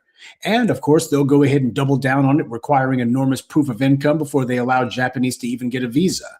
But they won't, because they can't. They literally cannot afford to. And people like this guy, they know it. One of the many sayings I've developed over the years is that if you want someone to like you, then just go ahead and say yes to them. Say yes to everyone and they'll pretend to like you because you're a doormat. But if you want to be respected, then you better start learning to say no. However, that only happens if you have self-respect and if you're not dependent on other people. When you have an entire culture of fleeing and then making up stories about one's failures and deficiencies and being puffed up with false pride and phony confidence, everyone can see it. It doesn't fool anyone. Notice that this Japanese man points out that the Japanese are not fooled by the phony claims that so-and-so from Lagos is bringing valuable skills or that their presence is building up Japan. What do they give to the society? What advantage do we have to have them in my country? Tell me about it. These talking points may be allowed in the U.S. because immigration is used as a political and demographic counterlever against foundational Black Americans. But that paradigm only goes in the U.S. In the East, it doesn't fly at all. Now, before I go any farther, I don't have any illusions about this guy. He is a typical Asian racist. Full stop. That's what this guy is. He can pretend to himself that if he doesn't use racial slurs, that means that he's better than that, but he's not. You can just smell it on him. So let's not kid ourselves about that one. But understand, the only reason he's sitting here talking trash like this is precisely because he's talking about his home country. He's admitted that he's a hypocrite, that he lived in Spain. I came back to Japan as a Japanese. I used to live in Spain or Malaysia in total 8 years from teenage years. Like I sacrificed my whole life for the country. Generation will live good life here. Learn that shit. Learn that shit. So he too was trying to find opportunities elsewhere, but then he claims that he returned to Japan so that he could make opportunities for future generations. Well, looking at Japan's plummeting birth rate, there may not be a next generation. So something else this guy conveniently forgets is that Japan wasn't colonized by the West. And also, after World War II, the U.S. instituted the MacArthur Plan, which rebuilt Japan, putting untold hundreds of millions, if not billions of dollars into rebuilding Japan as a bulwark against the rising power of communist China. Japan's rapid redevelopment in the post-World War II period was not simply a matter of Japanese staying there and rebuilding home. First of all, the Japanese had made themselves largely undesirable over most of the world. From the bloodletting that they carried out all over Asia and the Pacific to the killings of white American, British, and Australian soldiers and prisoners of war. The Japanese couldn't exactly show their faces outside of the home island. So that's the first reason the Japanese had to stay in Japan after the war. Secondly, they stayed because the U.S. was footing the bill to rebuild their country. Development is a hell of a lot easier when somebody else is paying for it. Now, those weren't the only factors at play, but like a lot of these non-black people, our big mouth bigot here conveniently forgets what really happened. Tries to turn into a story of, oh, we rebuilt Japan and did it all by ourselves. He conveniently forgets about all the huge amounts of money that the United States gave to his country. But then again, he's not alone. The Nigerian government has also received huge amounts of money from the United States over the decades. What's happened to any of it? Nobody knows. But when people look at the corrupt presidents of Nigeria and the guys at the very top, it's not hard to figure out where at least most of that money went off to.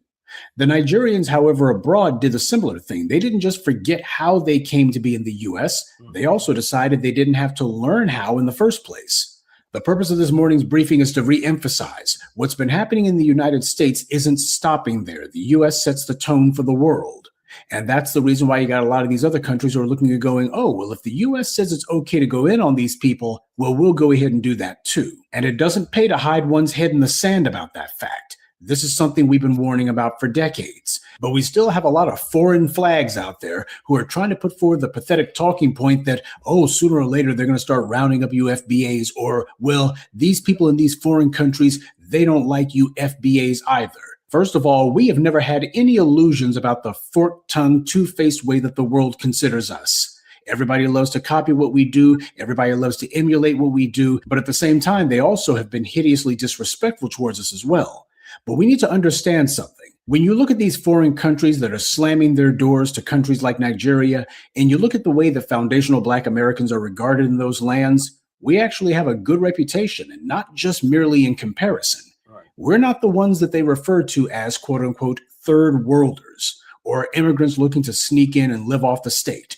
When you hear about neo-Nazis and other assorted trash in places like, say, Scandinavia going off about immigrants, who are they usually talking about? They're usually talking about Somalians, Ethiopians, and Nigerians, usually in that order. Now, they claim that they're talking about Muslims in general, but they never mention Saudis or any other group of Arabs whenever they give their little racial diatribes. Whenever they get specific about who it is, it's always some group from Africa. So clearly, Muslim is just a code word for African. Because in all of these other countries, they have understood that there are Black people from Africa, but there's also Black people from the United States too. There's a long story behind that I'm not going to get into here, but these people, they are aware that there is a distinction. When you see some English-speaking Black person who is not of our lineage, but they made it good in some other place, in most cases, they were born in the U.S. or lived here for a significant period of time. In other words, they get to cloak themselves in our identity because that's who they're associated with. As long as they don't have a strong African or Caribbean accent, that's what they do. They decide, hey, these guys, they're lumped in with us. Even the people who are not from our lineage have to pass through the U.S. to get the benefit of our reputations. Being FBA is like a traveler's check. It's accepted all over the world. Yep. I say this not to put anyone down, but to explain the hard realities of why this is happening. It didn't have to, but unfortunately, this is what people chose to happen.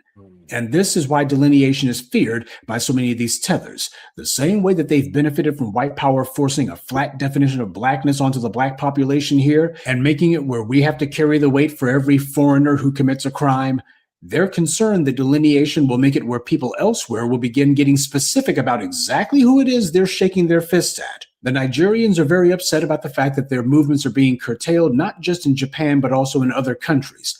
There are a huge list of countries that basically have banned the Nigerians altogether. Now, obviously, I'm not rooting for any of that to be happening. What I'm pointing out is this has been the reality all along, and we've been trying to warn people about that, but they told themselves that apparently they were on the team.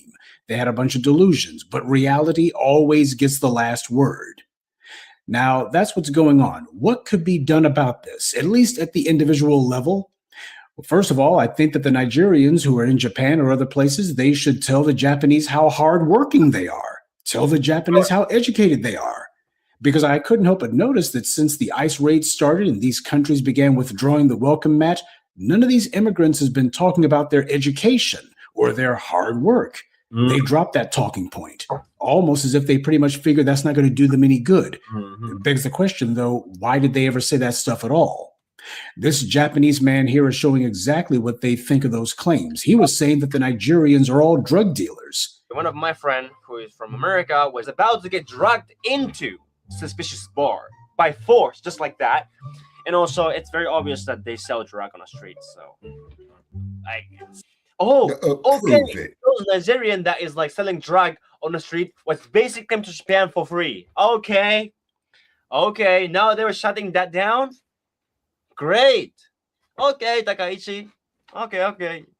Look, if you're thinking like that, if you think that you're intelligent, then do not go to other country. There's one Nigerian guy told me that UK is second home for Nigerians. If you think you're intelligent, stay in Africa and build your country by yourself. Don't go to another country. Africa's a continent, Trick. Get your mind right. The reason why you think the world is turning against Nigerians because Nigerians flee from their country and doing mess in another countries, in another people's country. Don't lie to me that you want to learn Japanese. No, you want safe life, abandoning your country. Any alleged education or so-called work ethic meant nothing to him, and as they see it, the Japanese work harder than anyone. So if somebody comes in there, especially somebody from a country that's lesser developed, and says we work hard, the first thing the Japanese are going to say is, can't tell by looking. And understand something. This guy is not some 60-year-old boomer. He's not even in his 40s. This guy is in his 30s. And look at the attitude that this guy is showing. Look what it is that he's saying that he thinks about them. But also notice something else. This guy also says that the Nigerians have their own country, one that they own and control. And why aren't they building it up? When I was in Spain, there was a black man from Senegal. They came to Spain with a rubber boat from Africa. And I asked them, why do you abandon your country? Why do you want to develop your country? And I said, well, not everybody has a good opportunity like you. Yeah, obviously, all of you guys, all of you people abandon your country and flee to other country. Only think about yourself. Of course, your country will be shithole. If you're a real man, and keep then in mind, stay in your country and develop your country. I mean, if your people's lazy and you guys are selfish, then your country is gonna be super like a third world country forever, and you're gonna suffer. That's what you deserve. I'm sorry. See, this is what the foreign flags and the professional fleers will never understand. If you want to be arrogant and talk about how you're a cut above everyone else, then you got to earn the right to talk trash. Or you can take a page from the FBA handbook, let the vibrancy and dynamism of your work speak for itself. Imitate it. Even if they begrudge it, they still have to come to terms with it because that which you cannot defeat or resist, you have no choice but to accept.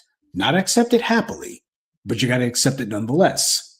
I, for one, would love to see an empowered Africa. That has never changed and is not going to. That was the entire goal that so many of us worked for a century to try to bring about. The problem was we were the only ones who actually wanted it. The Africans wanted to flee from Black control. They never overcame their cultural and societal dysfunctions and insecurities. They need to understand power comes from within. You're not going to flee from home and find power. When you see people who are on television or on the internet saying, well, there's no opportunities for me back in Africa, the Japanese and others, they interpret that as meaning they don't want to have to do the work of fighting the forces of corruption back home, because that's ultimately what it comes down to. Why is it the place isn't being built up? Well, it's the government. Okay, well, if you don't fight the government, you can just wait until a group of foreigners come in and they got enough numbers and enough resources where they topple the government and run you out altogether. And then where are you going to flee to? Because that's the mental arithmetic that these other groups, especially the ones who are streaming into Africa, like to subscribe to. If you're not willing to fight a group of ragtag kleptocrats in your home country, then you certainly won't be fighting the more developed foreigners who are going to be coming in, trying to take Africa right out from under them. All they've done is to export opportunists and to import defeatism. So we're seeing the ugly death of that whole we work hard talking point. But my question is, where's all of that immigrant solidarity that we were told so much about? Why don't we see any of these immigrants sticking up for the Nigerians or any of the other Africans or Caribbean people who are being deported? You don't see any of them doing that because these are the same people who here in the United States, well, we're all immigrants, they say, at least amongst themselves. Oh, they try to put forward that whole thing about, well, all of us immigrants, we got to stick together, but they can't stick together here. And abroad, ain't no solidarity. They don't recognize that, oh, the Nigerians, they're immigrants just like our folk in the United States or what have you. As far as they're concerned, nah, ain't no immigrant solidarity, ain't no cross-immigrant anything. Exactly the kind of cold shoulder that foundational Black Americans warned was out there, but you had some folks who thought that they were being clever. What they thought was that they were going to be putting together basically an axis of opportunists and that they would close ranks against us.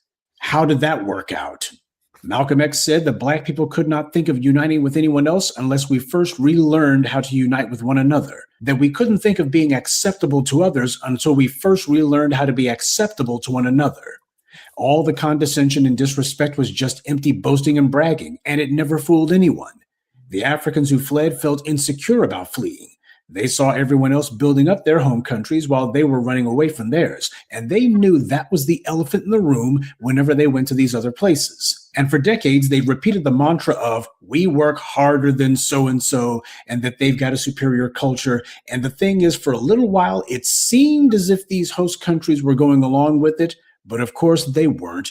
It was all a game. It was all a political strategy. And now that they feel to themselves that they no longer need these guys as some sort of demographic counter lever or for whatever political purposes they had, now they're going ahead and showing their true colors. But foundational Black Americans knew the game from the start. We had no illusions about what was going on and why. The white supremacists are amused when they see this self-serving bragging by these tethers. After all, the white supremacists love a cruel prank, especially one that takes a long time to pay off. And this prank has been decades in the making. To these foreign flags, they simply can't understand how these white supremacists pulled the rug out from under them so quickly. To them, it doesn't make sense. They actually thought that they were on the team white supremacy. We warned them that they had been playing with fire and that all of these illusions about how they were being so embraced by these other countries was nothing more than a daydream. And now a lot of people are getting the wake-up call from hell. Those who fail the test of being honest with themselves about their circumstances also tend to fail the longevity test too. You can play a game with yourself if you want, but that's a game you're going to lose. Good day and be one. I'd like to take a moment to mention some of our contributors: Rowan Wings, Deborah Cooper, Vernon Travis, Antonio Daniels, and Otis Pimpleton. Salute to them and thank you to everyone for listening, liking, and sharing this message. Black empowerment only exists because of you.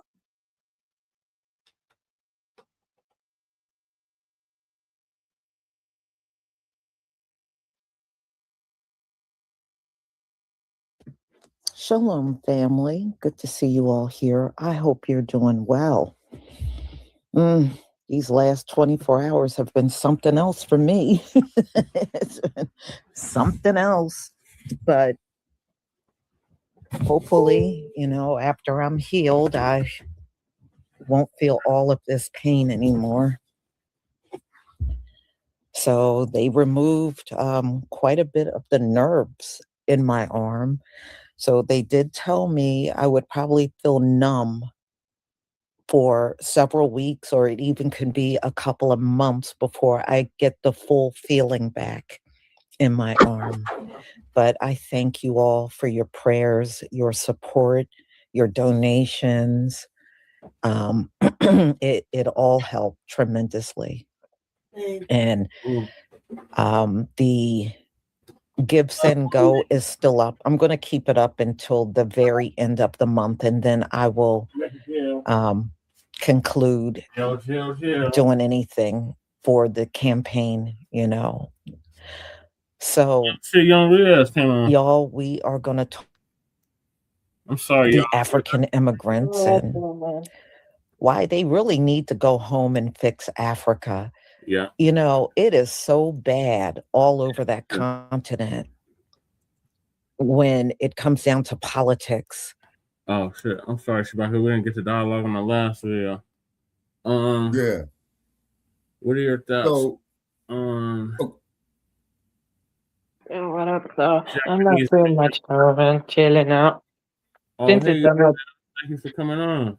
you're What are your thoughts welcome, bro, bro. on these Ram- men? Ramadan's going good for me, bro. This is the third fast right now. What do you say? Happy Ramadan. Thank you. But yeah. Yeah, Lady Che is Muslim too. Oh, okay. That's nice. Wait, okay. how is the fast going for her? How's the fast going? He has. Yeah, basically. She said, "Wish she'll hurry up." Oh, she messed it Okay, up. are you guys in No, I thought Ramadan now by any chance, if I got it yes. right? Yes. Yeah, but you know, if you Okay. eat by mistake, it's okay. You can continue fasting. If you did it by mistake with no intention, so it means you can continue doing it. But if you actually did with intention, it's broken. Okay. Okay. And Ramadan usually lasts 30 days. Am I correct on that? Yes, you're correct. Okay. Okay. Okay. Okay. Okay. Yeah, and also it's also interesting as well during Ramadan as well. Say like for the ladies, when they're on their period, they don't have to fast. And if you have medical problems, you don't need to fast. Or if you reach a certain age, you don't need to. But right now I'm capable, so there's no excuse. Right. Okay. And then also too is that, for Muslims who are in Ramadan right now, okay, I've just blocked a whole bunch of troglodytes who is disrespecting those the faith of Islam during Ramadan. Yeah. One troglodyte says to this Muslim person, "Oh, you need to go to McDonald's and get you some pork and rub pork grease on your What? car." That's Okay, extremely now I'm gonna tell you disrespectful. something. An individual saying some asinine shit like he needs his ass whooped. Right.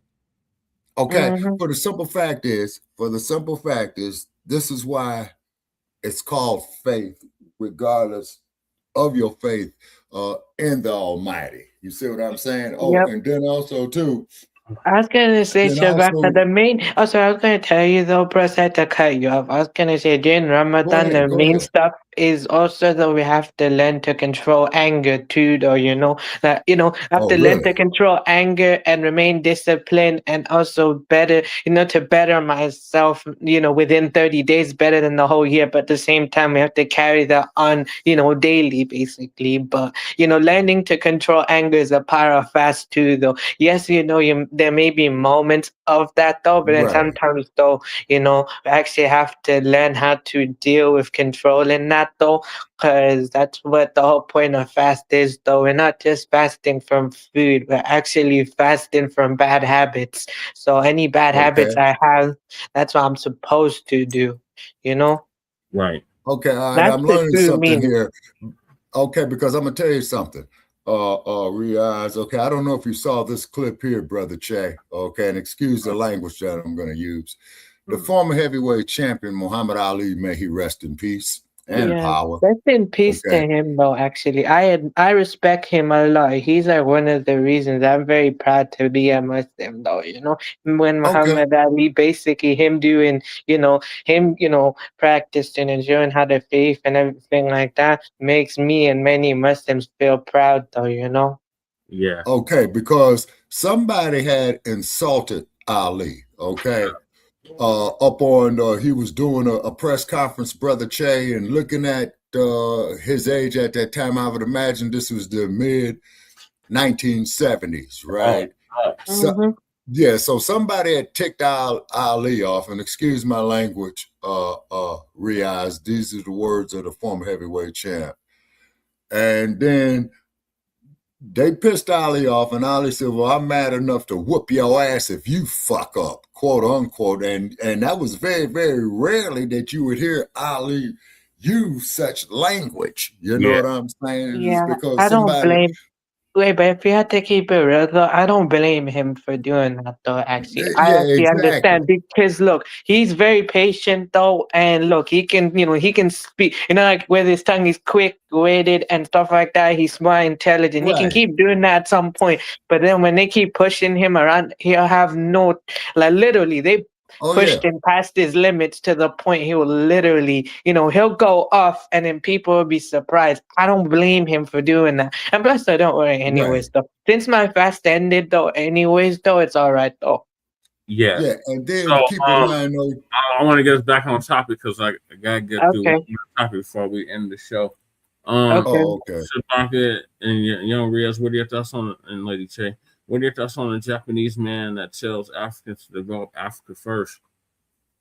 Well, some Okay. kind of way. It's a paradox. Well, that's what we've been telling them. Stop. Yeah. Stop. And of course, we know that. And go Right. build Africa first. Yeah.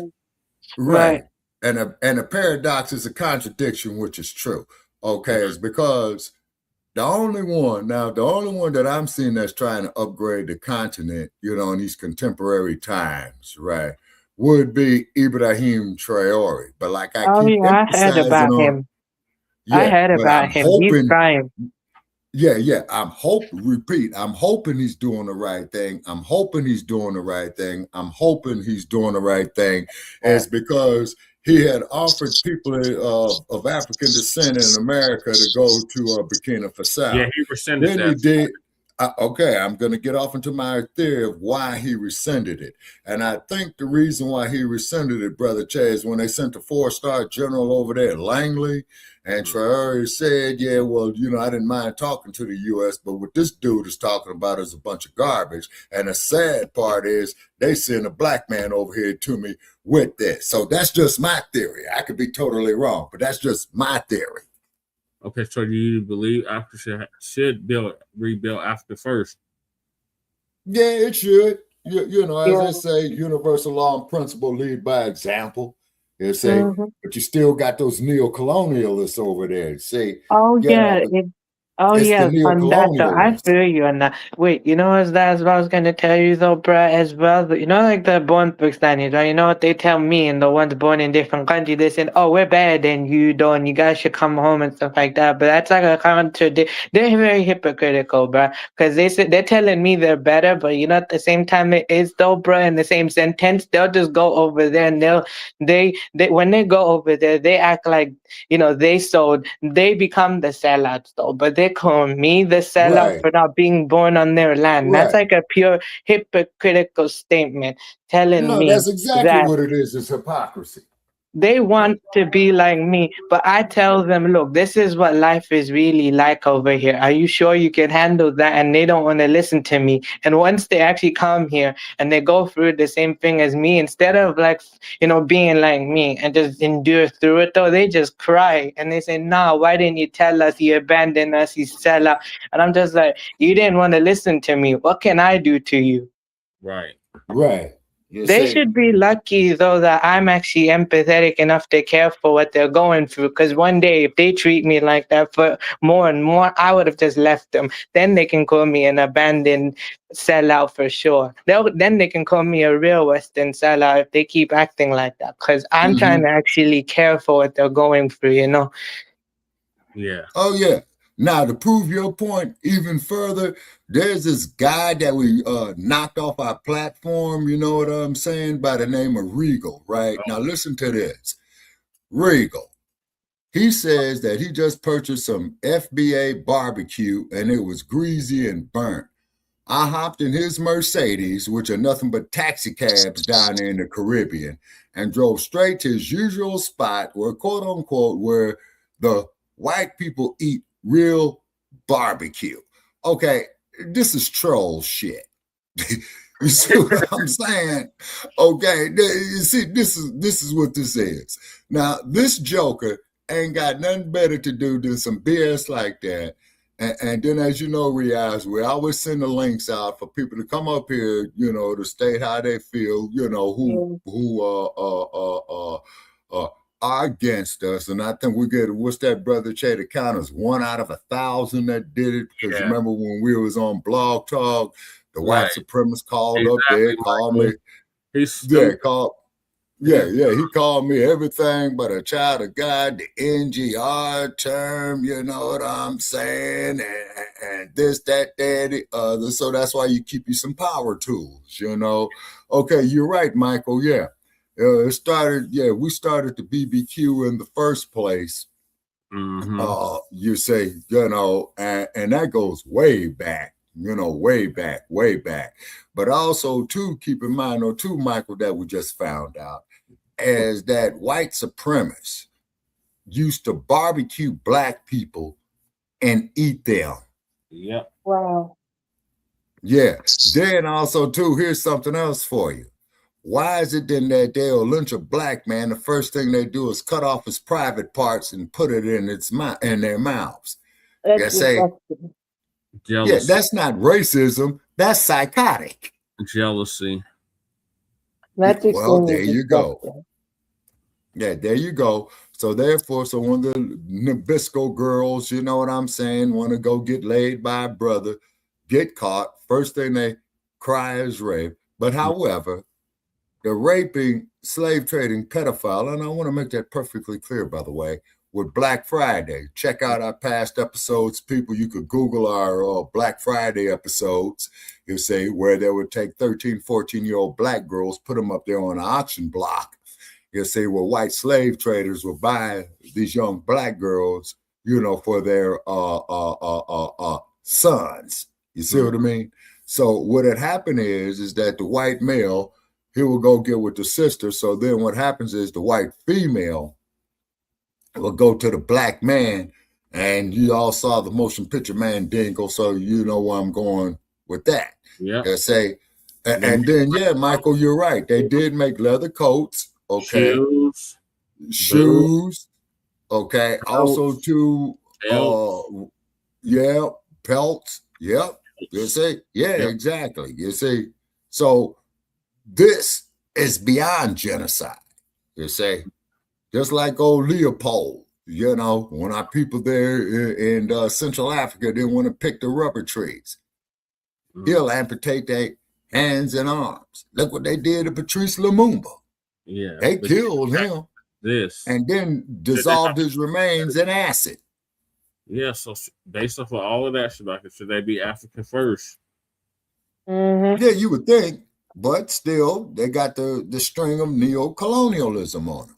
Oh yeah, you know, it's actually called it's not just neo-colonialism, it's called post-colonial syndrome, like the mindset they have though. Like basically, yeah, I agree with you on what you're saying, but I have to say post-colonial. Wait a minute. Because the reason why it's called post-colonial, whether people have actually lived under that system or not, it's actually, you know, it's a deep, you know, and the people that went through it so badly, it's like a generational curse that went through the entire bloodline, though, and it's like in their head. You're right. Yeah, same thing here in the United States, too. You Yep. see what I'm saying? Because who was that there? Dr. DeGruy that wrote Brother Che, the post-traumatic slave syndrome, I believe. Yeah. Showed the book earlier. Oh yeah, I've heard about that though. When you actually talked about it, yeah, I heard about that. That's just kind of like basic. You know, the symptoms of post-colonial syndrome is depression, anxiety, identity crisis, partition trauma, Exactly. colorism, and I think, you know, identity crisis as well. So basically, and also, I forgot, preference of Western culture over their own. Like, you know, basically, it's like one thing. Okay, look, you're born here and you like what you like, but the way they put that over their own mean they hate themselves. Okay, now to prove your point even further, and Brother Che, you could attest to this. During the old black Hollywooders that they would call it, Michael, the films that they made in Hollywood in the 30s and the 40s, because like I grew up in Los Angeles, right? So this is why I'm always going back to this. All right. So they would press their hair, put chemicals in it to straighten their hair, right? Yeah. So what had happened is that I came across some information from Mr. Robinson, Smokey Robinson, that is, who just turned 86, is that he was saying is that 1964, they were talking about Sam Cooke. that anytime that you saw Sam Cooke perform, he always had his natural hair because James Brown used to slick his hair. Smokey Robinson did it. The Temptations did it. Junior Walker did it. So then everybody, quote unquote, went with the natural, as they call it, because you're letting your hair grow naturally. You see what I'm saying? And then you're right, Michael. Medical experiments were done on Black people for financial reasons and the concept of reinvestment or venture capital, as they would call it. Well, we got X amount of dollars right here. Let's research this here to see what we're doing. And currently they're doing it like with AI. Yeah, we were the first sold on Wall Street, but I got to get us back on topic. So now there's an Africa First movement that has sprung up. Many African foreigners should invest time back home. So Lisa, give us an update on that. You know, when you and go then back after this, I'm and out because I see got to do my chores for today. Go ahead. That'll be the last topic, Shabaka. All right. Okay. the politics and all the corruption, but you know, still that's up to y'all to fix that. You know, you got to sometimes put your foot down. If these politicians are not doing what you want, you know, I understand, but you running to other places, that's never going to fix your homeland. That's never going to fix it. The government. And you always looking for opportunities elsewhere and not in Africa. That's a problem in itself. Right. You know, not to mention, you know, I was looking at Jason Blacc, shout out to him. Shout out to He was talking about how other countries want these Africans gone. Mm-hmm. And you know how they've been coming around us and acting like they are so needed. They want them here. No, actually, no, they don't. No, they don't. And y'all don't always have such an easy time. And I'm starting to see those videos of Africans admitting, you know, they are facing the racism here. And at times they don't even feel welcomed here. And you know who's doing that to them. You know, the ones they like to kiss their butts all the time. Yeah. And we could have told you that. Right. If you are melanated and you come from another country, yeah, you're going to face racism. It's unavoidable in America. Miss April Showers in the building. So, April Hey, Showers. April Showers. that's all the more Miss reason to April, go to hey. the country. Yeah, that is interesting, though, man. You know, it's more of you than it is politicians. And, you know, it doesn't sit well when you come from another land and you come over here to us and then you want to give advice to us. No, you know, that's never going to go over well. It's never going to be well received. And people are not going to take your advice seriously when you look at your country and the conditions that it's in and you want to come here and give us advice. No, it's going to fall on deaf ears. Right. That's all I'm saying. And you know, it was real funny the other day when I did a video on, you know, the floating slum Makoko over there in Nigeria. Somebody told me showed that on his show. Africa don't have dirt roads. I was like, okay, whatever. Of course, I blocked that person, you know, and that's another part of the problem. You know, y'all come over here and do a lot of lying, especially about your homeland. So at the end of the day, if you are not there, then nothing can get fixed. And that is the truth. Nothing can get fixed if you're not there. Right. So y'all, let me go ahead and share my screen. Okay, Lisa.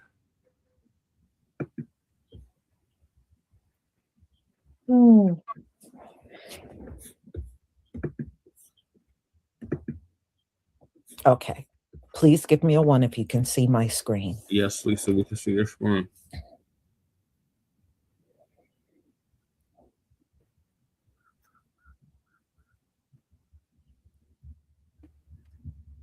Thank you.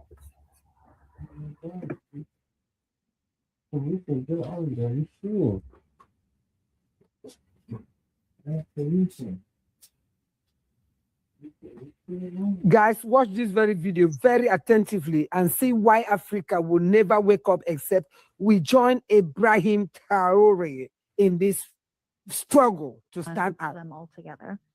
So, thank you. I have a question. What's the difference between the U.S. debt and the debt that African nations own?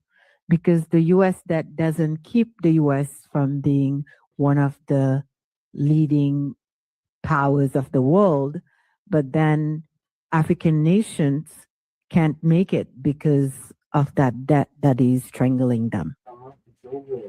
I talk? Okay.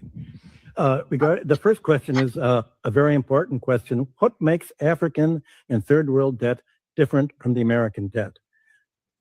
Number one, America is never going to pay its debts. It doesn't have to. Its debts are in its own currency. We can simply print it. The African debt is not in its currency. The African debt is in US dollars. Africa has to earn the US dollars, and the only way it can earn the US dollars is not to be assassinated for growing its own food and becoming independent and doing something that the United States does not like. The principle underlying the foundation of the World Bank, the International Bank for IBRD, research, the World Bank, is that no country should grow its own food. Africa and the third world should only grow export crops. To export, in order to have an oversupply of cocoa and other tropical raw materials, to keep down the price, they must buy their grain from the United States or Europe, so that if they do something that we don't like, we can do what America tried to do to China in the 60s. We can sanction them. We can say, we're going to starve you. We're going to not export any grain. That's a human rights violation. Wow. So Wait, I was gonna say, their you know, foreign basically debt the in heritage of dollars Oman, you know, means that they basically have to the former somehow Prime Minister of Imran, you know, sell Imran something Khan, that the right? He United wanted States to wants, basically stay not what they neutral want. and he wanted to I think that basically the most focus back evil home, but then, you organizations know, in the they world say today are allegedly those the World Democrats Bank and decided the to International fiddle with Monetary the Fund. election and put And in a my book, leader that was a Superterrorism, that I puppet wrote in and 1972, replaced him, is and all they about put that. false The charges on largest him and purchasers everything of it like that because he was the protested Defense that Department, the decision. CIA. I was immediately, the organization I worked Yeah, for was because given a the reason I don't $75,000 support, you know, that government they've got now for me to because come it's to not explain to because them I got how family American connections imperialism to worked, Imran, you know, and they used it as basically. I've got a how to cousin do it. who's They connected thought it to was him. just All right, can somebody please tell me why these Africans have so many ideas about how to fix Black America and how to fix America, but they can't even fix their own countries? They can't even fix Angola. They can't even fix Ghana. They can't fix Nigeria. They can't fix Jamaica.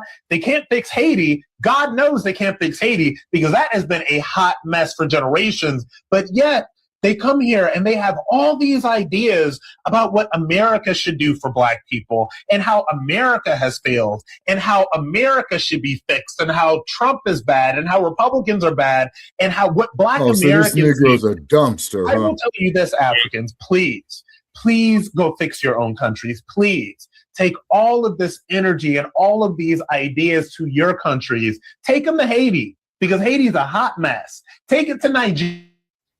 Know what's going on in Nigeria. Take it to Angola, take it to Ghana, take it to Jamaica, take it to all of these different places, but you don't want to do that. Instead, you want to come over here, insert yourself into Black American issues, and by the way, use everything that we have fought for and built for to go insert yourself into places but that quite frankly you have not earned. All right. So the message from this Black American and my family has been here for generations, baby. I'm not some African. I'm a Black American. And so my advice to you, all right, use a house nigga. Okay, fine. Come tell us about our issues. Now I know how to deal with you. Every one of us is watching what's going on in Minnesota. Because what just recently happened in Minnesota is a disgrace to America. I'm sorry. It is a disgrace. They are killing humans like animals. They've They are been killing doing that. humans like animals in America as we're speaking over simple stuff. They've been doing that to us. I feel like, Yeah. like Kanye West once say, at this point, we at a war with ourselves. Oh God. Because Yeah, that's the episode we to did shoot on Blog somebody in the Talk, head Brother Trey, the enemy within. in broad Yeah. daylight, Oh yeah, okay. Yeah, This that is true actually. The true enemy is within though, actually. and mind you, You're this person is basically not a criminal. fighting not just external forces, you're fighting internal ones too. It speaks so much volume to this country. this brought is resurrection. And it's and it hasn't even end there.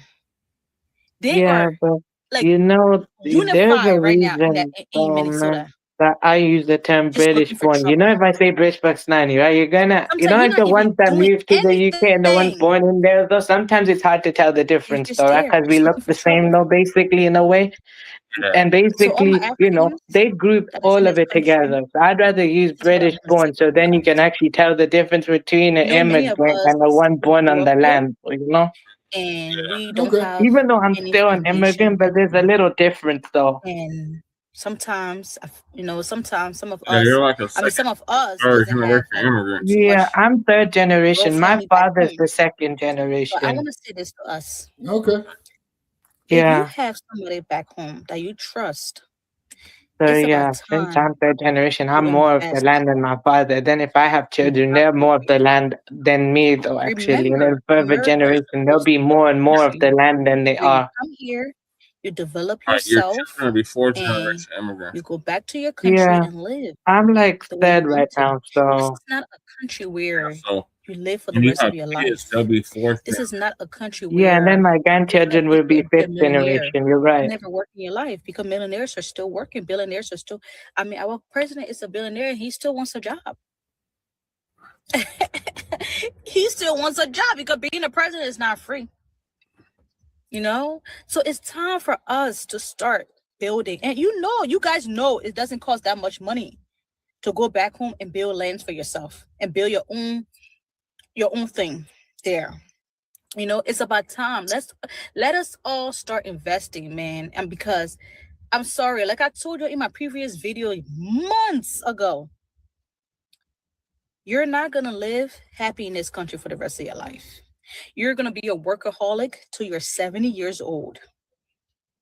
And even if you do have a good job, a great job, a high paying job, The life you know, expectancy in Africa, you're not gonna just Lord, they're gonna take so much. You know, the rent. the average life expectancy in Africa is like 58 years old. Yeah. Damn. And I would Damn. imagine it's Yeah. lower for the Wait, women. basically, though, I'm kind of grateful that, you know, both my mother's parents, though, they actually still living, and both her grandparents, her grandmother's still living, though. My mom's mother is born in 1940, and her father's are born in 1937, though, you know, and they're still living. My grandfather's still living, though, like he's 80 now. Yeah. Wow. That's a Yeah. Wow. Wow. Yeah, that's But how see, old but my what I do, grandfather is. That's how old my okay, but, grandfather would have been. okay, and my grandmother lived to be 90. My great grandmother lived to be 95, and her daughter, my grandmother, lived to be Yeah. 92. Wait, but you know what's also interesting as well, Shabaka? My family never really fled anywhere, though. They got to keep their land, they got to keep their farmland, everything. It's just that some of them choose to stay, and some chose to just basically, you know, leave because they Right. feel like, you know, they want to go somewhere else, though. So, like, my grandfather was like one of them that just chose to just go to the UK and just, you know, make a difference for himself. If you wanted to, young Riaz, could you go back to Pakistan? If I wanted to, yeah, but my dream is to travel to different country and just live there. I live in the UK still, and that's my home. But at the same time, if I wanted to go Pakistan one day, I could though, yeah. I can go probably get a nice place in the financial district and live a good life there if I wanted to. In Azerbaijan? Yeah, and also though my currency over here is worth more over there though, so I can just transfer up. If I actually had to move back there if I wanted to though, I probably would have a lot of money though actually because you know my currency is higher. What's the capital of Pakistan? Is it Azerbaijan? No. Capital of It's Pakistan is Kabul. Islamabad. Oh, Islamabad. Yeah, I stand corrected. You're right. Thank you. Yeah. Yeah, Kabul is the next So largest city basically, my in there. family's from the Punjab region because they're Indo-Persian. So the tribe I belong to is from like Whoa, strong independent. Punjab. Yeah, basic. Yeah, so Okay, I'm now from a you know the warrior history. clan. Yeah, basically Okay. the history of Punjab though is there was Persian rule in Punjab. So I actually belong Okay. to the tribe called the Kiani tribe, meaning kingly, royally. They were a warrior clan / tribe that fought against the Suris, though my family was farmers within the tribe, but basically they were like strong independent warriors. They even fought against the British too. The ones to sell out were the Hindus though. Yeah, Those are the ones to sell out. But I think the Indo-Persians and Indo-Africans were the ones fighting back. Right. Yeah, because the British try to go up in there and colonize y'all. Yeah, exactly. basically they And were what was that they there? started out small, but what they did is they tried to spread their influence to local rulers there though, and local Hindu Right, rulers though just exactly. agreed to basically let them do that. Because they Imperialism. think, they did that divide and rule or divide and conquer tactic. They put both sides against each Right. other, and then they literally basically found a weak spot and literally though made the Hindus overthrow the Mughal Empire. Big mistake, because the difference between the Mughals when the Muslims ruled in the continent though is they invested in the land though, basically, even though they when they come from different places, they actually invest in the land though, so they can come from wherever. They invested in the land, so they made the land pretty good enough for the people there, so that's what the Mughals did though. So it was called the Indo-Persian era, and they were rich. They were rich though, they were rich, wealthy, they had everything stable. By the time, when they got overthrown, and by the time the British left though, it was like, yeah, of course you had the partition and the railways basically, because of the railway system, basically they took Right. all of the wealth though, and literally though, basically, Right. the entire region became poor. Okay, you got like Okay. 21 minutes left of this video. Thank you for that Okay. history lesson, young Riaz. You're welcome. You already take half of what you make. It goes into rent. Just think about that. If you're making $3,000 or more in this country, you can live like a king or a queen back in African's country, Haiti, and anywhere else other than this country. You can live good, stable, and eat healthier. To my Africans, you guys know what I'm talking about. I'm going to put it in my Liberian accent. I beg you. Liberian. America getting scary. Yeah, she's Liberian. America getting scary. Let's try to invest in our own country, in our own self, and live a better life there. Make all the money you want to make here and leave. Don't be here forever. Especially if you have children in this country, let your children know your country. Take them every year. Let them visit. This country is for us to make money. It's not here for us to stay forever.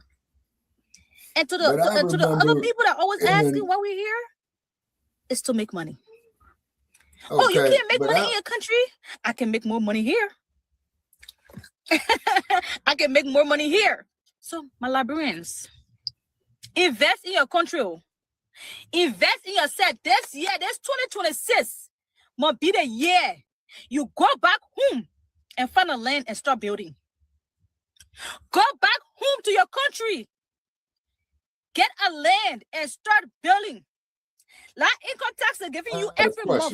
That's your money. I'm sorry, my bad. That income tax you're getting every year. Yeah, that was the American colonialist and start building. You can make That's business. Exactly what I was going to get to. And the capital city of that place is named Monrovia. That they named it after a slave trader named James Monroe, who was of French descent. Yeah. You hearing me? Goodbye.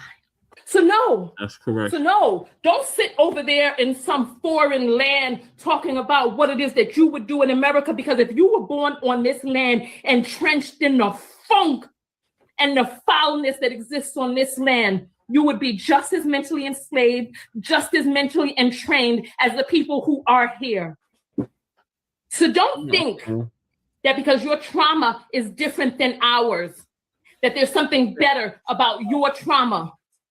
Because if anything, just the mere fact that you even dream, that you salivate of going to another land, shows and tells that there's something going on yours that needs to be fixed.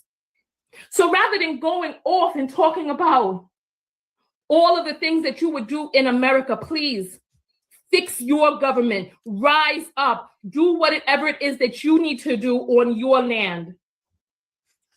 All right. A lot has been happening to us as a nation lately at the age. And to be honest, they are not good news as it were. It's not more a news that our brothers in the African continents are beginning to have problems with Nigerians.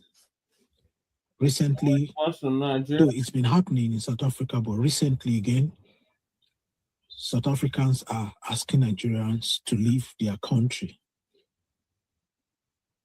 Our brother in West Africa here, Ghana, they're also asking Nigeria to leave their country.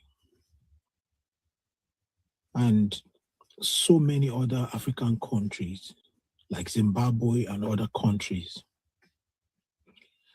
Now, again, just immediately after Donald Trump came into power, he placed a restriction on the kind of visas to be given to Nigerians.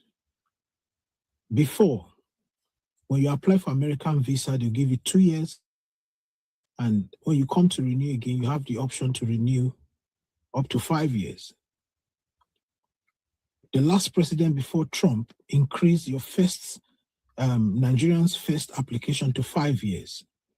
And when Donald Trump came, he reduced the visiting visa to 3 months with just an option of one entry. If you enter today and come out tomorrow, that visa is null and void. You see, will you blame these people? Not only America, United Arab Emirates too has placed restriction. United Kingdom has placed restrictions. Will you blame these people? No, I won't blame them. You know why we won't blame them? Because they have seen that Nigerians are complacent, like they are very okay with what is happening in Nigeria. They see that the Nigerian youths, the Nigerian people are okay with what the current government is doing to them.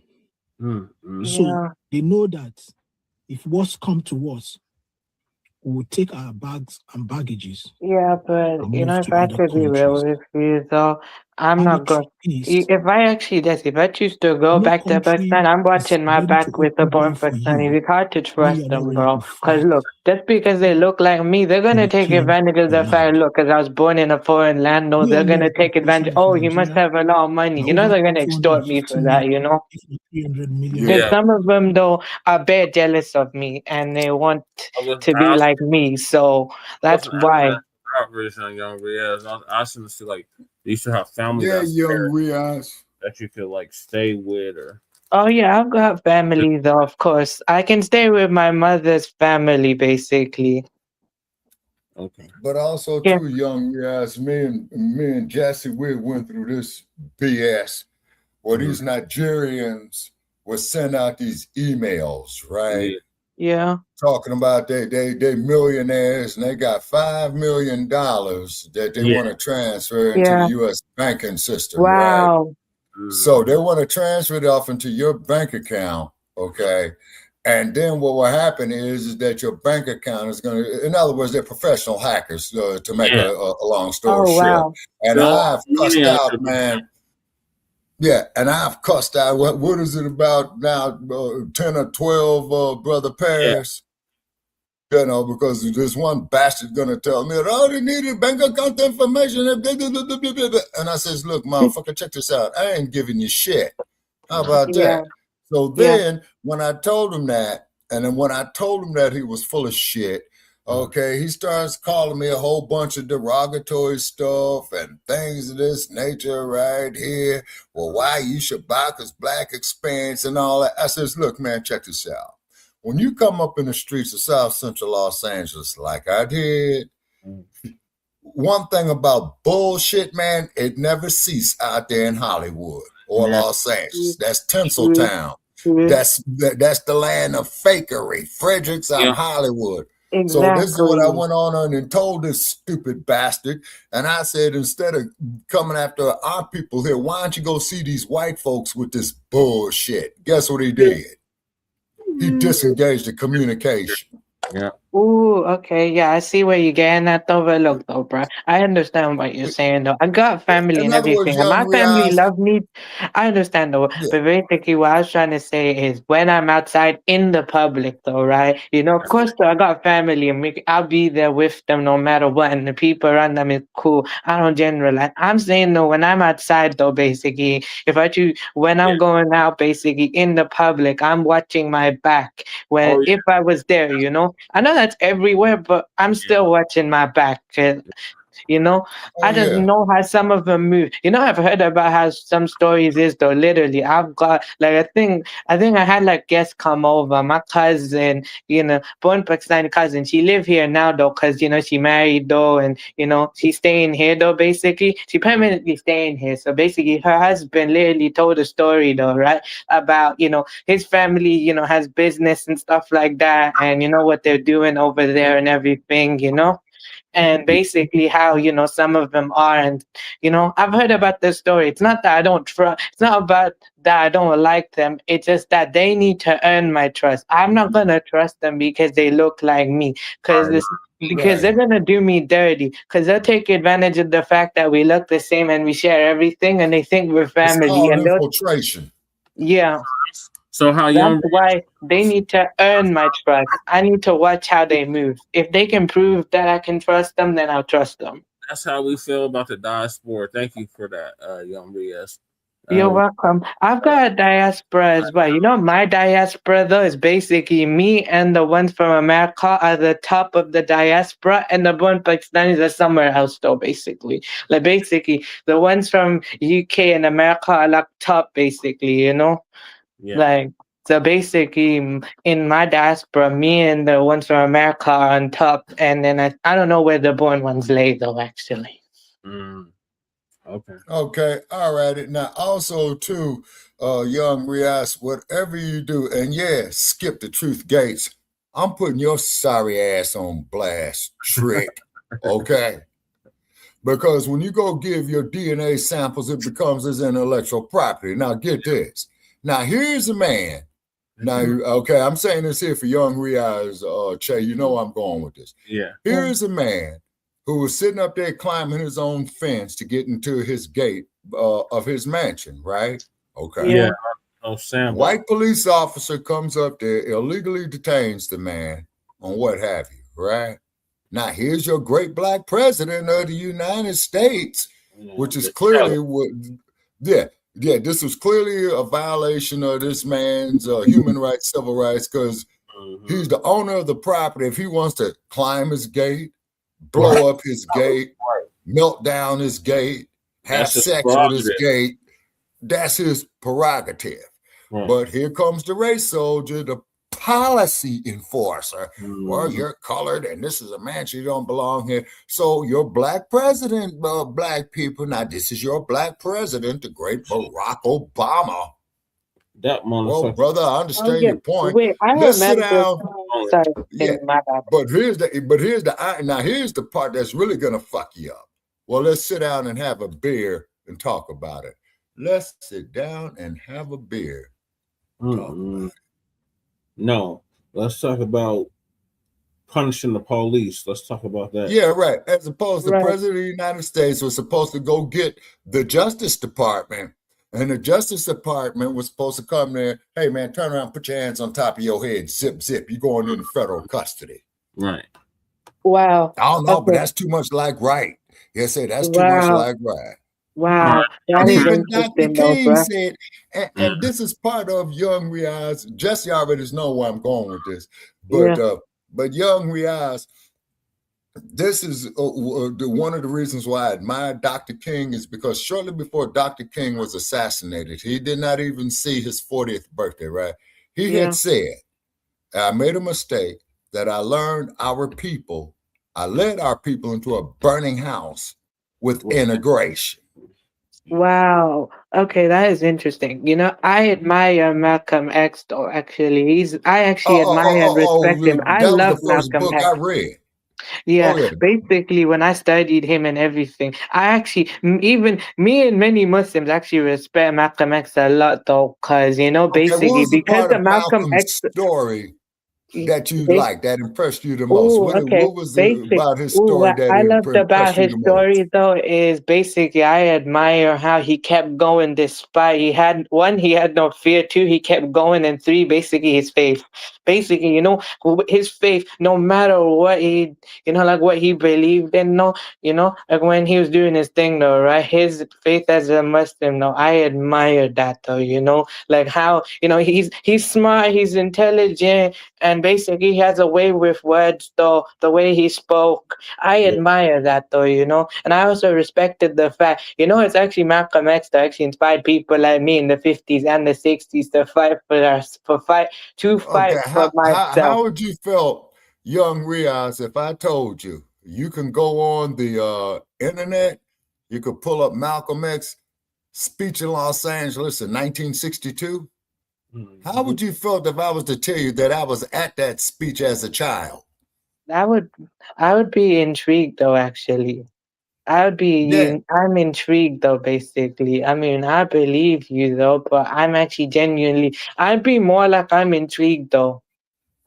yeah. And the cold part about it is that I had the memory, but when you little, everybody's 10 feet tall, right? Okay. Yeah.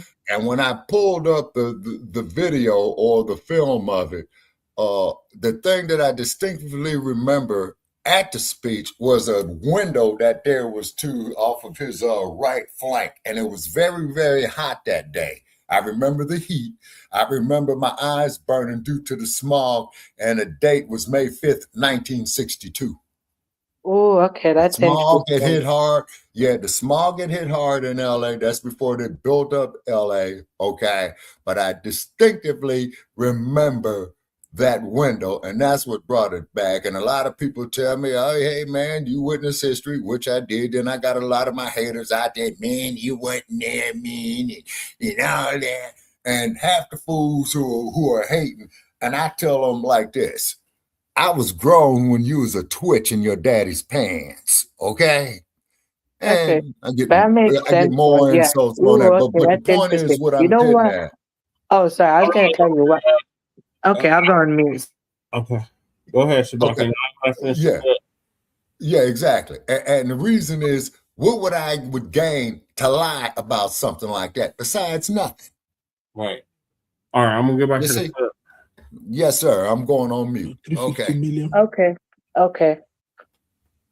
Because it's been a long time we did census, and we know how Nigeria is. If anything happened in Nigeria today, where would that number of people go to? So this is a clear message to Nigerian. The action that is melted on Nigeria by all these nations I've mentioned is a clear message to Nigerians that Nigerians, sit and fix your country. All right? Sit and fix your country. When I look at the internet space, I see a lot of people, young people who just started their lives, who their future is in their own hands. Instead of them to be on the social media space to talk on and deliberate on issues that will help their destiny, they are there doing one or two challenges. Either they are shaking their bomb or posting things that are not relevant. So there is nobody that will take you serious when you don't take good care of your home. It's painful that as exposed and as educated as this young man, we are not. We could see what happened in Nepal. Nepal is not. I don't think Nepal is as big as Nigeria. But these youths, they took it upon themselves to take their country back. Now, nobody is promoting violence, and I will never promote violence. I will always stand with a peaceful protest. But I have said it in my videos, and I'll keep saying it. If you want to do any protest, do not disintegrate yourself. Do not disintegrate yourself. I was watching one video 2 days ago. I saw a protest in London. I think it's concerning this whole thing that's happening in America also. And the protests, according to the record, they said on the street alone, they have over 3 million people. Then on the corners, on top of houses, on top of different places, they have over 2 million people. So we have over 5 million people protesting. There is no government that sees that number of people that will not have feelings for those people. They will not come and start shooting everybody. It's not possible. And I will keep saying it. Let the notable people in Nigeria, let them be at the forefront of this. All the pastors, the bishop, and all notable people, people of chieftaincy honor, people of traditional rulers and all that. Let everybody be on the street to request for the INEC reform. And not just the INEC reform, the judiciary also need to be reformed. Let's ask for this. If not so, these people will not take us serious.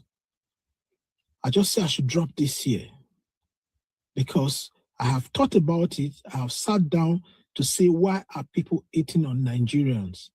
They are not just, it's not hate on Nigerians per se. Is that they are passing a message to Nigeria that if we keep allowing you guys to come here, you will not fix your country. So sit and fix your country.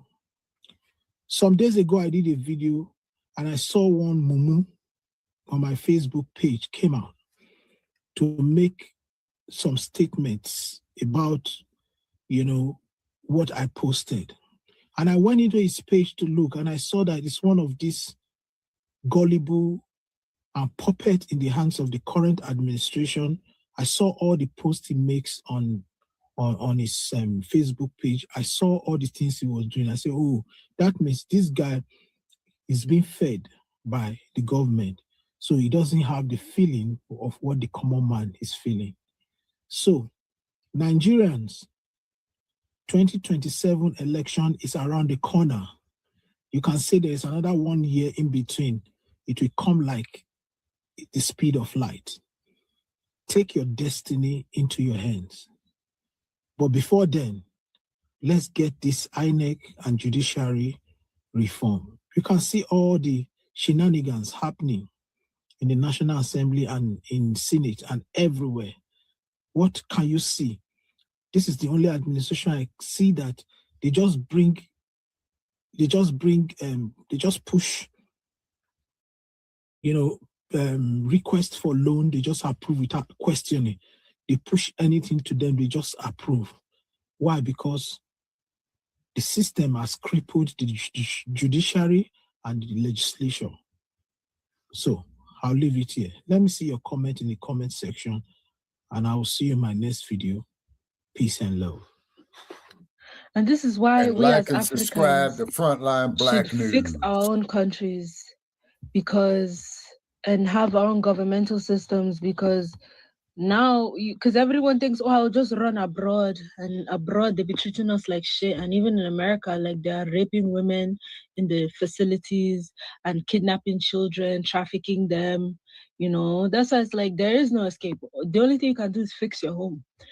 I know our homes have been violated times and time again, and they've dismantled our systems that we created, but we have no choice but to rebuild them over and over and over and over and over again. Because the alternative, what's the alternative? Go to a different place, run to a different country. The people there will always have a problem with you living there. Since I got here, they've been like, go home, go home, go home, go home, even though I've been minding my business, you know? They'll always be like, go home, and like the immigrants here are like really suffering now. It's like, bro, we just gotta fix our shit, live within, fix our home. That's it. There is no escape. There is no place you can run. There's no place like home. That's why you have to try and fix your home. Like, I'll gladly go home.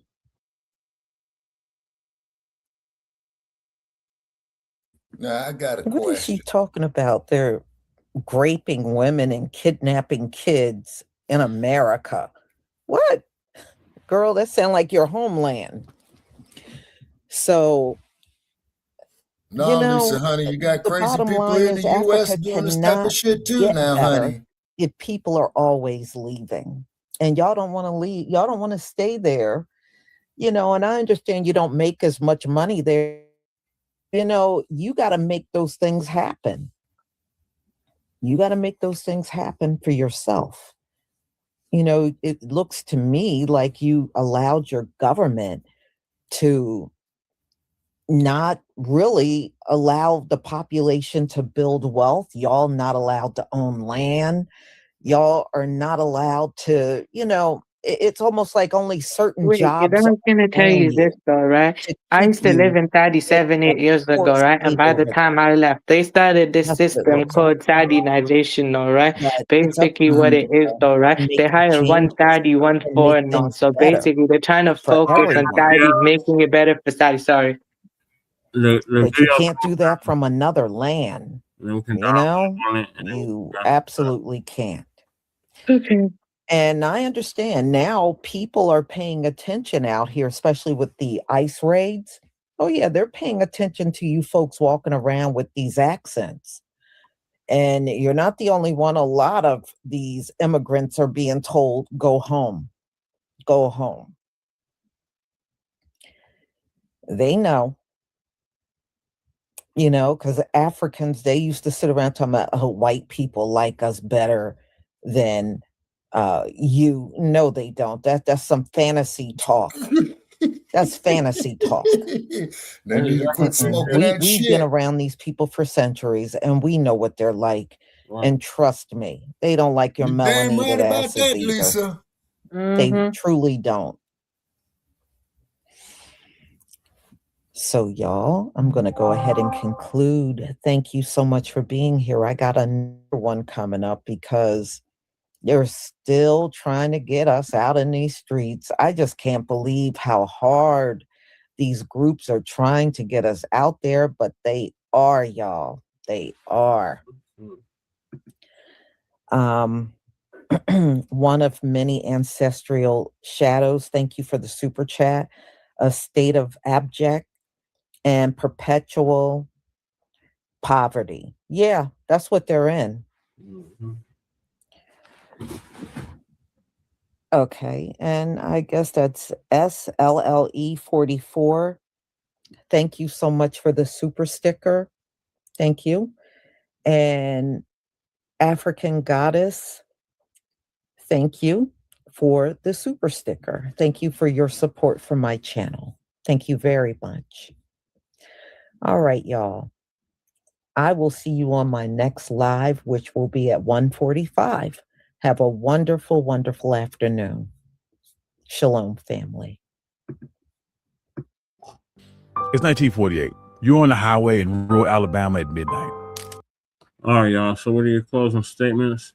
And what are your Okay, thoughts? my closing statement on this, Brother Che, is that we just got to keep up the good fight. Please support Shabaka's Black Expands.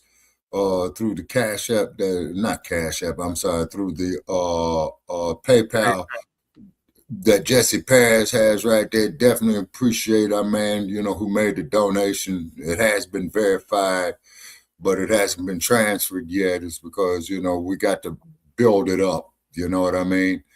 And so most definitely for those of you who make the you just need to check your email.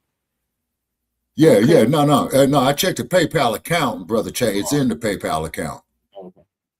Yeah, so it's confirmed. So I'm just, acknowledging that. And being quite natural, of course, we're going to be mentioning those who mention who make the donation. Plus, we'll mention a platform, as well too. You say, and then of course, after we build up so much, I will itemize what the money had went for. You say, let's build, you know what I'm saying? But mainly what it is at the immediate emergency right now is to prevent me from being unhoused, is because with me being unhoused is a very, very real possibility. And I can't do it no more. I don't have the youth on my side no more. You see what I'm saying? So this is why I'm reaching out to the generations after me, and then after I check out, off the material, upon my eventual passing, take what is useful, leave what is useless, you know what I'm saying? And people like Regal, the troll idiots, you know what I'm saying? Keep your ignorance coming, is because I find it most amusing. I really do. You see what I mean? I really do. And then so we've been going around now, over 10 years now on this platform, because Shabaka's Black Expanse Enhanced has started coinciding with the 50th anniversary of the Black Panther Party back in 2016. So we're in our 10th season, and we need to expand it. You know what I'm saying? And appreciate everybody over there who's been watching it. And that is my closing comment. Okay, that's good though, actually. I guess it's my turn now. My closing statement is that this is a good stream, good conversation, and thanks for basically sharing what you enlightened us, Ernesto. And basically, the Tevinas, please leave a like, a comment, share, connect to the host, and make sure to support the show too, though.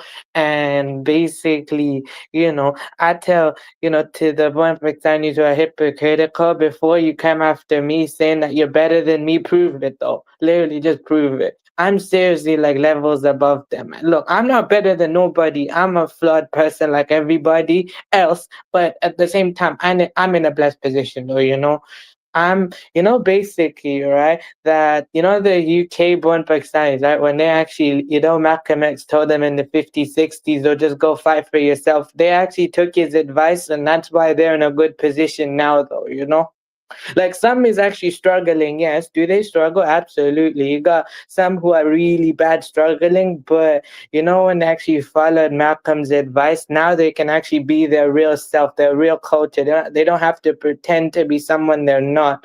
They can actually be who they really want to be. And, they have the opportunity they have compared to their born counterparts, though, who, who are compared to their born counterparts, though, the UK ones, though, actually followed his advice, and from there they're doing well for themselves. That's why me and my father are in a good position, though. My grandfather came in 1971. Then my father was born here. He didn't have much growing up, though. He had some stuff, though, but he didn't have much, though. But then he literally worked really hard, though, to provide everything. That's why I'm in a good position.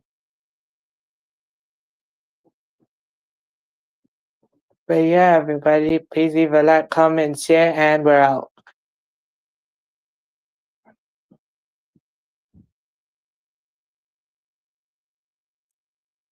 Hi, Brother Che. Going and in the stream. Yes, he's still there though, bruh. I'm done. Okay, Brother Che? Yeah, I'm here. Okay. All right, so we can go ahead and end the stream. Yep. 4.5 hours. Yep. So thank you And for tuning in. Season 11, episode 18, Grand Rising with Shabaka and the Chase in conjunction with the Frontline Black News. Join us tomorrow for a brand new episode of Frontline Black News. In the meantime, yes, sir. On all our platforms, Frontline Black News on YouTube and Facebook, Revolutionary Agenda on YouTube and Facebook, and Shabaka's Black Experience House on Facebook and Twitter. So yes, please sir. donate reparations, delineations, and separations of Black empowerment, Shane Krumah, and Lady And Chase. the air date of this episode is February 20th, 2026. Thank you to everybody that tapped in, and everybody that was speaking and not speaking. So we'll catch y'all tomorrow. Make sure y'all check out Breeze later. Peace. Oh, absolutely. Gotta get with Bree. Shoot me the link in the email, man. Gotta get with Shout out Bree. to my brother though. Shout out to my brother Breeze though. I check him. I be in the chat though. I try to come up. I haven't been up on his thing in a long time though. But it's like time thing though. But I try to come up though. Yeah, you do, young Rios. So we'll see y'all then. So peace. All right, bye. Peace. All right.